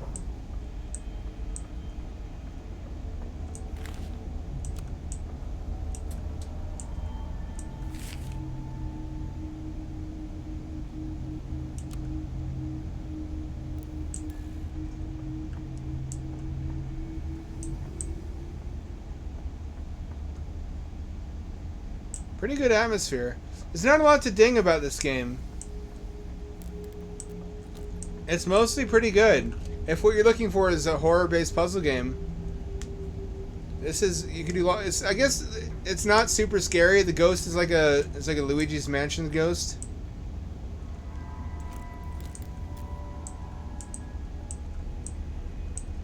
It's not like spooky. It's like Reddit spooky. It's a small coin slot.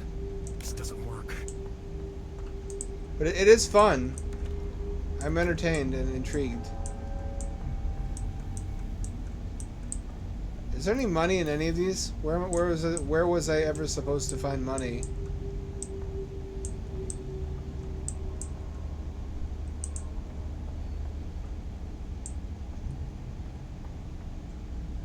How have I gone this far in the level and yet not come across coins?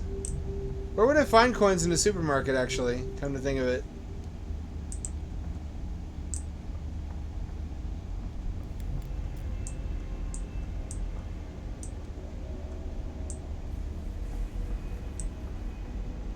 Reminds me of Penumbra, mostly because of the shit flashlight. That's the other thing I want to see in a horror game, is a really bad, dodgy flashlight factory.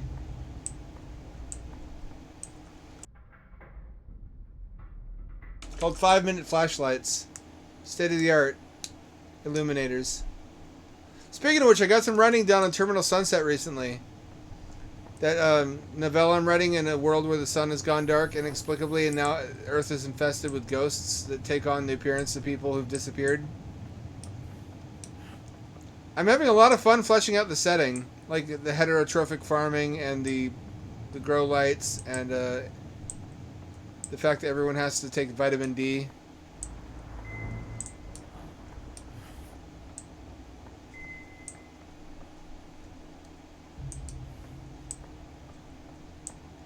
I'm getting into the good parts too now. It's a series of scares, basically, where the main characters get stuck in a situation where the lights go off partially for a while. And it's just heart-pounding terror while they struggle to stay in the eliminated patches, which was inspired by a game I played as a kid. I don't mean a video game. I mean an actual game I played outside with other children where you couldn't stand in the shadows. They were cast by trees or other stuff. The ghosts would get you if you ventured out of the light. It's a coin slot. Oh, this doesn't work. Where am I to find coins? Also, not nearly enough batteries.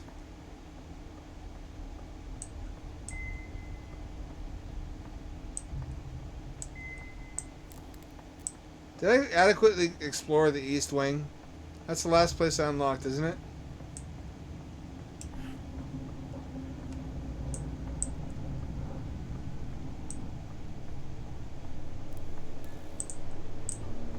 I should be looking for like a boiler room.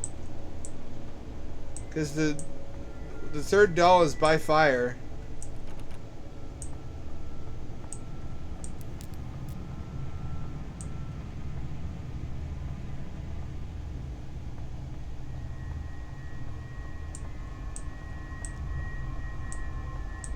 Now, I am biased, but I would give this a higher score if it was in VR, and there's not a really good reason for not to be. Nothing about the 3D models we see on screen, the HUD models, like the flashlight, this would actually work better in VR. Angling it to get the reflection you want. Nothing about this really doesn't work in virtual reality. It seems like a really no-brainer move for a lot of these devs to create a VR edition they sell separately, like with Skyrim.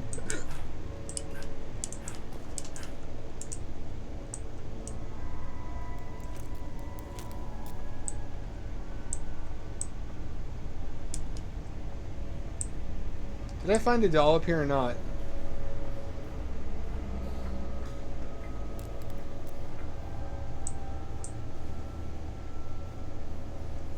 So clearly where I'm supposed to go.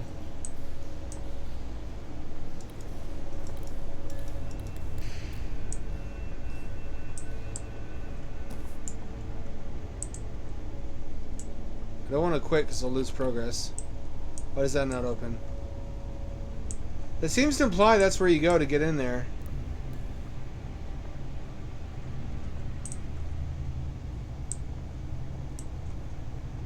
Or was that the freezer section? Did I get anything good in the freezer section? It's postcards. One mirror left.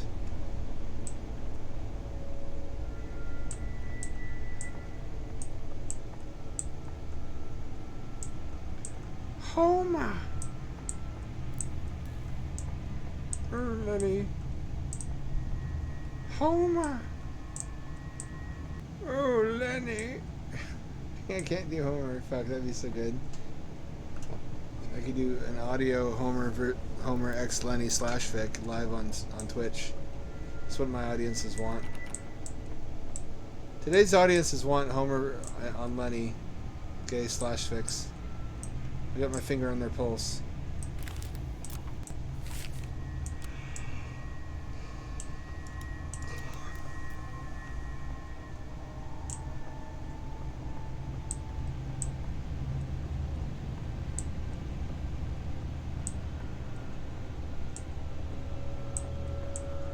Homer!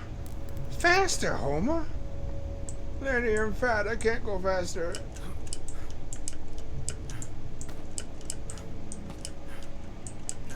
Destroy my posse, Homer. My Lenessie. Oh god, Lenessie has the makings of a Twitter meme. Carl Lessie versus Lenessie. Which one are you? Which way, white man?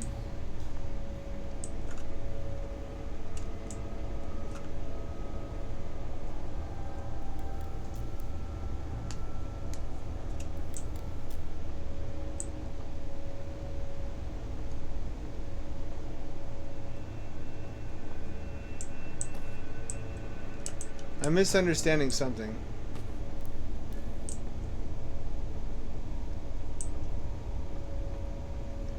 Only I had glow sticks.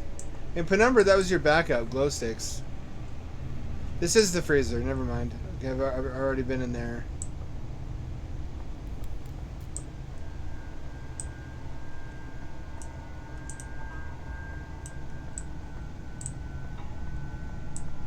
I see a fire extinguisher. I don't see a room related to fire.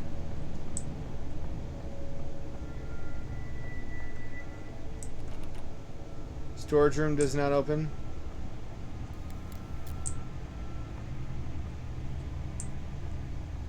You ever get curious about those windows in like Targets and some Walmarts? They're really high up. There's like an overlook window area where you would see the G-Man if it was Half-Life. What goes on in there? So that's not the break room. Is that where the CEO office is?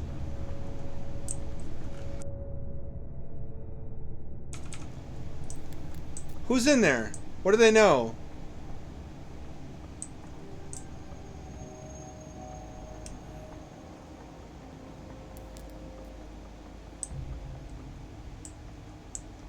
Meat section. Can I eat raw meat off the shelves? I'm sure Manosphere Twitter would tell me that's what a real alpha would do. Just walk into the grocery store, eat raw meat off the shelf.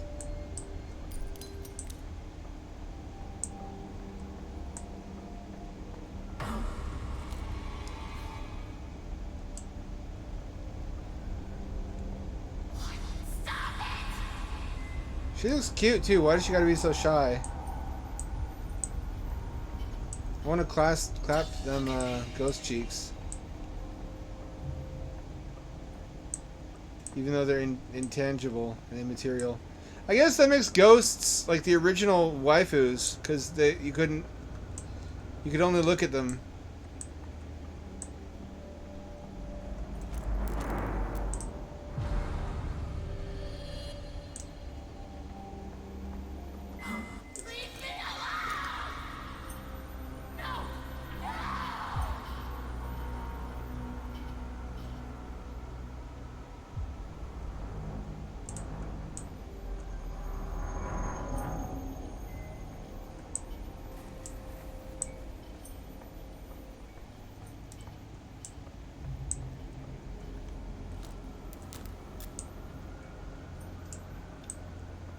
Superb assets, superb modeling. Pretty good writing. I would replace one voice actor and I'd make the ghost a bit scarier. Not a lot to complain about though. This is actually superb. Especially for what I paid.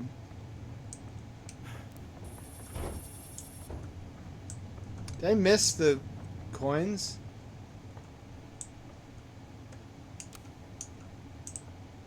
I'm gonna go a little over time today. It's a lock with a coin slot.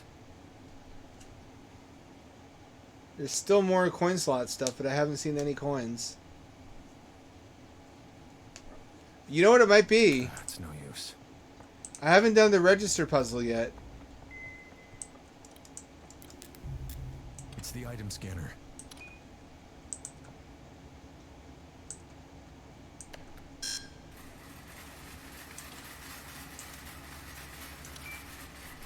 It's an item scanner. What do I have to make it do?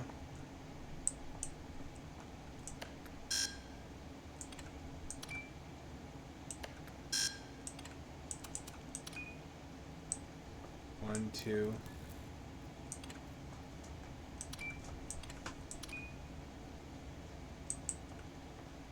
Three. Cat, I can't see. Can't see cat.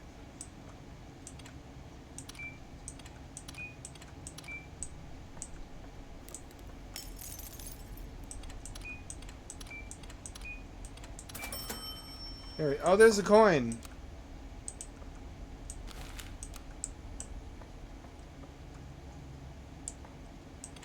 No luck.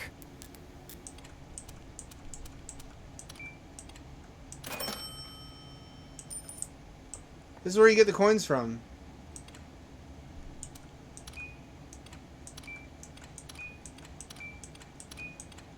It's the item scanner.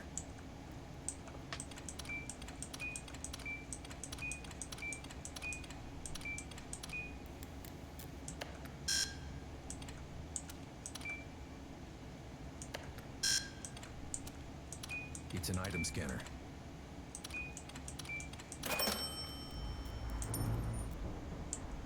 Cat, your head is right where I need to see.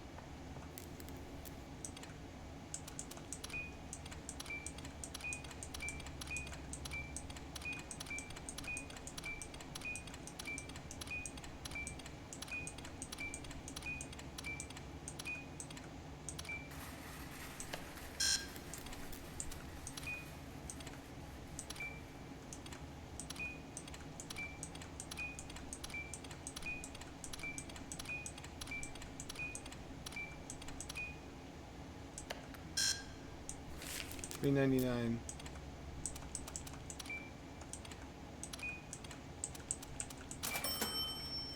It tells you. That was easy. Why didn't I do that sooner? Man, I'm a big dummy dumb head. Dumb dummy head, that's me. Thank goodness I'm so sexy. Let's put a coin in the cart rental and see what happens. It's a lock with a coin slot.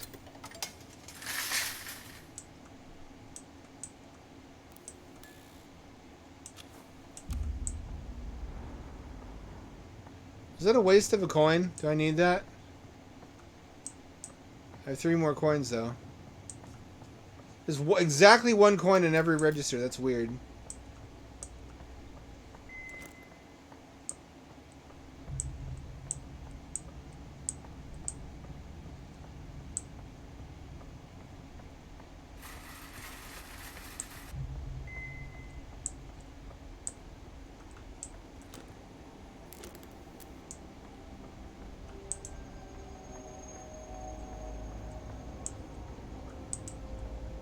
Also, there aren't really steep consequences if she gets you. You just lose a bit of health.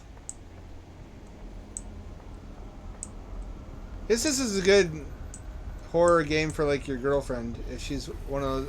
Not to be sexist, it is a commonplace thing. You see it on YouTube a lot.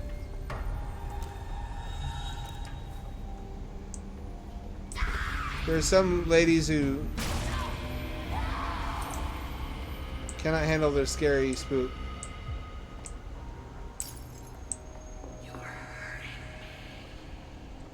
It's consensual. You want to be hurt. You made that very clear by now.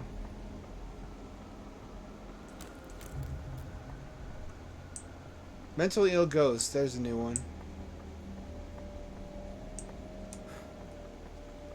Supposed to put the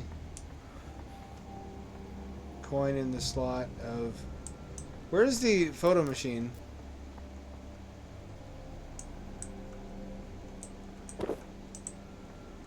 Good thing in the slot of health items. I'm gonna go over time just because I already have some leftover pizza, so I don't have to go out to eat.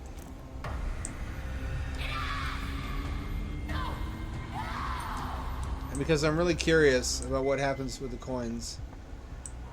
It's really frustrating not to have closure.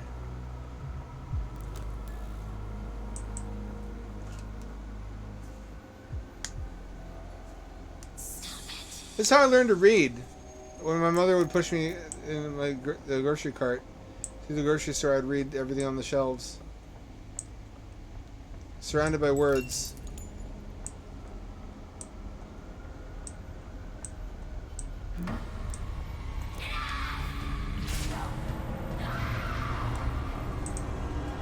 She still took a little bit of health off me.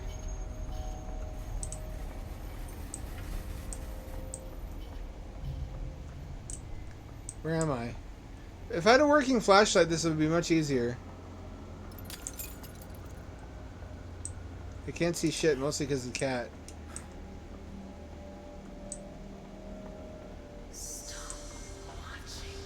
Hang on.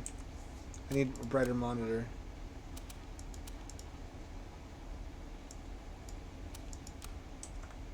That's better. That's cheating, but it's better.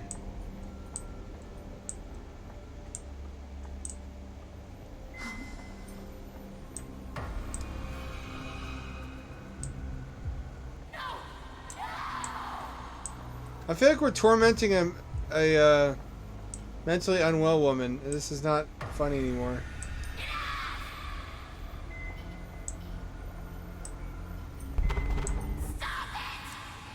If it ever was.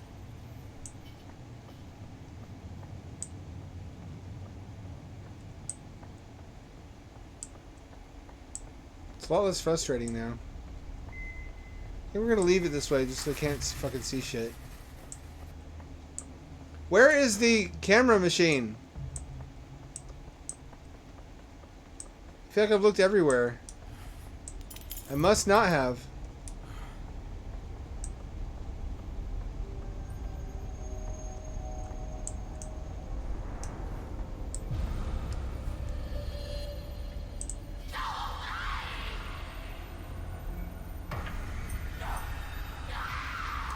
Nice try. Nice try.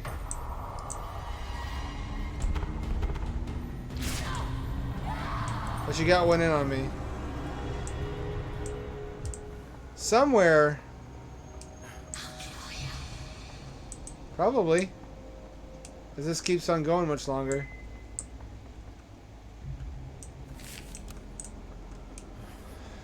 Ooh, we have what we need to beat it now. I just need to find the right slots, giggity, to put these coins into.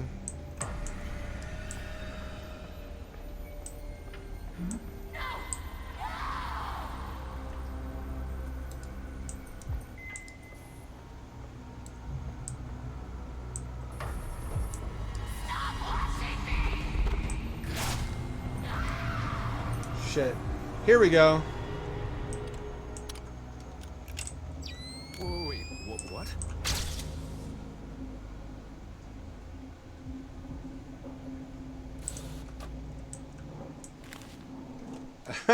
Spooky. He's this literal. He's the Reddit spooky man with a fedora. He's Reddit Slenderman.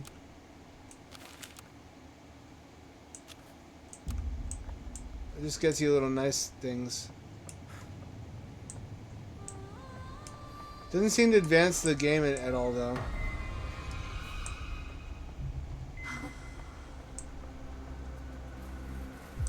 What are those blue glowy things?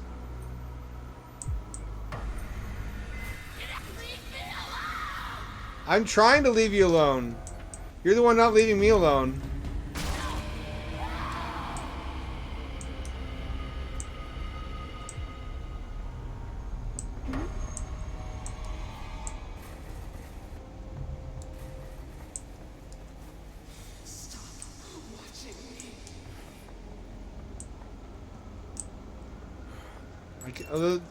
Whatever the blue things are, they're outside.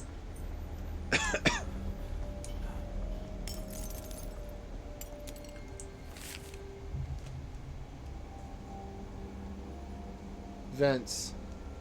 Compressor room in the east wing. Enter the vents via the compressor room in east wing. Enter the vents via the compressor room in east wing. East wing. This is west wing.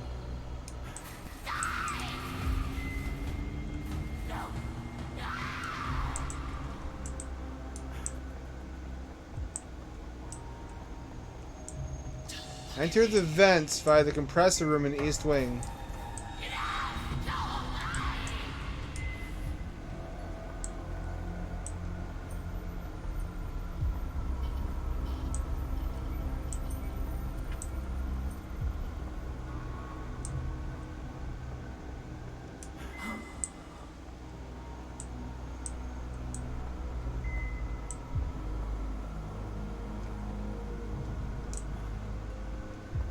Back where I started. What the fuck? Oh, this is the east wing. Never mind. I'm stupid.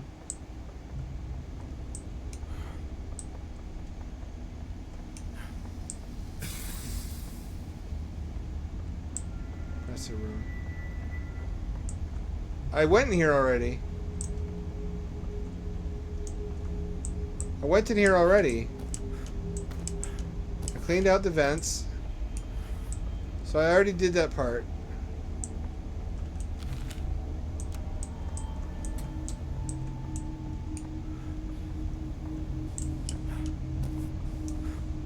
So whatever I was supposed to do here, I've already done. Compressor room, no downsides.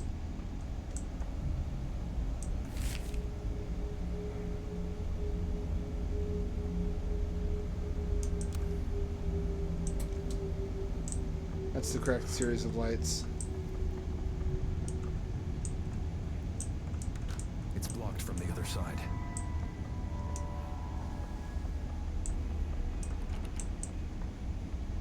I feel like I made some progress in understanding.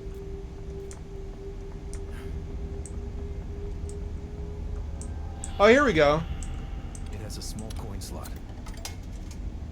It swallowed the coin, but nothing happened. Damn thing still owes me. Damn thing still owes me.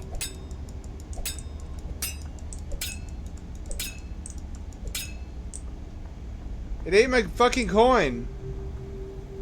Can it do that? How? Why is that allowed?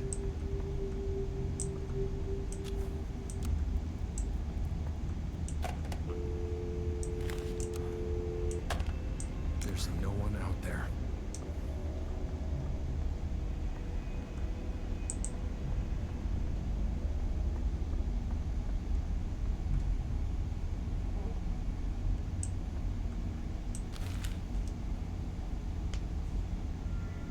Oh yeah, this is part of the report.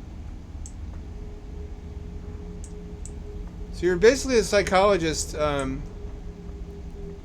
helping to psychologize and therapeutize ghosts. You're administering therapy to ghosts in order to help them move on to... That's a pretty good premise. I've seen it done before, but in a game, that's pretty novel.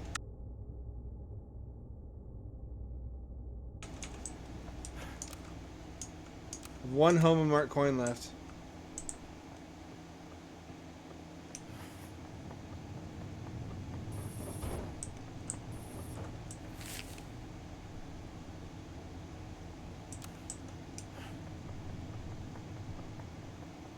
At least she never has to leave. The poor autistic woman doesn't have to leave Homomart ever again. She loves Homomart. Homomart.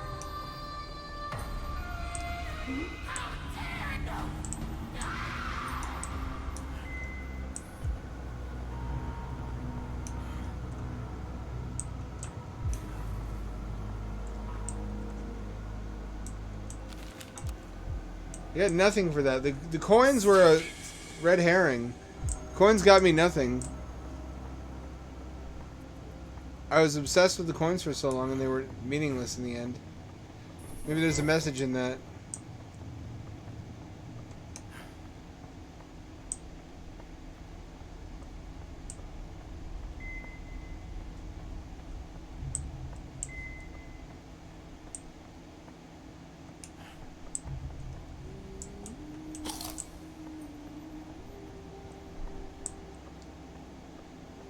Are these even still cold?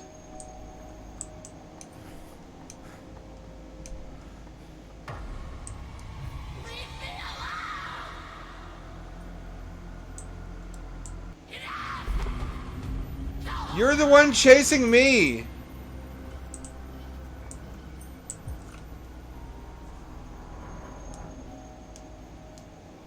So I've been working out for a while now, for like 2 or 3 years. I don't juice, so I've been getting slow but natural results. I gotta say I like it. I like being more energetic. I like not having aches and pains. My joints pop less now. I'm more motivated. Motivation turns out to be largely chemical. And you can increase your dopamine and serotonin limits just by using your muscles and exerting yourself. More than that, though, I like being a beefy boy. Beefy, beefy boy, beefy boy. Beefy, beefy is what beefy boy would say. Like, my arms don't reach as far to the other side now because my fucking chest muscles and biceps are in the way. And that's a good feeling. I like it. I like being a man. Is there, like, something that's the opposite of gender dysphoria? Where you, like, really enjoy the gender that you are? And think, like, dudes rock. It rocks being dude. I like being a big muscle man. I like lifting heavy things and putting them back down again, but then lifting those very same things yet again.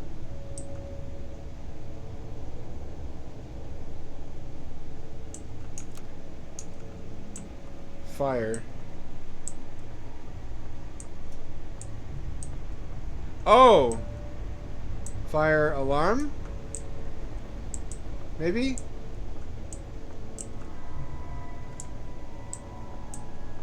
I should have my sonar from the other game.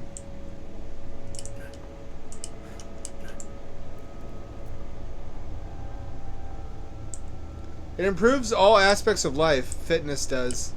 That's one of the best advices you can give anyone. It's just if you don't know what to do with you got problems and you know what to do about them, get fit. Because even if it doesn't solve your problem, at least now you're fucking swole.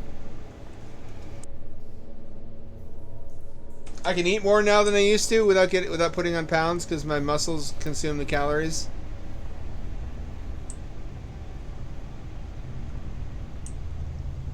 It's rad as shit and I love it. It's not really for anybody. I'm not trying to look good for anyone because I'm not really in a good state financially and emotionally to meet anybody right now. But I feel better about myself. It's easier to feel better about yourself when you're swole.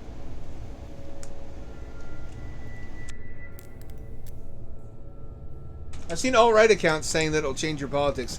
Hasn't changed my politics. I'm autistic. I'm not that easily influenced.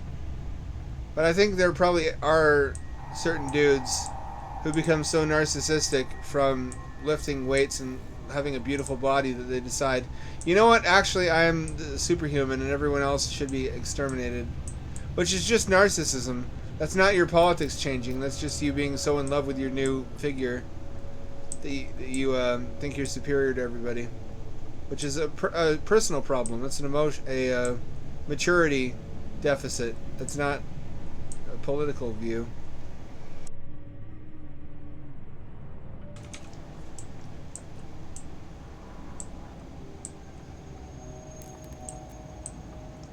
I do love being fit though. I haven't been able to get all the midsection fat off. I still am kind of barrel shaped. But I got biceps and shoulders and chest now. I would have to completely. I'd have to completely quit sweet drinks to get rid of the midsection. I'm not willing to do that. I'm just not gonna ever be T-shaped.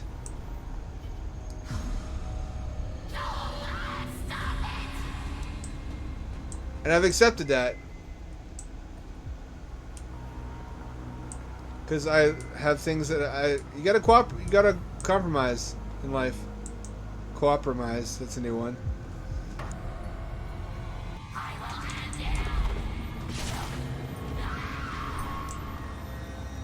We could cooperate, you know. We don't have to be enemies. We could be lovers. You and I, Miss Ghost.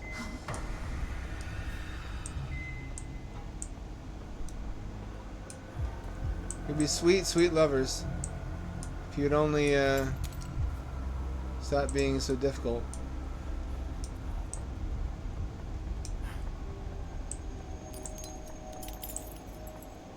Here's the toy area.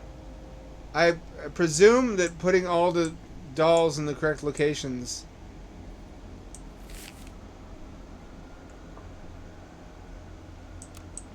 So Dad goes in here when I find him. It's a small router, not working.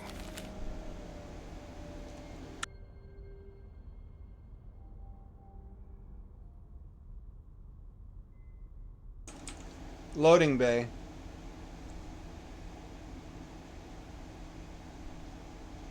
So by fire. Actually, Dad goes by the fireplace. And the loading bay is where I should find him in the store. I get you. I get you. Here we go. Let's a fucking go. Ignition key.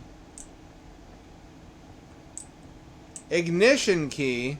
Vehicle. What?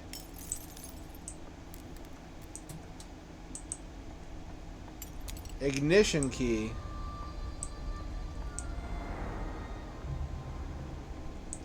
Where's the loading bay?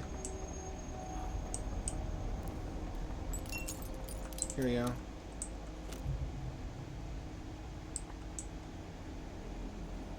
Loading bay is by the warehouse.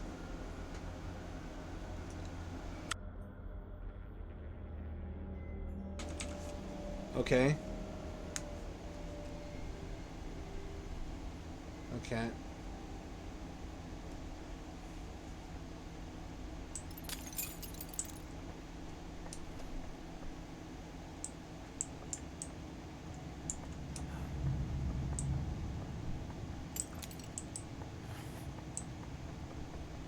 This way? Not this way.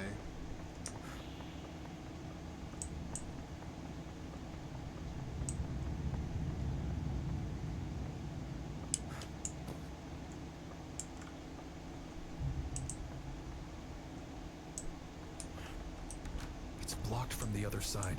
Fuck. So I need to get to the back halls. Through the meat section. It's electronics. Food section's over here.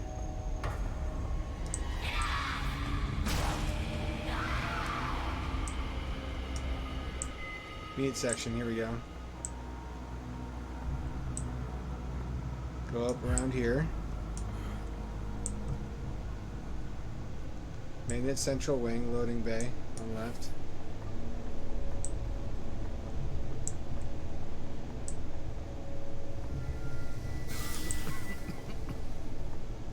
Oh, this is open. This didn't used to be.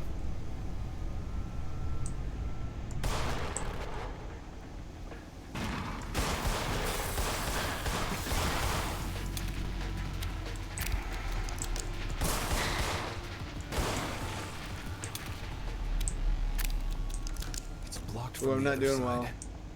Well, we're making progress finally.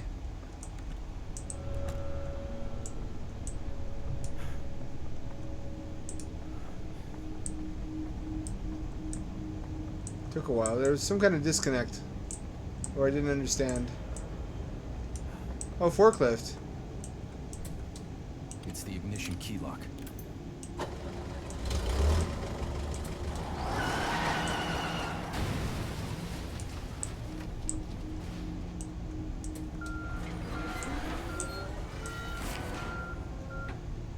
Oh, cool puzzle. Neato.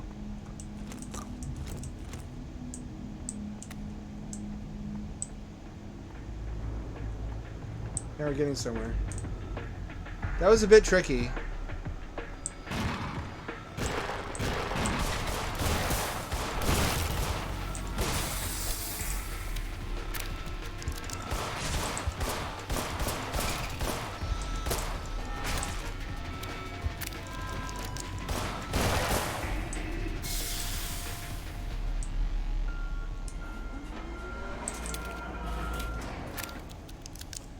I'm regenerating.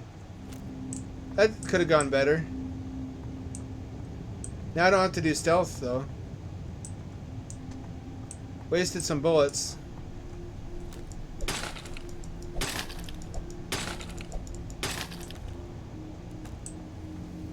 Aha, that's where that connects to. Such a deal.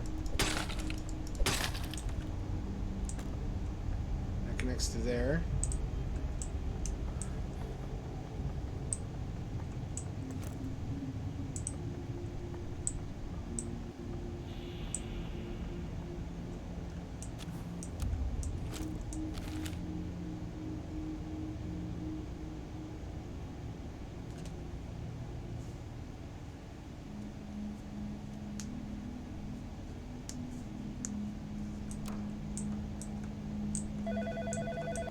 What's up, Bluto? What was it you wrote in her file?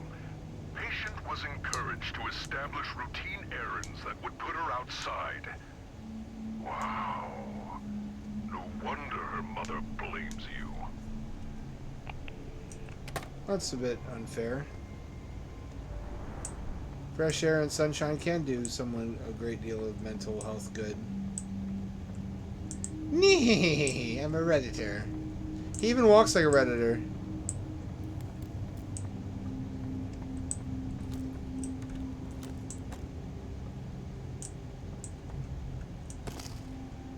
I'm eating out of the trash now.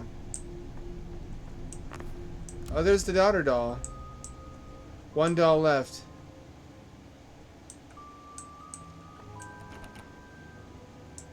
He's in the loading bay, the father doll.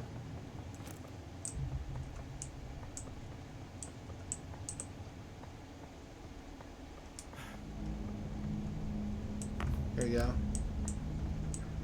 There we go.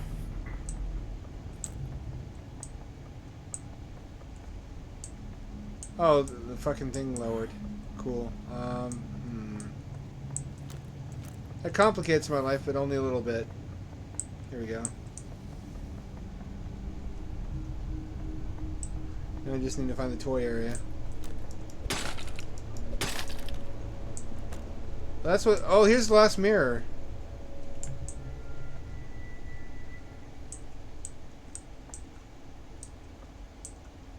It's a small rounded slot.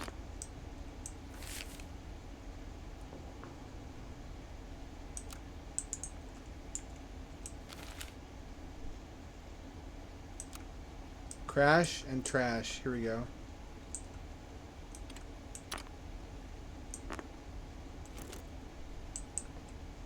Where does trash go? Did I put the mother in the right place? Dinner, freezer. Dinner by fire attic. He's where he needs to be.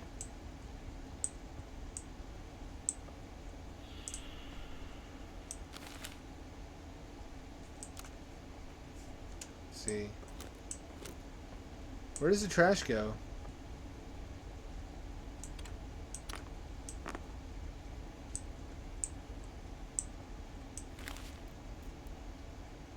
By fire.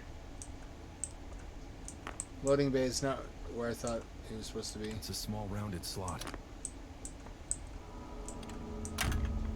There we go. There we go. There we fucking go. Now we're going up Satan's anus. Just like the Bible predicted.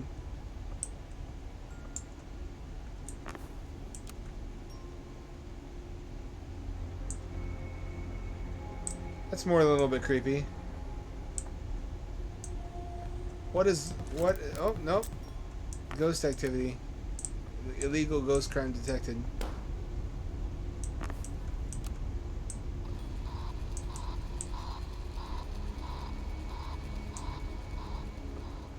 Will that kill me if it reaches me? Feels like it will.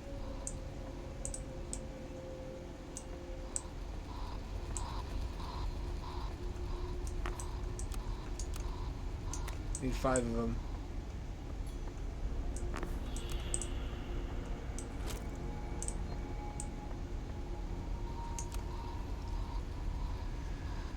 Death. I can put something in here. Death. Ooh, spooky. Creepy, but nothing happened.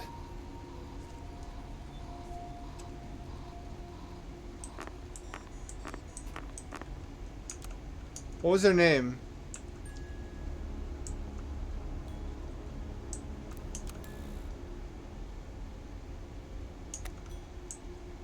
It's got to be her name.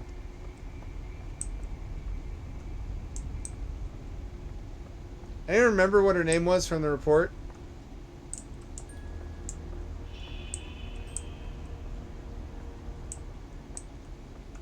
I can't go back. It doesn't spell her last name, does it?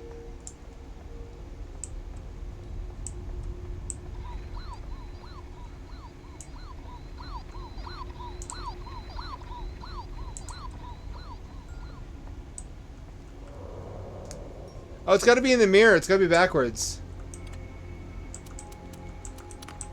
I can put something in here.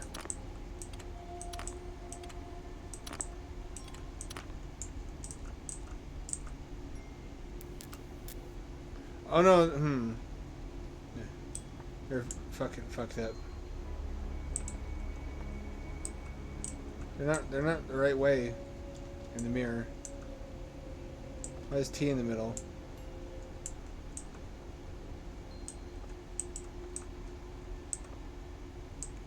Green and yellow have to be swapped.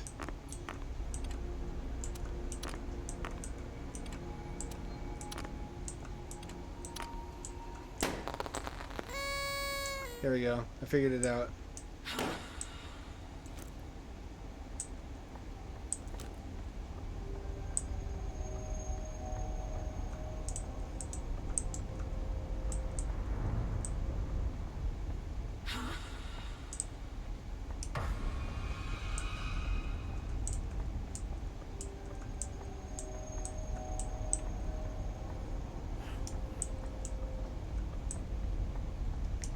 Do I really want to kill her in her childhood fort? Seems like this is a safe space for her.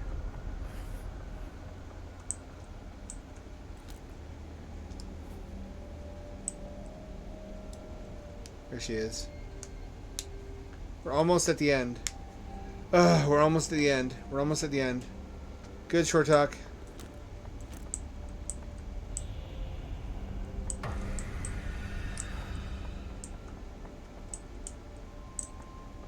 We're luring a mentally ill girl woman, ghost child, to her death in the place where she believes herself to be safe.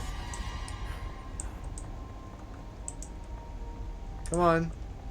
Follow me. Why am I able to see her with a flashlight?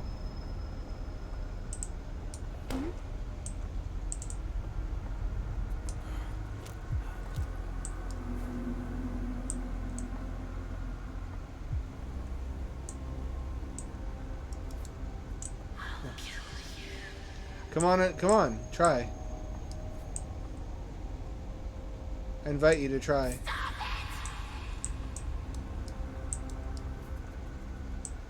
Problem is I can't see her without this.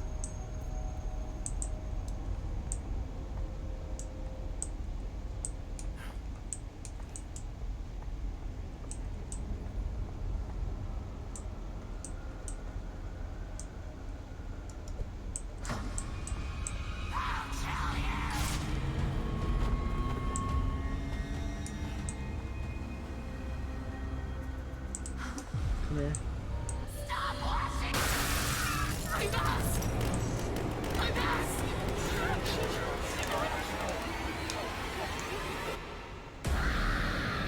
So instead of sending her peacefully to the afterlife, we just traumatize her until she disintegrates. That's a good therapist. She wanted to die. Only someone selfish you try to take it away from her. That EC failed. What do I make of that? Dude, I'm just trying to do my job. Oh. I mean no harm to anyone. I see you. Maybe you're hot as shit. What? Why? Why would she suddenly be at peace? What? I don't think Virginia would be capable of doing something like this without some sort of outside influence. Why? I'll get to the bottom of this. That's not narratively correct. What you would need to do is to somehow convince her that you find her beautiful and restore Homomart. That the dialogue is fine, but the plot design raises a lot of questions. That's not correct according to Ghost rules. Ghost rules, you have to satisfy them that they've been understood and that their death is solved and they received justice and that their hang-ups have been straightened out. Her hang-ups were not straightened out. Her death was not avenged. Nothing was learned.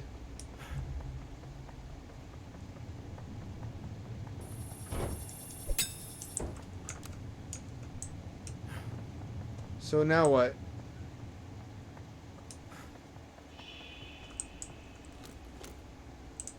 So now what?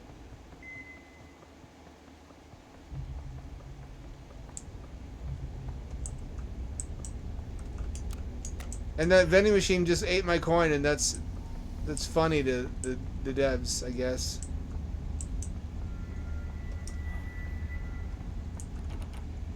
That still doesn't open.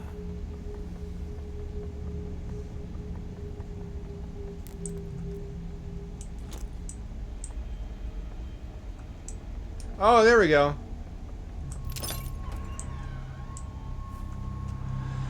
Oh, for fuck's sake. It's 30 minutes past the hour. I want to eat. I want to cuddle with my little cat under the covers where she goes to get cozy warm in the winter. I want to go to bed and sleep. I think I'm ready now. We can talk about the scars. My face. If you'd like, yes. I appreciate you not asking me about them. I mean, I do see you looking at them. Everyone does all the time anyway. I'm listening. This could have been much more emotionally meaningful if the puzzles were more straightforward so I didn't get hung up on them for hours. Might be a skill issue. How do I, there we go.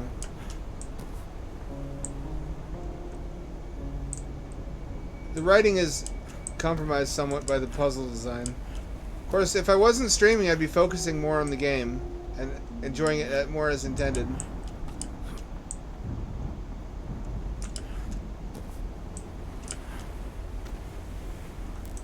When I was a kid, my mom, she used to sign me up for, like, Little Miss whatever the hell, you know, like these beauty pageants. For this one, I was practicing at home, and I was in the bathroom just playing with, like, some of my mom's makeup, and then sorry. Take your time. Mostly good voice acting, mostly good writing. I just slipped. I don't know. I lost my balance, and I grabbed the mirror cabinet, and the whole thing just fell apart. I hate her, my mother. She made me go anyway. Made you go where? Out. To the pageant, to school, everywhere, with a busted up face and stitches. Oh, I understand now. She's a monster and a liar. She told me I was still pretty. She said people wouldn't judge me guess what? They did. They look at me with pity. I look back at them with hatred. Oh no, I'm not pretty. I'm not the most pretty princess. I hate everyone. I understand. Stop looking at me.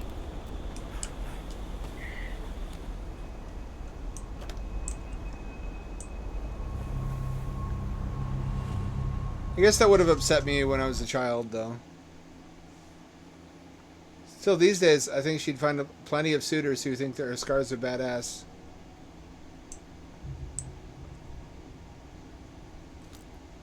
Oh, I have a new tool now. I can open new areas. That will have to happen on Friday, however. Which is also when I'm picking up my dry cleaned heater suit. Looking forward to that because it's getting to be that time of year. Thank you all for joining me. This was unexpectedly fun, and I say that every time, but it's also productive. We made a lot of progress in both games. That doesn't always happen. Sometimes we just fuck around and nothing gets finished. This time we made meaningful forward motion in both games. Eventually I want to get back to playing Indie Spook. We just bit off more than we could chew. We started playing proper full-fat Steam games that have long narrative-driven campaigns, and that's on me. Taking on 2 of those at once. I don't know how smart that was, and dividing my time between 2 of them. On top of that, but it's I can't really complain about being too well entertained. Really, that's a good problem to have. That's a first world problem. So get back at me for more of that in Sound Mind and Under the Waves, and then eventually we'll get back to our roots with itch.io horror games and some emulation. On Friday, same ham time, same ham channel. It's 7 o'clock p.m. West Coast time at 11 o'clock p.m. This is your friendly neighborhood hand signing off and returning you to your regularly scheduled sleepy time.